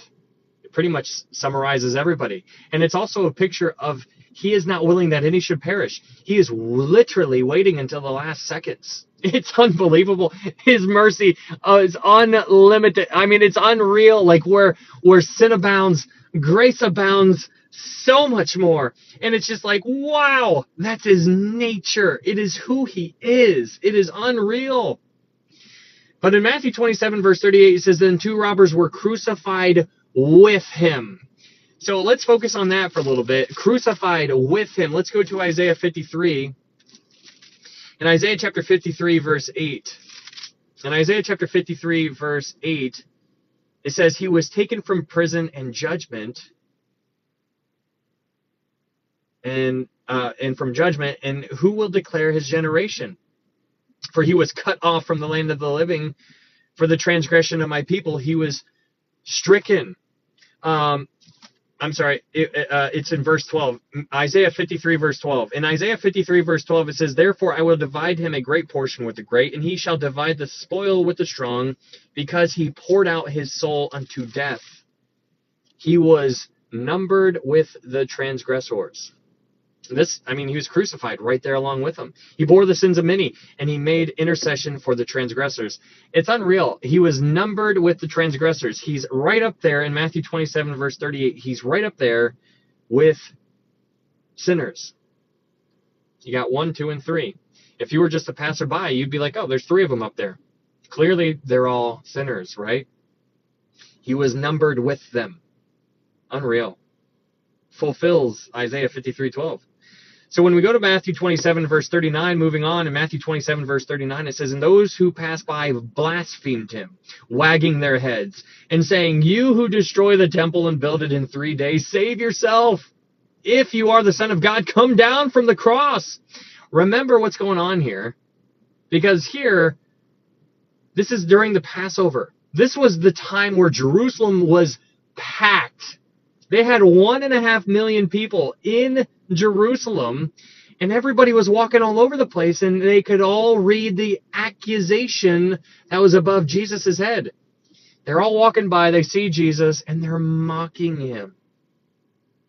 And in verse 41, Matthew 27, verse 41, it says, likewise the chief priests also, mocking with the scribes and elders, said, he saved others, himself he cannot save. If he is the King of Israel, let him now come down from the cross, and we will believe him. So what you're seeing here is you're seeing they're mocking him. They're taunting him. You have mocking and taunting from the people, from the Pharisees, and from the Sadducees. And you also see it from the robbers, the people who were, the thieves who were up, or the people who were crucified right next to Jesus. And you also see it from the Roman guards. Everybody is doing it. In verse 43, in Matthew 27, verse 43, it says, he trusted in God, let him deliver him now if he will have him. For he said, I am the Son of God. Even the robbers who were crucified with him reviled him with the same thing.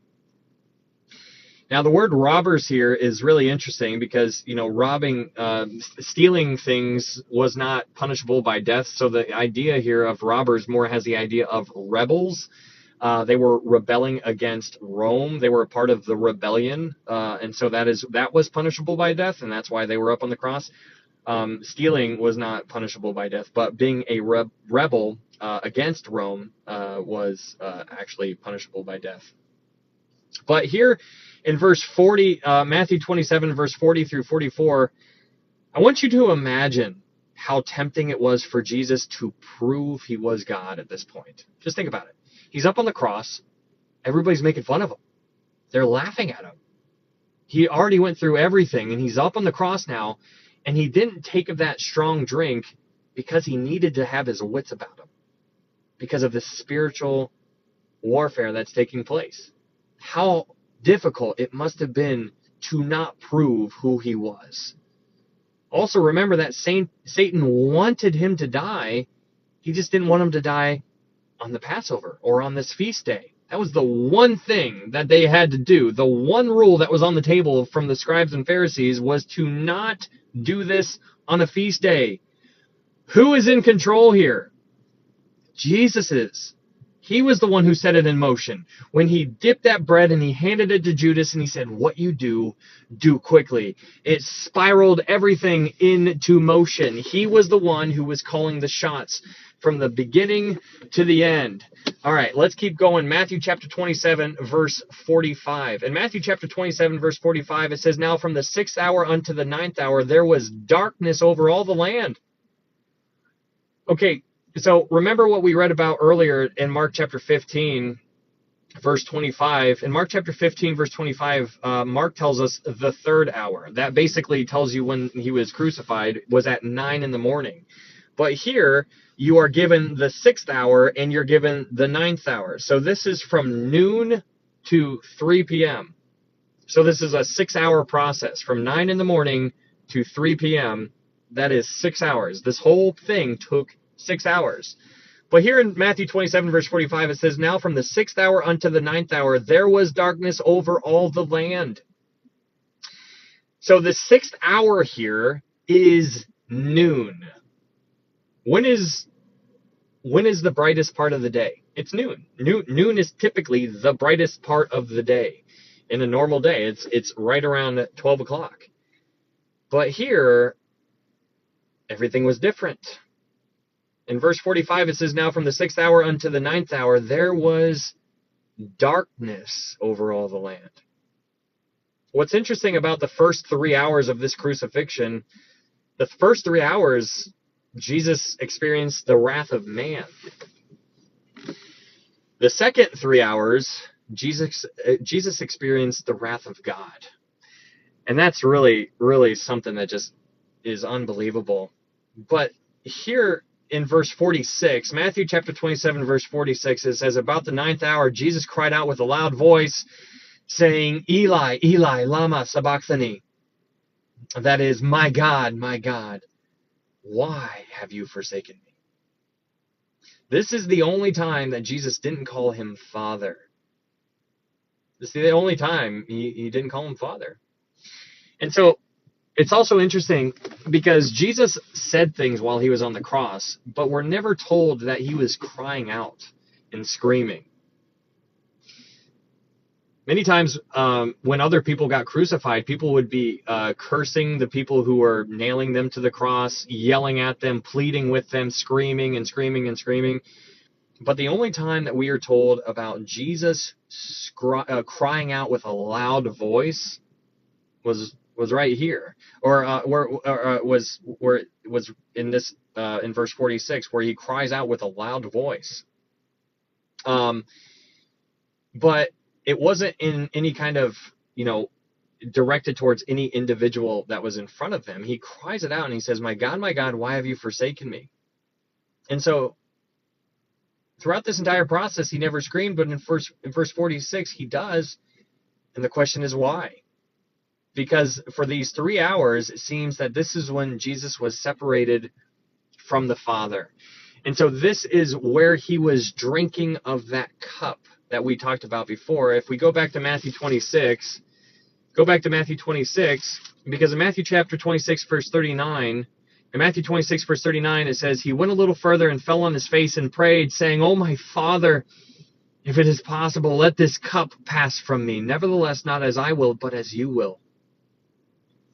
And then in verse 42, Matthew 26, 42, it says, again, a second time he went away and prayed, saying, oh, my Father, if this cup cannot pass away from me unless I drink it, your will be done.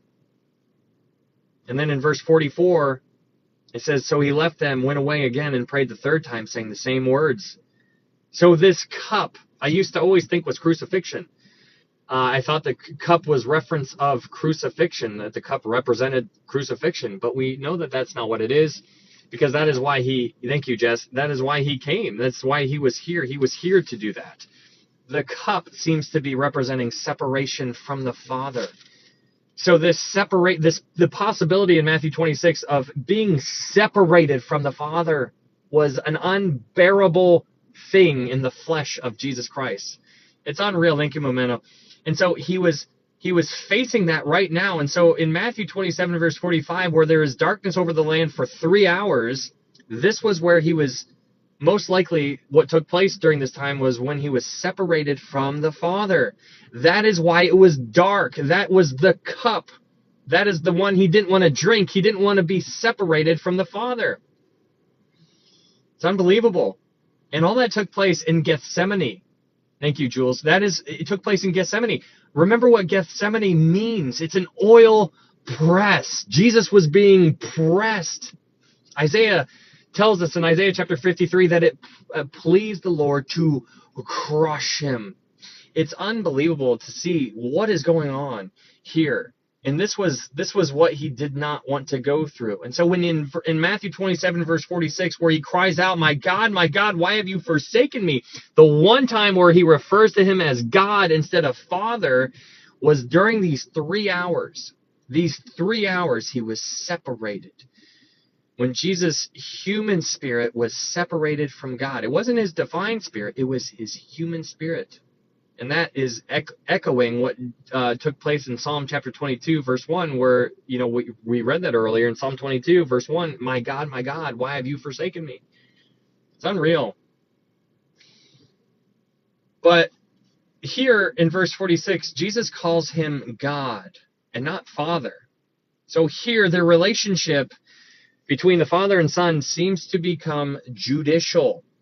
Jesus became sin for us. Now that's something that we read earlier when we went through 2 Corinthians, but let's go check it out just so you can see it. 2 Corinthians chapter 5, verse 21. 2 Corinthians chapter 5, 2 Corinthians chapter 5, 21. In 2 Corinthians chapter 5, verse 21, it says, for he made him who knew no sin to be sin for us, that we might become the righteousness of God in him. That's an unbelievable verse right there. It's something that I don't think we'll fully ever be able to really comprehend, but Jesus became sin for us. What does that mean? Well, we can rule out a couple things. It doesn't mean he was a sinner, because that's obviously an impossibility. But if you look at it through the lens of a normal sacrifice, like if you just had a normal lamb that would be sacrificed, that normal sacrifice, that animal didn't become sin, but rather Jesus, who is sinless, was treated as if he was guilty. He took on the world's guilt. He was our substitute. So God the Father viewed the Son in a judicial manner, and he viewed him as a sacrifice. And that is something that is really tough, because when you would bring your sacrifice to the high priest during this time, the high priest would inspect it, and he would check it over. He would make sure that it was spotless. And the high priest was in the role of judging that sacrifice. And it's crazy. It's crazy to think about what he did. And the roles, like everything that so many different, and it's something that we often think of, like all the things that Jesus went through, but imagine how it was from God the Father's point of view during this entire thing. From God the Father's point of view, watching this take place, everything that we did to him. It's unreal. It's unreal. Matthew 27, verse 47. Moving on, in Matthew 27, verse 47, it says, some of those who stood there when they heard it said, this man is calling for Elijah. Immediately one of them ran and took a sponge, filled it with sour wine, and put it on a reed and offered it to him to drink. The rest said, let him alone. Let us see if Elijah will come to save him. Now, this was a misunderstanding from their point of view, because what is going on here is that Eli, in verse 46, where it says, Eli, Eli, lama sabachthani, where it says, Eli, Eli, they took that as it meaning Elijah, because it could mean, Eli was short for Elijah, so they thought it meant that he was calling Elijah. That's why they brought up Elijah. So Eli could mean Elijah, but they misunderstood it. He was not calling Elijah, he was calling God. And so they misunderstood it. And so in verse 50 it says, and Jesus cried again with a loud voice and yielded up his spirit. So Jesus was on the cross for 6 hours, from 9 a.m. to 3 p.m., roughly. I think it's very interesting to notice 6. He was on there for 6 hours. What do you think of when you think of 6? It's a number of a man. It's just remarkable. He was there for 6 hours. This whole process took about 6 hours. Now, the word about is in there, so I'm not saying it's a definitive 6 hours, but 6 hours in general. Now let's go back to John chapter 19, and let's pick up from John's account. Let's go to John chapter 19, verse 31. John chapter 19, verse 31. So in John chapter 19, verse 31, Jesus, what we just finished here, Jesus just yielded up his spirit. He yielded up his spirit. I also want you to be sensitive in Matthew 27, verse 50. I want you to be sensitive to the fact where it says, Jesus cried again with a loud voice and yielded up his spirit. He was in control of it. He was the one who dismissed his own spirit. I mean, just let that sink in for a second. He was in control of it. Who was in control of this entire process? Jesus was. He was in control of when he was arrested. He was in control of when he allowed himself to be arrested. He's like, let these guys go free, and then you can take me. He's like, I am he. And then they fell down, and they got back up, and they're like, who are you looking for? I am he. Then they bound him. He allowed himself to be bound. He allowed himself to lay down on the cross. He says, no man takes my life. I lay it down. He's like, this is me. And so in verse 50, it says, and Jesus cried out again with a loud voice and yielded up his spirit. He allowed it to go out. He dismissed his own spirit. It's unbelievable. That is crazy. Now let's go read John's account right after this. John 19, verse 31. In John 19, verse 31, this is what we read earlier. And this talked about this whole part where he should have had his legs broken. He should have had his legs broken. But not one of his bones was broken. And this is, we don't need to go through this entire thing, but this is what I want you to pay attention to just as far as chronological order, just so you can visualize it. That is where John 19, verse 31 through 37 comes into play if you wanted to just try to visualize this whole linear timeline. Okay, so let's just, we already read that. Let's go back to Matthew 27, and let's pick it up in Matthew 27. So he's on the cross for 6 hours from 9 a.m. to 3 p.m. And so in Matthew 27, verse 51, it says, then behold, the veil of the temple was torn in two from top to bottom, and the earth quaked, and the rocks were split. And the graves were opened, and many bodies of the saints who had fallen asleep were raised. Now, it's important to pay attention here to what he said in verse 52. It says, many of the bodies of the saints who had fallen asleep.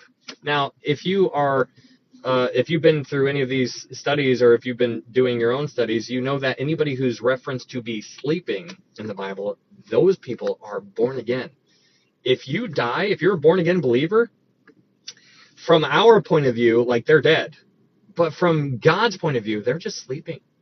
That's why he goes up to Jairus' daughter, and he goes and he grabs her hand, and he says, little girl. He says, why are you weeping? She's not dead. She is asleep. He goes up to her, and he says, little girl, arise. It's unbelievable.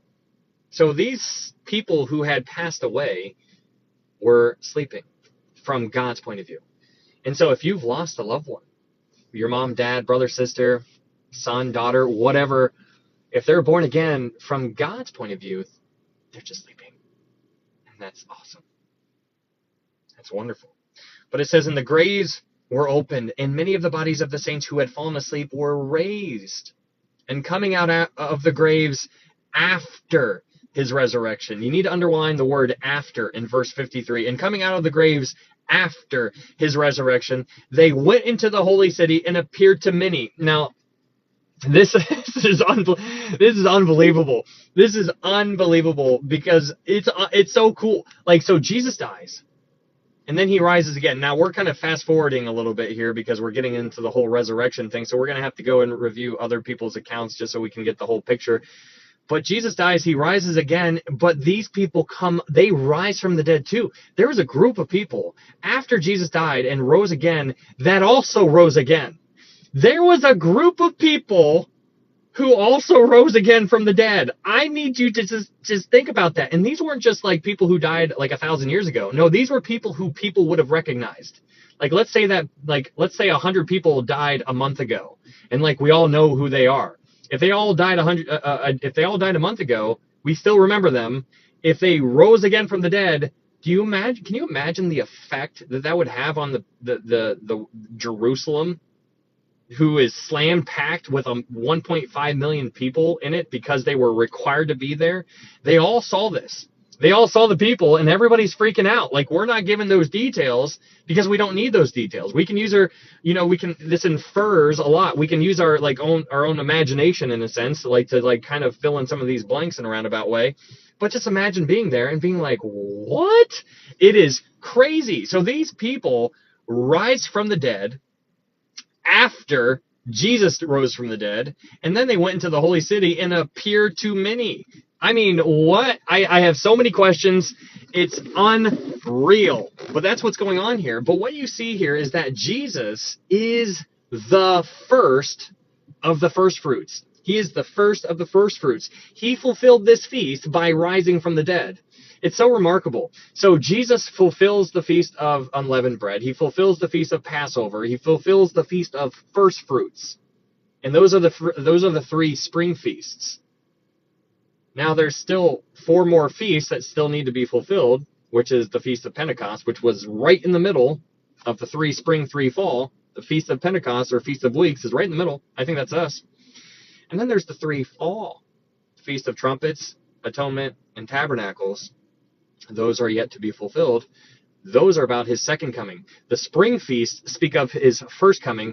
The fall feasts speak of his second coming. Really cool stuff. But here, Jesus rising from the dead fulfills the feast of first fruits. It is unbelievable. So let's go to John chapter 12, verse 24. John chapter 12, verse 24. In John chapter 12, verse 24, it says this: "Most assuredly I say to you, unless a grain of wheat falls into the ground and dies, it remains alone. But if it dies, it produces much grain."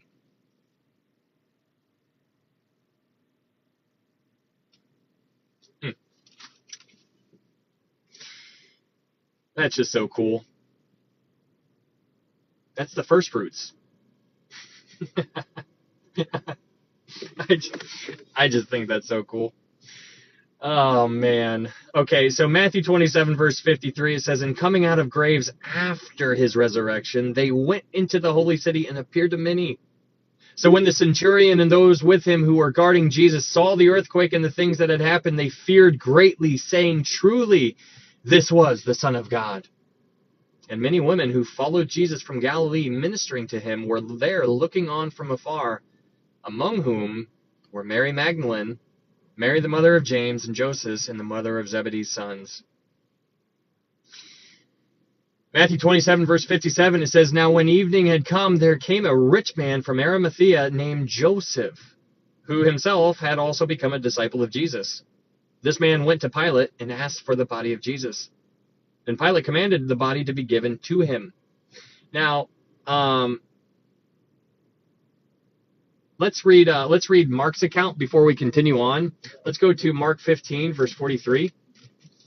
Let's go to Mark 15, verse 43, just to get a little bit more light on this one. Mark 15, verse 43. In Mark 15, verse 43, it says this. In Mark 15, verse 43, it says, "Joseph of Arimathea, a prominent council member who was himself waiting for the kingdom of God, coming and taking courage, went into Pilate and asked for the body of Jesus. Pilate marveled that he was already dead, and summoning the centurion, he asked him if he had been dead for some time. So what you see here is a couple things. You see that Joseph of Arimathea, he's a disciple of Jesus. He's also has to be related to Jesus in some way, in some capacity, because typically they didn't release the body of anybody unless they were kin. And so Joseph of Arimathea was of some kind of relation to Jesus in some capacity, it seems. But what's interesting in verse 43 is that it says in Mark 15, verse 43, it says, Joseph of Arimathea, a prominent council member who was himself waiting for the kingdom of God. He was waiting for it. He thought it was just going to naturally appear. It's remarkable. But, okay, so let's go and read John 19, verse 38 now. John 19, verse 38. And let's read John's account. John 19, verse 38. In John 19, verse 38, it says this. In John 19:38, it says, after this, Joseph of Arimathea, being a disciple of Jesus, so we see that he's a disciple. You don't get that from some of the other accounts, but you get it from John's. Being a disciple of Jesus, but secretly, for fear of the Jews, asked Pilate that he might take away the body of Jesus, and Pilate gave him permission.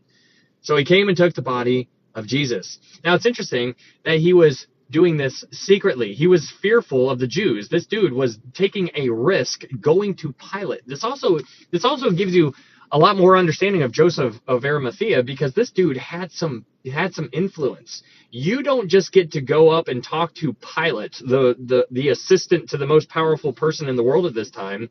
You don't just get to go have a one-on-one conversation with him unless you are a prominent figure in society.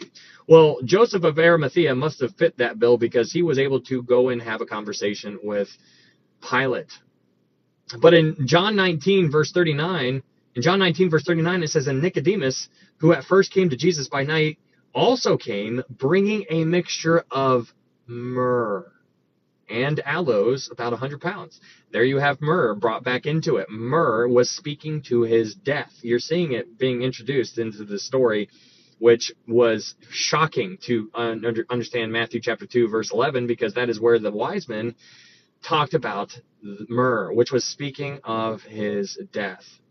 It says in verse 40, it says, then they took the body of Jesus and bound it in strips of linen with spices, as the custom of the Jews is to bury. Now in the place where he was crucified, there was a garden, and in the tomb, a new tomb, in which no one had yet been laid. So there they laid Jesus, because of the Jews' preparation day, for the tomb was nearby. Okay, now let's go back to Matthew chapter 27, verse 57. Matthew chapter 27, verse 57. In Matthew 27, verse 57, it says, now when evening had come, there came a rich man from Arimathea named Joseph, who himself has also become a disciple of Jesus. So this man went to Pilate and asked for the body of Jesus. Then Pilate commanded the body to be given to him. Now, it's good to know that Jewish law required the body to be buried by sundown. That is something that was required by Jewish law. Let's go check out Deuteronomy chapter 21, verse 22. Deuteronomy chapter 21, verse 22. In Deuteronomy chapter 21, verse 22, it says this. In Deuteronomy 21, verse 22, it says, if a man had committed a sin deserving of death, and he is put to death, and you hang him on a tree, his body shall not remain overnight on the tree, but you shall surely bury him that day, so that you do not defile the land which the Lord your God is giving you as an inheritance. For he who is hanged is accursed of God. It's just so cool. It's just so cool. So Joseph of Arimathea goes and asks to receive the body of Jesus after he dies, because that's just Jewish law. He was obeying Jewish law. So in Matthew 27, verse 59, moving on, Matthew 27, 59, it says, when Joseph had taken the body, he wrapped it in clean linen cloth and laid it in his new tomb, which he had hewn out of the rock. And he rolled a large stone against the door of the tomb and departed. And Mary Magdalene was there, and the other Mary sitting opposite the tomb. On the next day, which followed the day of preparation, the chief priests and Pharisees gathered together to Pilate, saying, "Sir, we remember while he was still alive how that deceiver said, 'After 3 days I will rise.'" Now, this is so interesting because, well, first off, they refer to him as a deceiver. Now, that's Jesus has many titles. This is not one of them. But it's so remarkable to see how they were lying to themselves. They did so many things, and they were lying to themselves about who he was. They saw all the signs. Remember, Matthew chapter 8, Matthew chapter 9, everything that Jesus did was remarkable. It was a miracle. There was no way to explain it aside from it being a work of God. And it's so cool. But then in Matthew chapter 12, they rejected him and they called him satanic. And so here they're doubling down on that, and they're talking to Pilate, and they refer to Jesus as being that deceiver. That's so crazy. And then they quote something that Jesus said. They say, "After 3 days I will rise." That is something that Jesus said time and time again. His own disciples didn't even acknowledge it. We talked about this before. The people who did acknowledge it was the women. Mary understood. That's why she was anointing his feet, because Jesus said, "She does this for my burial." She understood that Jesus was going to die. It's unbelievable. Moving on to Matthew chapter 27, verse 64, it says, "Therefore command that the tomb be made secure until the third day, lest his disciples come by at night and steal him away and say to the people, 'He has risen from the dead.' So the last deception will be worse than the first." It's so interesting that they're labeling his miracles as deceptions. Isn't that so interesting? A wicked and perverse generation seeks after a sign. Jesus did everything. He did so many things. And they still were like, "Show us a sign." And it's just like, what? What? And then they're calling his miracles deceptions. Matthew 27, verse 65, Pilate said to them, "You have a guard. Go your way. Make it as secure as you know how." I think that's funny. I think Pilate is probably catching on at this point. He's probably he's like, "You go ahead. Try your best to make it as secure as you." You just got to wonder where Pilate's mindset was at this point. Like, he acknowledged him as a righteous man. He acknowledged him as innocent. He found no guilt in him. He saw that the crowd was envious of him. He's heard of all kinds of things. His wife was coming to him, telling him, he's like, "I've had dreams about this man." You got to wonder where Pilate stands. Is Pilate in heaven? I don't know. We'll find out one day, but you got to wonder, this dude, he's probably had all kinds of questions after having this encounter with Jesus. And after seeing everything, the earthquake, this darkness happening over the land, wow. Matthew 27, verse 66, it says, "So they went and made the tomb secure, sealing the stone and setting the guard." Okay, so that is Matthew chapter 27. Sheesh! That's chapter 27. We're going to do Matthew chapter 28 now. And so if you guys are new here, thank you so much for being here. All of these will be uploaded to YouTube. There's a YouTube link up here in my TikTok profile if you're looking for a verse-by-verse Bible study. We've done all kinds of books already. We've done Revelation. We've done Daniel, Ruth, Hebrews, James, John, Acts, Romans, 1st and 2nd Corinthians, Galatians, Ephesians, Philippians, Colossians. All of the Pauline epistles. We've done Isaiah, and we've done Zechariah. And now we are going to finish the book of Matthew. And so all of these are uploaded to YouTube, and they're all pretty much conducted like how you're watching right now if you're looking for a verse-by-verse Bible study. And so they're all up there if you would like to go check those out. You are more than welcome. I want you to know you need to test all things. Acts chapter 17 verse 11 should be your verse. It says, "These are more fair-minded than those in Thessalonica." He's referring to the Bereans. "And that they receive the word with all readiness, and they search the scriptures daily to find out whether these things were so." That is what we need to be doing. We need to be hearing it and then searching the scriptures to find out whether they're so. So that's your challenge. You, like, if you want to listen, then you can, but your challenge is not to believe me. Your challenge is to test it all. And so that's what Paul tells us in Thessalonians, 1 Thessalonians chapter 5, where he says, test all things and to hold fast of that which is good.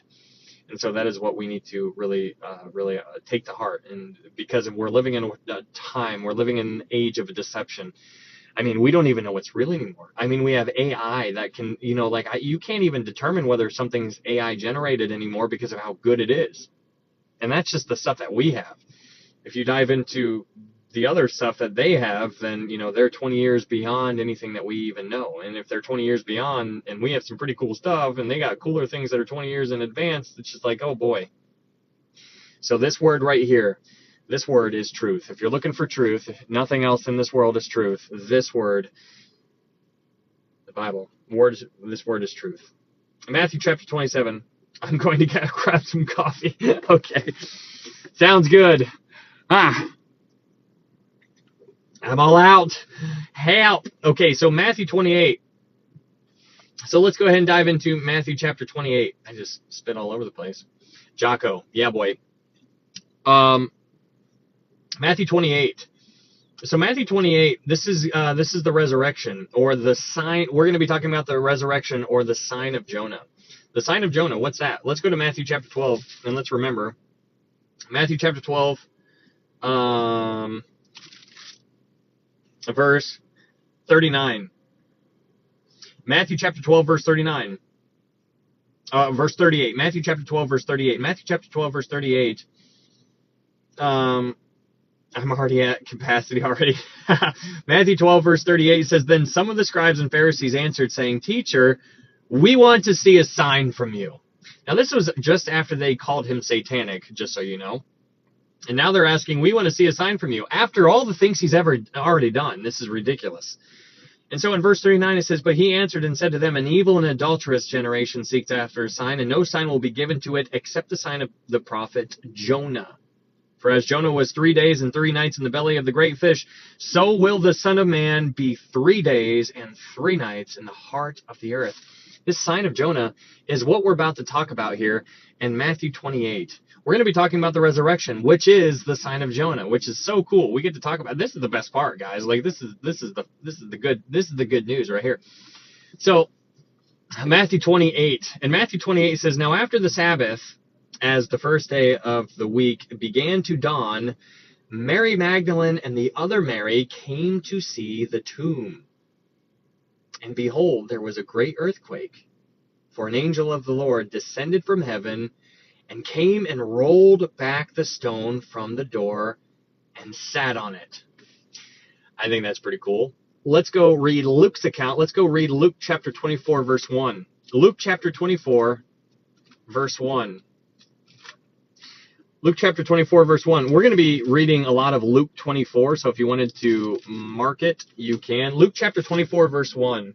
In Luke 24, verse 1, it says, Now on the first day of the week, very early in the morning, they and certain other women with them came to the tomb, burning the spices which they had prepared.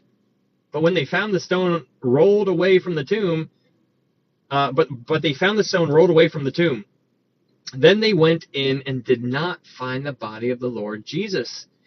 And it happened as they were greatly perplexed about this, that behold, 2 men stood by them in shining garments. Then, as they were afraid and bowed their faces to the earth, they said to them, Why do you seek the living among the dead? He is not here, but is risen. Remember how he spoke to you when he was still in Galilee, saying, The Son of Man must be delivered into the hands of sinful men and be crucified, and the third day rise again. And they remembered his words. So interesting. So let's go back to Matthew now, Matthew 28. So just a little flyby on all this kind of stuff. Hey, very cool, Ava. That's awesome. Matthew 28. A couple things to just like order of events. In Matthew 28, we're gonna see some events that take place after Jesus dies. So the first thing that we're gonna see is early in the morning, what we just read in Luke chapter 24, we see that the women went to the tomb of Jesus to anoint his body, which is interesting because they couldn't even get to inside. Like the stone was rolled over, so I don't really know how they thought that they were going to get around that stone, but they were going there anyways. There was 3 of the women that were going. You had Mary Magdalene, you had Mary the mother of James, and you had Salome, which went to the tomb. Then after that, the 3 women found the stone had been removed by an angel. And then after that, you have Mary Magdalene hurried to tell Peter and John, who ran towards the tomb. Then after that, Mary, the mother of James, Salome, and the other women arrived at the tomb. They entered it, and they saw angels who assured them that Jesus had risen. They ran from the tomb in fear and joy to inform his disciples. Then Peter and John arrived at the tomb. They entered the tomb, and they observed the tomb, how it was empty, and then they left. Then, after that, Mary Magdalene returned to the tomb. She stood weeping, and that's when Jesus revealed himself to her. And then after that, the other women who were on their way to tell his disciples, when they were on their way to tell the disciples, that is when Jesus appeared to them. So that is some of the order of events that we're going to be diving into, just to kind of give you a flyby. But there's a lot of stuff that's going to be happening, and you can read about it in Matthew, you can read about Mark, Luke, and John. You know, it's interesting and so important to remember that if the Holy Spirit felt like it was necessary to repeat himself multiple times and take up precious words in the Word of God and document something time and time again, then we should take the time to read what he's telling us. And that he's telling us all about the death. He's telling us all about the resurrection. He's telling us from all different angles. And when it's mentioned multiple times in the Word of God, it's important. And obviously, this is everything. This is everything. So in Matthew chapter 28, let's keep reading. In Matthew chapter 28, verse 2. Matthew 28, verse 2, it says, "And behold, there was a great earthquake, for an angel of the Lord descended from heaven and came and rolled back the stone from the door and sat on it." Now, did this angel need to roll away the stone so that Jesus could get out? No. He rolled away the stone so that they could go in. It's just so interesting. Like, where did Jesus go after he died? So just to clear this up, I know we've talked about this a lot, but for those of you who don't know, Jesus, when he died, he went to paradise. Paradise is a part of Hades. So here is Hades. This is Hades. When you divide Hades into 2 halves, you have the bottom part, which is Hades, the torment side, and you have the top part, which is paradise, which is where the Old Testament saints went, like Abraham, Isaac, Jacob. That's where they all were. They couldn't go to heaven because they weren't covered by the blood of Jesus. They were covered by animal blood. So they couldn't go to heaven because they weren't yet covered by the blood of Jesus. Everything changed after Jesus died on the cross. So when Jesus died, he went to paradise. And he took all of those people home, and now they went to heaven. So the Old Testament saints had to, when they died, when Abraham died, when Isaac died, they were in paradise for a long time. They were just waiting for Jesus. And so when Jesus showed up, he takes captivity captive, and he takes them home. And so that's really cool. So now, in our time, here in 2024, or everybody who died after Jesus, everybody who died after that, now the rules are different. Now, in our time, after Jesus died, to be absent from the body is to be present with the Lord. Why? Because we're covered by Jesus's blood, not animal blood. You need to understand the difference. Okay, so here in Matthew 28, verse 3, it describes this angel. It says, "His countenance was like lightning, and his clothing as white as snow. And the guards shook for fear of him and became like dead men. But the angel answered and said to the woman, Do not be afraid, for I know that you seek Jesus who was crucified. He is not here, for he is risen, as he said. Come, see the place where the Lord lay, and go quickly and tell his disciples that he is risen from the dead, and indeed he is going before you." I just love that. Every time I hear where he is going before them, I just love it. Why? Because he's going before me. He's going before them. He's going before you into Galilee. There you will see him. Behold, I have told you. So they went out quickly from the tomb with fear and great joy and ran to bring his disciples word. It's so interesting. Have you ever been so fearful and full of joy before? Because I haven't. I don't think I've ever been so afraid and joyful at the same time. Those things don't seem to mix. But these people just saw an angel. This angel clearly knows that he is a terrifying sight to us because we're just like, oh my goodness. And so the first thing that he says is, do not be afraid. Why do these angels feel the need to tell us to not be afraid? It's because they're terrifying. It's just like, oh my goodness. Huh? And so he shows up. He's like, don't be afraid. And so after he gives them the good news and tells them what to do, they run out with fear and great joy. Like, that just doesn't even make any sense to me, but that's exactly how they felt. Like, and it totally makes sense. They're just like, I'm freaking out right now. But in verse 9, moving on, Matthew 28, verse 9, it says, and as they went to tell his disciples, behold, Jesus met them, saying, rejoice. So they came and held him by the feet and worshipped him. Oh, that is so good. That is it right there. I just rejoice. I mean, that's just wonderful. It is just so good. Rejoice. So they came and held him by the feet and worshipped him. Then Jesus said to them, do not be afraid. Go and tell my brethren to go to Galilee, and there they will see me. So here he refers to his disciples as my brethren, which might spark some light bulbs, because when you go back to Matthew 25, when we talked about the sheep and goat judgments, I don't know if you guys remember, there's three people involved in the sheep and goat judgments. You have the tribulation saints, and you have the tribulation ain'ts, the people who were not born again. And then you have the believers, or my brethren.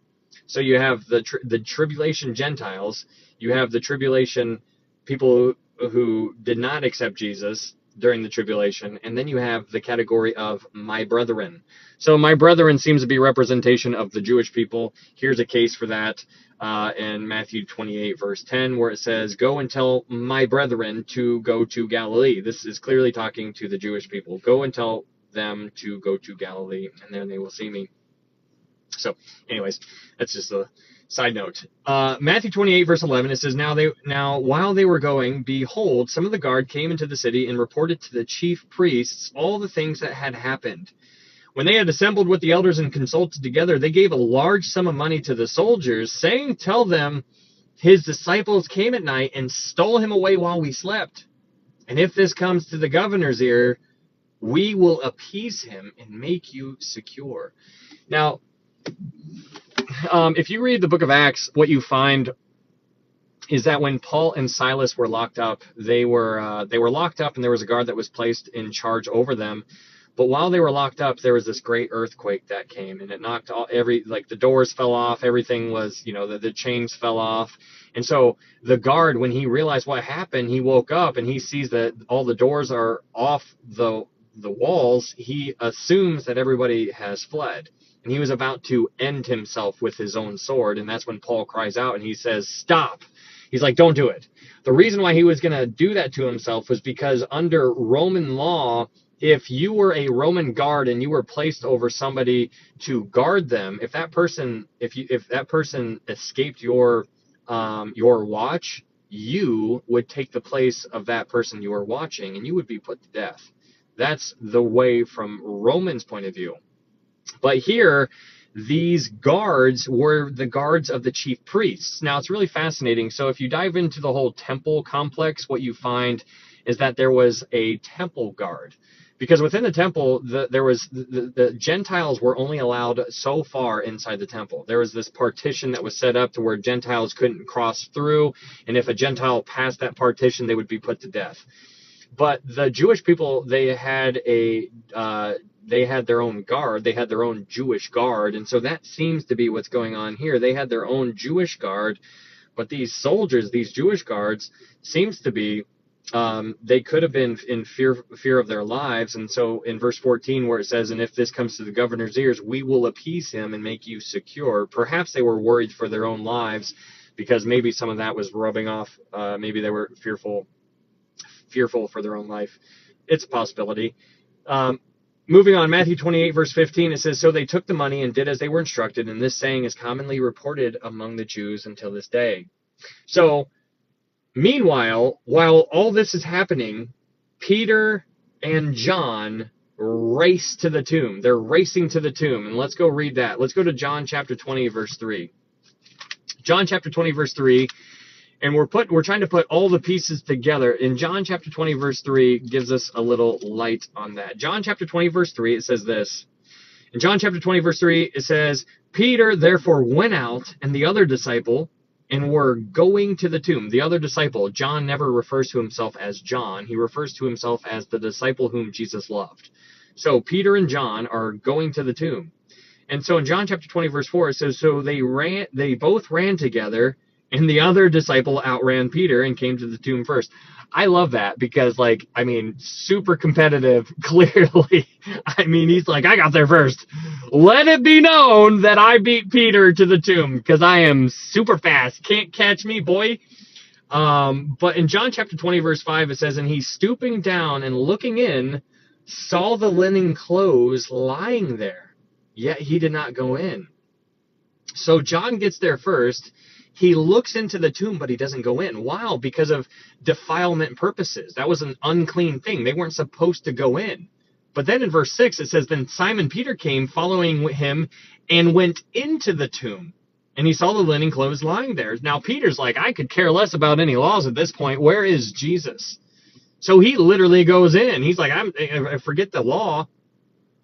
And then here's where it's such an interesting verse. John chapter 20, verse 7, it says, and the handkerchief that had been around his head, not lying with the linen clothes, but folded together in a place by itself. This verse. So in Jewish culture, if you were sitting at a table and you were eating in Jewish culture, if you folded your napkin, it means you were not finished. If you just picked up your napkin and you just threw it on the table with it not being folded, it means you were done. But here, we're told that this handkerchief was folded. So this means a lot without saying anything. This means he's not done. There's still stuff that needs to be accomplished and it still need to be fulfilled. He's not done. And it's wonderful to see this. So in John chapter 20, verse 7, it says, and the handkerchief that had been around his head, not lying with the linen clothes, but folded together in its place by itself. Then the other disciple who came to the tomb first went in also, and he saw and believed. For as yet they did not know the scripture that he must rise again from the dead. Then the disciples went away again to their own homes. It's so interesting. They still had no idea. These people, these disciples, us men, we are so thick-minded. It's just like whenever Jesus was talking, like there must have been like a football game on TV because they're just like, yeah, okay, I totally, yes. And then your wife is like, are you even listening? And it's just like, yeah, I totally heard everything you said. No, I didn't. And so they heard what Jesus said, but they didn't understand. They couldn't comprehend. They heard the words. They just didn't understand. They just not very smart. But okay, so Peter and John, they raced to the tomb. That's what we just read in John chapter 20. This took place in the morning. What we just read in John chapter 20, this took place in the morning. But now let's go read Luke's account, because Luke's account takes place during the afternoon. Let's go read Luke 24, verse 13. Luke 24, verse 13. And we're going to stay here for a little bit, and we're going to read. And this is really cool. This whole thing right here is wonderful. Luke 24, verse 13. Luke 24, verse 13, it says, now behold, two of them were traveling that same to a village called Emmaus, which was 7 miles from Jerusalem. Really crazy. How come it's not 6? How come it's not 8? How come it's 7? I find that very provocative. There you have another 7. Verse 14, it says, and they talked together of all these things which had happened. So these are disciples of Jesus. In verse 15, Luke 24, verse 15, it says, "So it was while they conversed and reasoned that Jesus himself drew near and went with them." Can you imagine? You're just walking, minding your own business, just on your way to Emmaus. You're just like hanging out. You're going to Emmaus from Jerusalem. And then Jesus just casually just joins you. Oh, man. It says in verse 15, it says, "So it was while they conversed and reasoned that Jesus himself drew near and went with them." Verse 16, "But their eyes were restrained so that they did not know him. And he said to them, 'What kind of conversation is this that you have with one another as you walk and are sad?' Then the one whose name was Cleopas answered and said to him, 'Are you the only stranger in Jerusalem? And have you not known the things which have happened here these days?'" So interesting, because remember, there's over a million people in Jerusalem right now, and there's strangers all over the place. Everybody heard about what was going on. This was an event that just rippled throughout this region. So in verse 19, he says, "And he said to them, 'What things?'" Now this is one of those verses where I just think is hilarious, because I just would like to recap a couple things that just took place. What we just read in Matthew chapter 27 is Jesus he was scourged, which we talked about that. Very graphic. He was ripped to shreds. His skin, his body was hanging off of him because of how bad it was. He was unrecognizable. He could not be picked out of a crowd. He didn't look like a man. Then he gets crucified. He's on that whole crucifixion process where he's on a tree for 6 hours. He's going up and down, trying to breathe, because every time he goes up, that's when he takes a breath. He goes through this entire thing. They put a crown of thorns on his head, and then he rises from the dead, and he casually joins these two dudes who are going to Emmaus, and he says, "What things?" That's funny. I mean, I think that's fun. That's a sense of humor right there. That is so crazy. He just nonchalant. He's like, "What things?" I'm just like. So they said to him, "The things concerning Jesus of Nazareth, who was a prophet, mighty in deed and word before God and all the people, and how the chief priests and our rulers delivered him to be condemned to death and crucified him. But we were hoping that it was he who was going to redeem Israel. Indeed, besides all this, today is the third day since these things happened." You see, these people themselves, they thought, and they were expecting the kingdom of God to physically arrive. That's what they thought Jesus was going to do. But remember, when they laid down those palm branches, they were celebrating the Feast of Tabernacles, but Jesus wasn't fulfilling the Feast of Tabernacles. Jesus was fulfilling the Feast of Passover. So these people, their understanding was completely broken. They didn't understand. So Jesus shows up, and it says in verse 24, verse 22, it says, "Yes, and certain women of our company who arrived at the tomb early astonished us. When they did not find his body, they came saying that they had also seen a vision of angels who said he was alive. And certain of those who were with us went to the tomb and found it just as the woman had said, but him they did not see." Then Jesus said to them, "O foolish ones, and slow of heart to believe in all that the prophets have spoken." I mean, they still don't know who Jesus is at this point, and Jesus is just straight up, he's like, "Oh, foolish ones, and slow of heart." I'm like, I'm sorry, I'm slow too. I need things explained to me in a very simplistic manner. That is me. But this is basically like a call to you and I as do your homework. We need to do our homework, because he expected them to know. They only had the Old Testament. They literally only had the Old Testament. He expected them to know the things concerning the prophets, all that the prophets had spoken. In Luke chapter 24, verse 26, it says, "Ought not the Christ to have suffered these things and to enter into his glory?" This was all talked about in the Old Testament. And so he expected them to know. And if he expected them to know with the Old Testament, how much more does he expect us to know with the whole picture?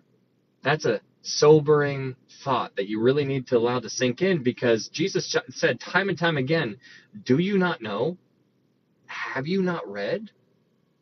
He expected people to understand. And so when he expected people to understand, when they didn't understand, he's like, why do you not know?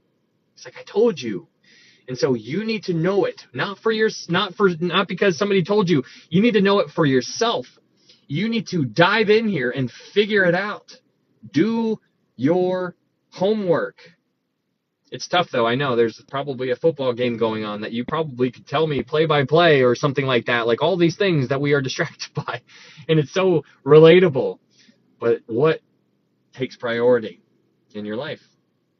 What takes priority?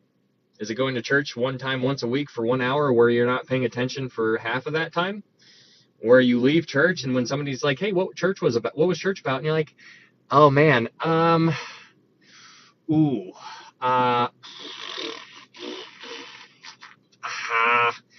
Jesus, and that's like, we just need to know. But Luke 24 verse 26, it says, Jesus says, ought not the Christ, the Messiah, to have suffered these things and to enter into his glory? And beginning at Moses and all the prophets, Jesus expounded to them in all the scriptures the things concerning himself. What I would have given to be there and to be one of these people. I mean, these dudes probably made so many connections that I have no clue of. Like, I mean, you can only imagine. Like, it's just like, what did Jesus tell these guys? Like, I just want to know.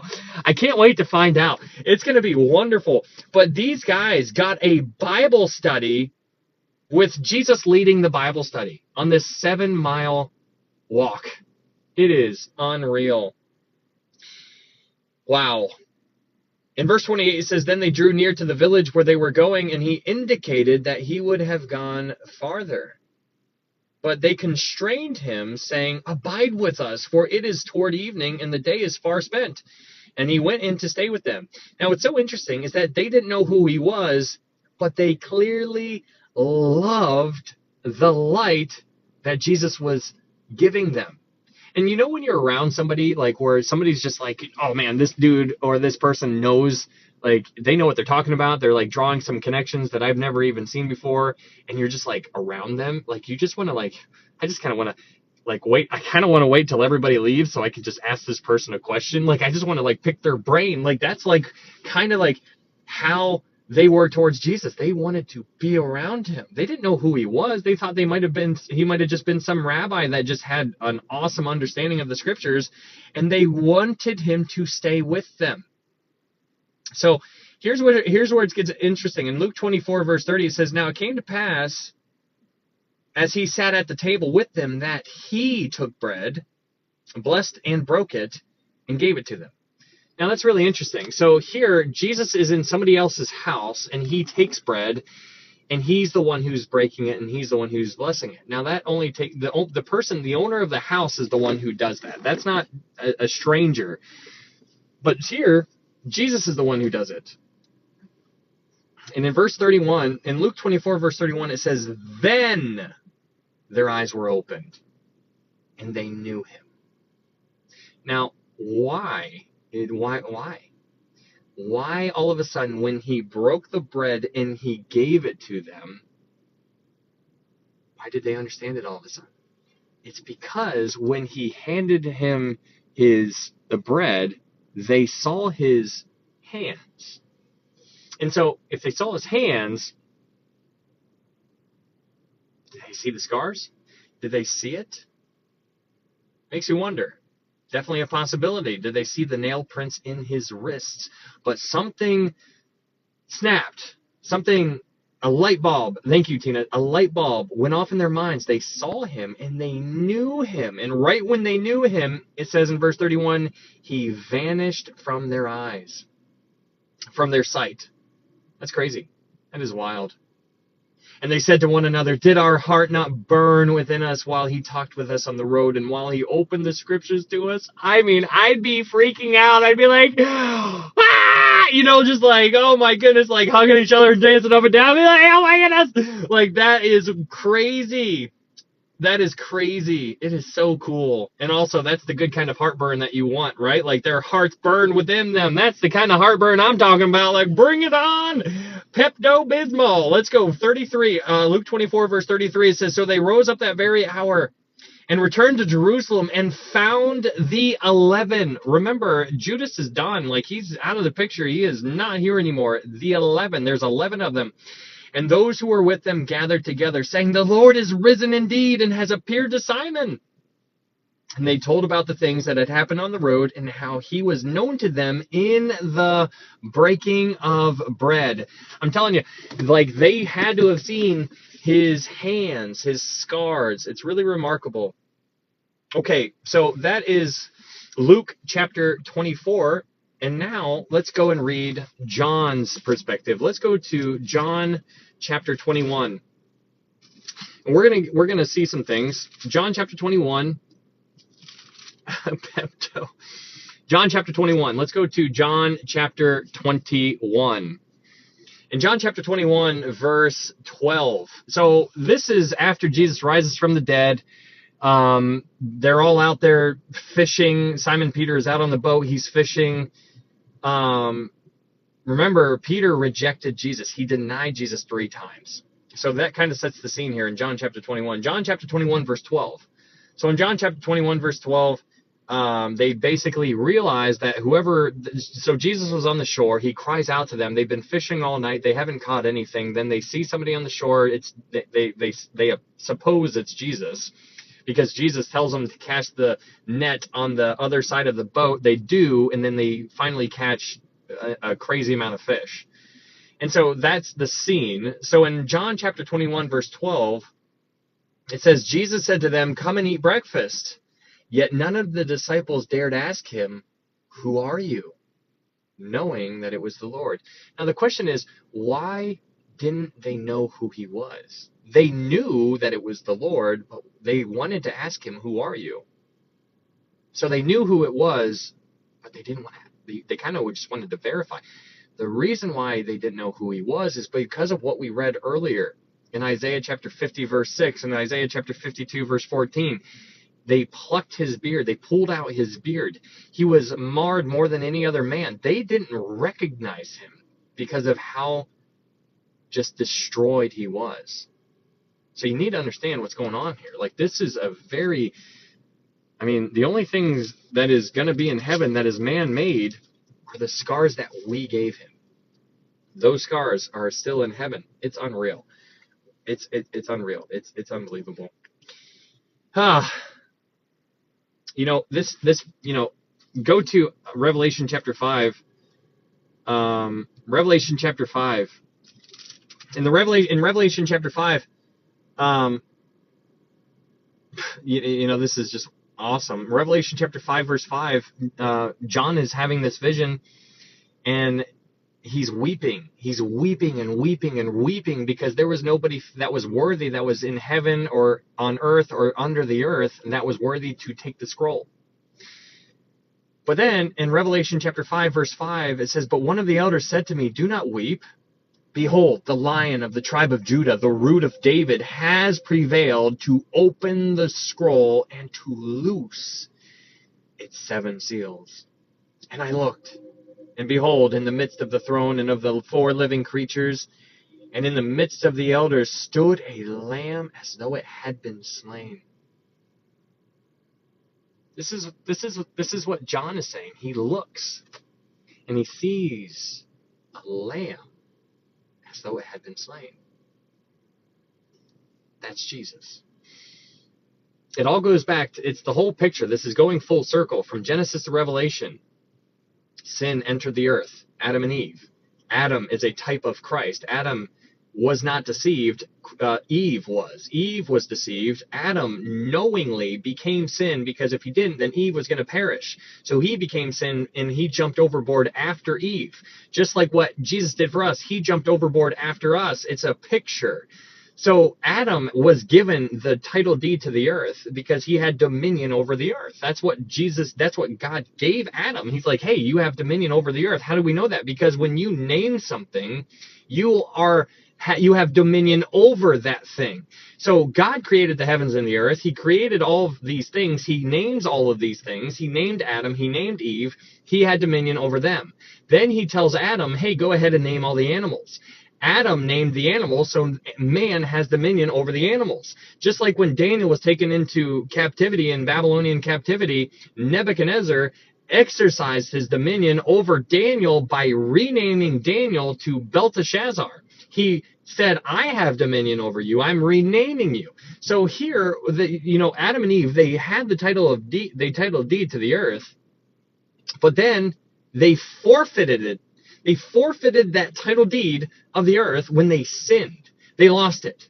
And so then Jesus had to go get it back. And so that's what he did when he died on the cross. He got that. He was found worthy. That's why John in Revelation chapter 5, he is weeping, because nobody was found worthy to take the scroll and to loose the seals. And so here you have that where Jesus is found worthy. He was worthy to go up to the Father and say, I am worthy, and I will take that scroll. And then he looses the seals, which starts the tribulation in Revelation chapter 6. It's remarkable. It's just the whole thing. So it's a really cool thing. It's really wonderful. But let's go back to Matthew chapter 28, verse 16. In Matthew chapter 28, verse 16, it says, Then the 11 disciples went away into Galilee to the mountain which Jesus had appointed for them. When they saw him, they worshipped him, but some doubted.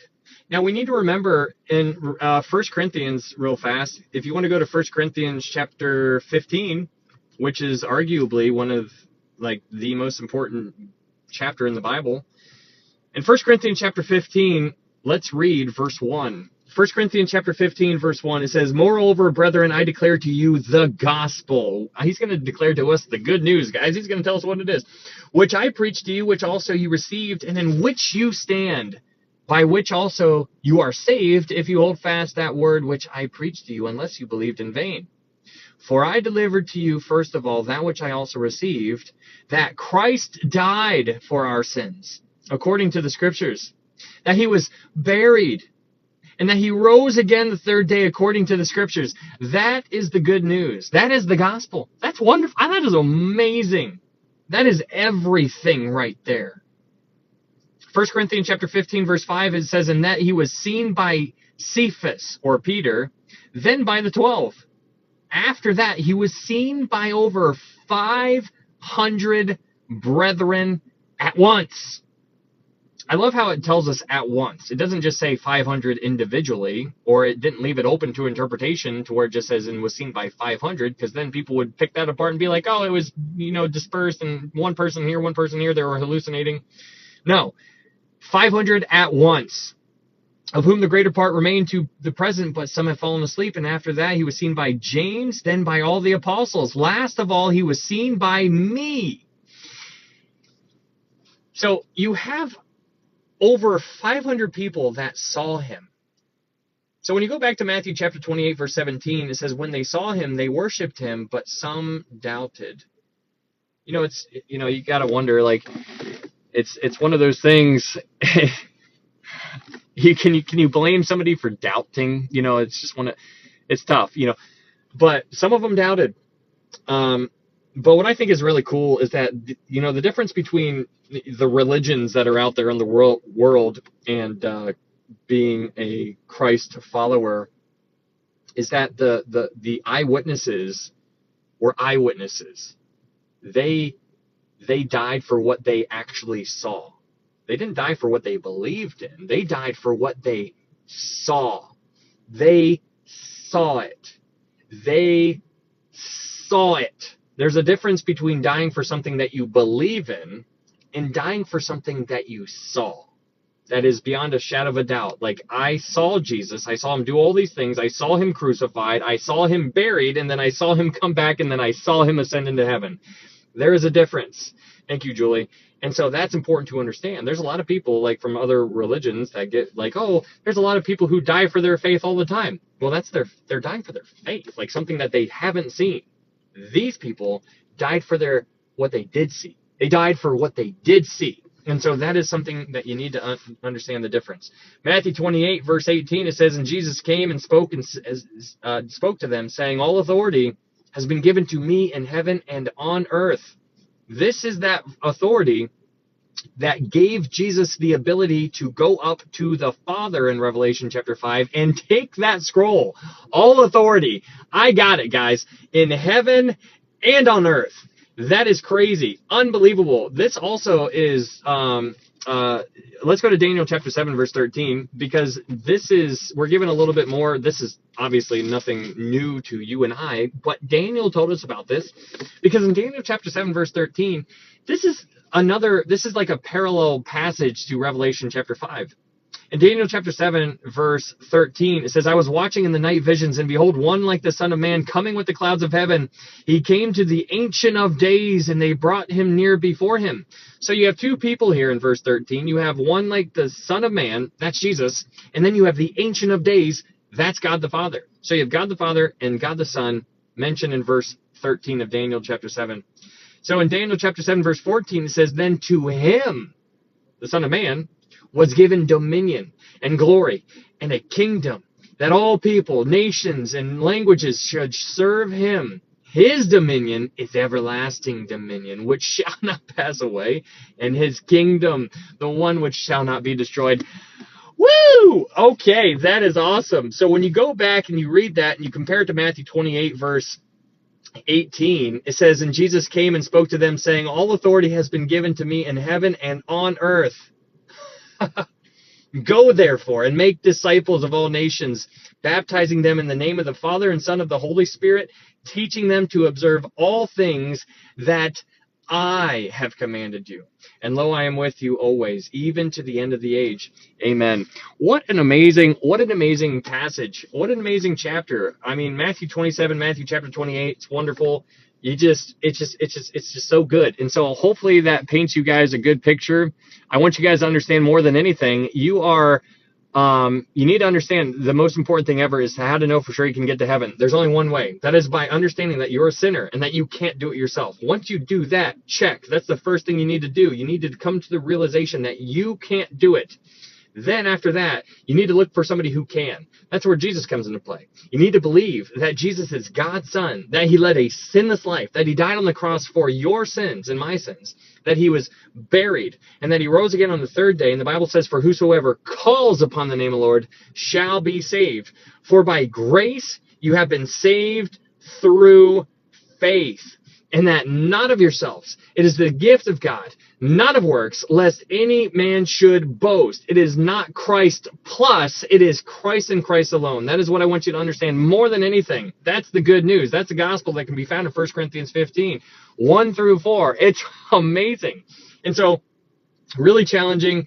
I know I left a lot of stuff out, but Matthew, Mark, Luke, and John basically really come to a focal point here when you're talking about the crucifixion, like everything that took place.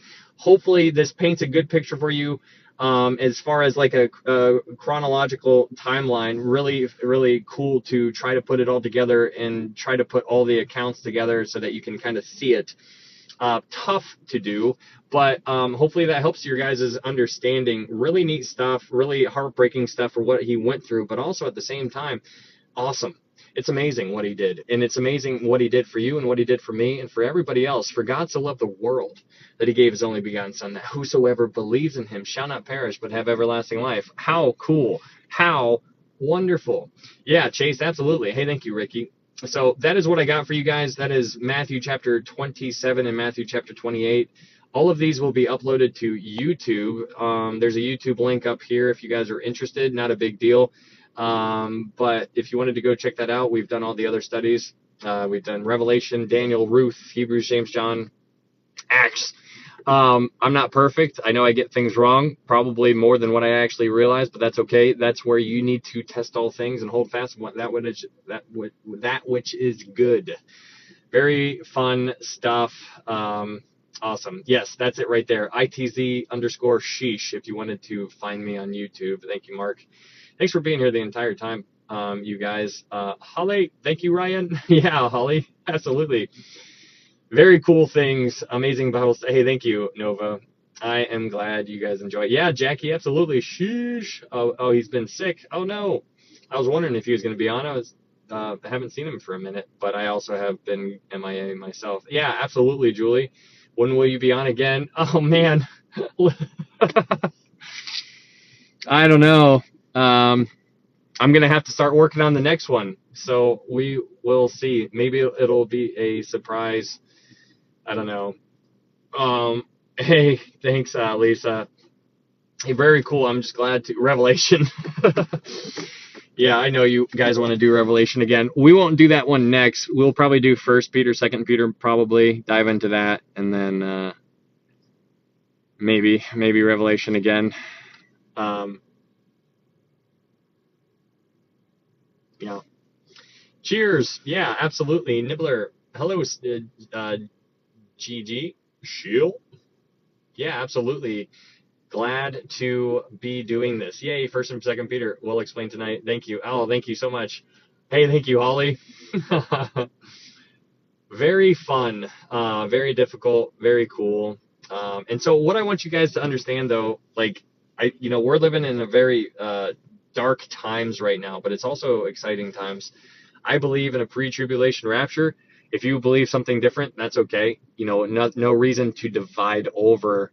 But all eyes on Israel. Lots of stuff popping off in Israel, left and right. They are constantly being attacked. They are attacking. They are being attacked. They have bunkers that they are running into time and time again. They don't go too far from their homes because they got to be close to their bunkers. Life is crazy over there. And so with that in mind, Jerusalem is the timepiece that we have. Like if you want to know where we're at on God's prophetic timeline, you need to pay attention to Jerusalem. Why? Because everything's going to culminate over in Jerusalem. And so when you understand that, and you understand that it's all going to come down to Jerusalem, we'll start paying attention to Jerusalem. Pray for the peace of Jerusalem. There's not going to be peace in Jerusalem until the king comes back. And so that's what you need to understand. When you're praying for the peace of Jerusalem, you're praying for the Lord to return. And if the Lord's going to return, well, that means the rapture is going to happen before then. And if we're that close to the Lord returning, well, then that means we're even closer to the rapture. And I'm just like pumped for it, man. Like I'm telling you, like it's so cool. The world's falling apart. You're seeing hurricanes. We're seeing fires breaking out across America. It's crazy. Flooding going on all over the place. In Carolina, it's wild. It is unhinged what is happening right now. You could just name a list like a mile long and just keep on going and keep on going and keep on going.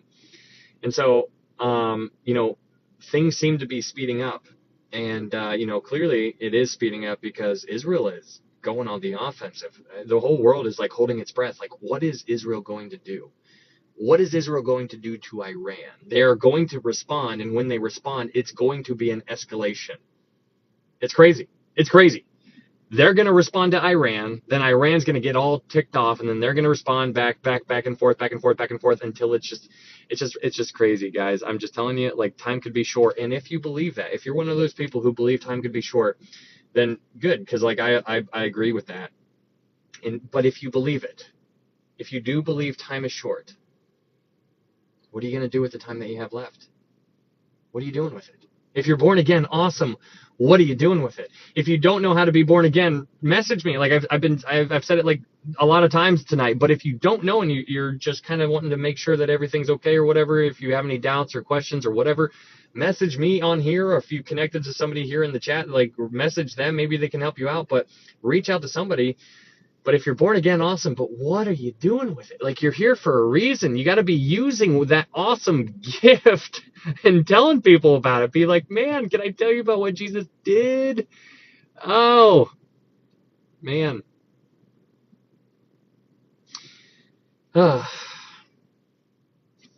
Okay. Yeah. Yes. I definitely believe time is short, too. Tell people about Jesus. That's right. Jules hobbled over some rocks trying to get to somebody who was sitting on a bench to tell him about Jesus. I love that picture. That is such a fun thing. Like I just made my way all the way over here just so I could tell you about Jesus, and that is so cool. Do you hold a job? Well, I don't hold one, but I have one. Do you nothing else to do? Hey, thank you so much, Nate. Thank you for that heart. Now I'm getting him on the phone. All right, guys. Well, that's what I got for you guys. Like I said before, that is this is all going to be uploaded to YouTube. If you wanted to go subscribe over there, that would encourage me. And just so you guys know, if I ever get banned here on TikTok again, if they ever take TikTok away, which seems to be like a possibility in the future, maybe we can migrate over to YouTube. I don't really know how that'll work out. I don't really do anything on YouTube except just upload these lives to YouTube. That's all I do. I don't do anything else over there. I don't know how to do anything else over there. So they are up there on YouTube. So the only other I only have TikTok and I only have YouTube, but I wouldn't be surprised if they take away TikTok sooner or later just because of communication. We are communicating too much, and we're spreading information that they probably don't want us to know. So I wouldn't be surprised if it goes away. Yeah, Sandy, absolutely. I know Snow Wolf, isn't it crazy? But okay, now that's what I got for you guys. Thank you so much for being here. I don't know when I'm going to go live next. I'm going to start working on First Peter. If I get enough of it down, which I'm not making any promises, but if I get enough of it down, maybe we can go tomorrow night. But I'm not gonna. Don't hold your breath. But I'm glad we knocked out Matthew. That was a big book. That was a hard book. That's because we just basically completed 4 books. I hope you guys know that what we just did was we basically completed 4 books. That's crazy. I was like, man, I know we did John already in the past, but man, this Matthew study blows John out of the water. Like, I mean, I was like, this was just hitting it from all angles. So it's a fun one. Yes, ignore the hard questions and joke and laugh. I love joking and laughing. I also have no idea what you're talking about. Oh, thank you, Tina. Thank you so much. I joined you on YouTube. Oh, very cool. Thank you so much. All right, guys. Thank you so much. That was like doctorate level. Well, I read a lot of smart people's words and I write things down and I take them apart because, it's really fascinating because the old scholars who wrote books like 100 years ago and 50 years ago, like they didn't have everything right. And so we have more light now than what they did then. And thank you, Sari or Sari. Thank you for those roses. But it's, I'm just trying to paint the picture. I don't agree with all of them. I don't disagree with all of them. And so I pick them apart just like how you guys should pick me apart, And so that's what we should be doing, to try to paint the picture that we can so that we can see the clearest picture that we have and do what we can. So that is pretty cool. Pretty cool to be able to do that. So yeah, absolutely, Snowy. Thank you so much for being here. All right, guys, I'm gonna get out of here. You guys have a good night, and hopefully, maybe tomorrow. And if not, then it'll be a different day. But as per usual, I'll put a little TikTok story in my TikTok, letting you know a couple hours in advance. I'll do my best on that one. But yeah, if you don't see a TikTok story tomorrow, then maybe no Bible study. But I will upload this to YouTube as quickly as possible. All right, guys, you guys have a good night and be safe. See you guys.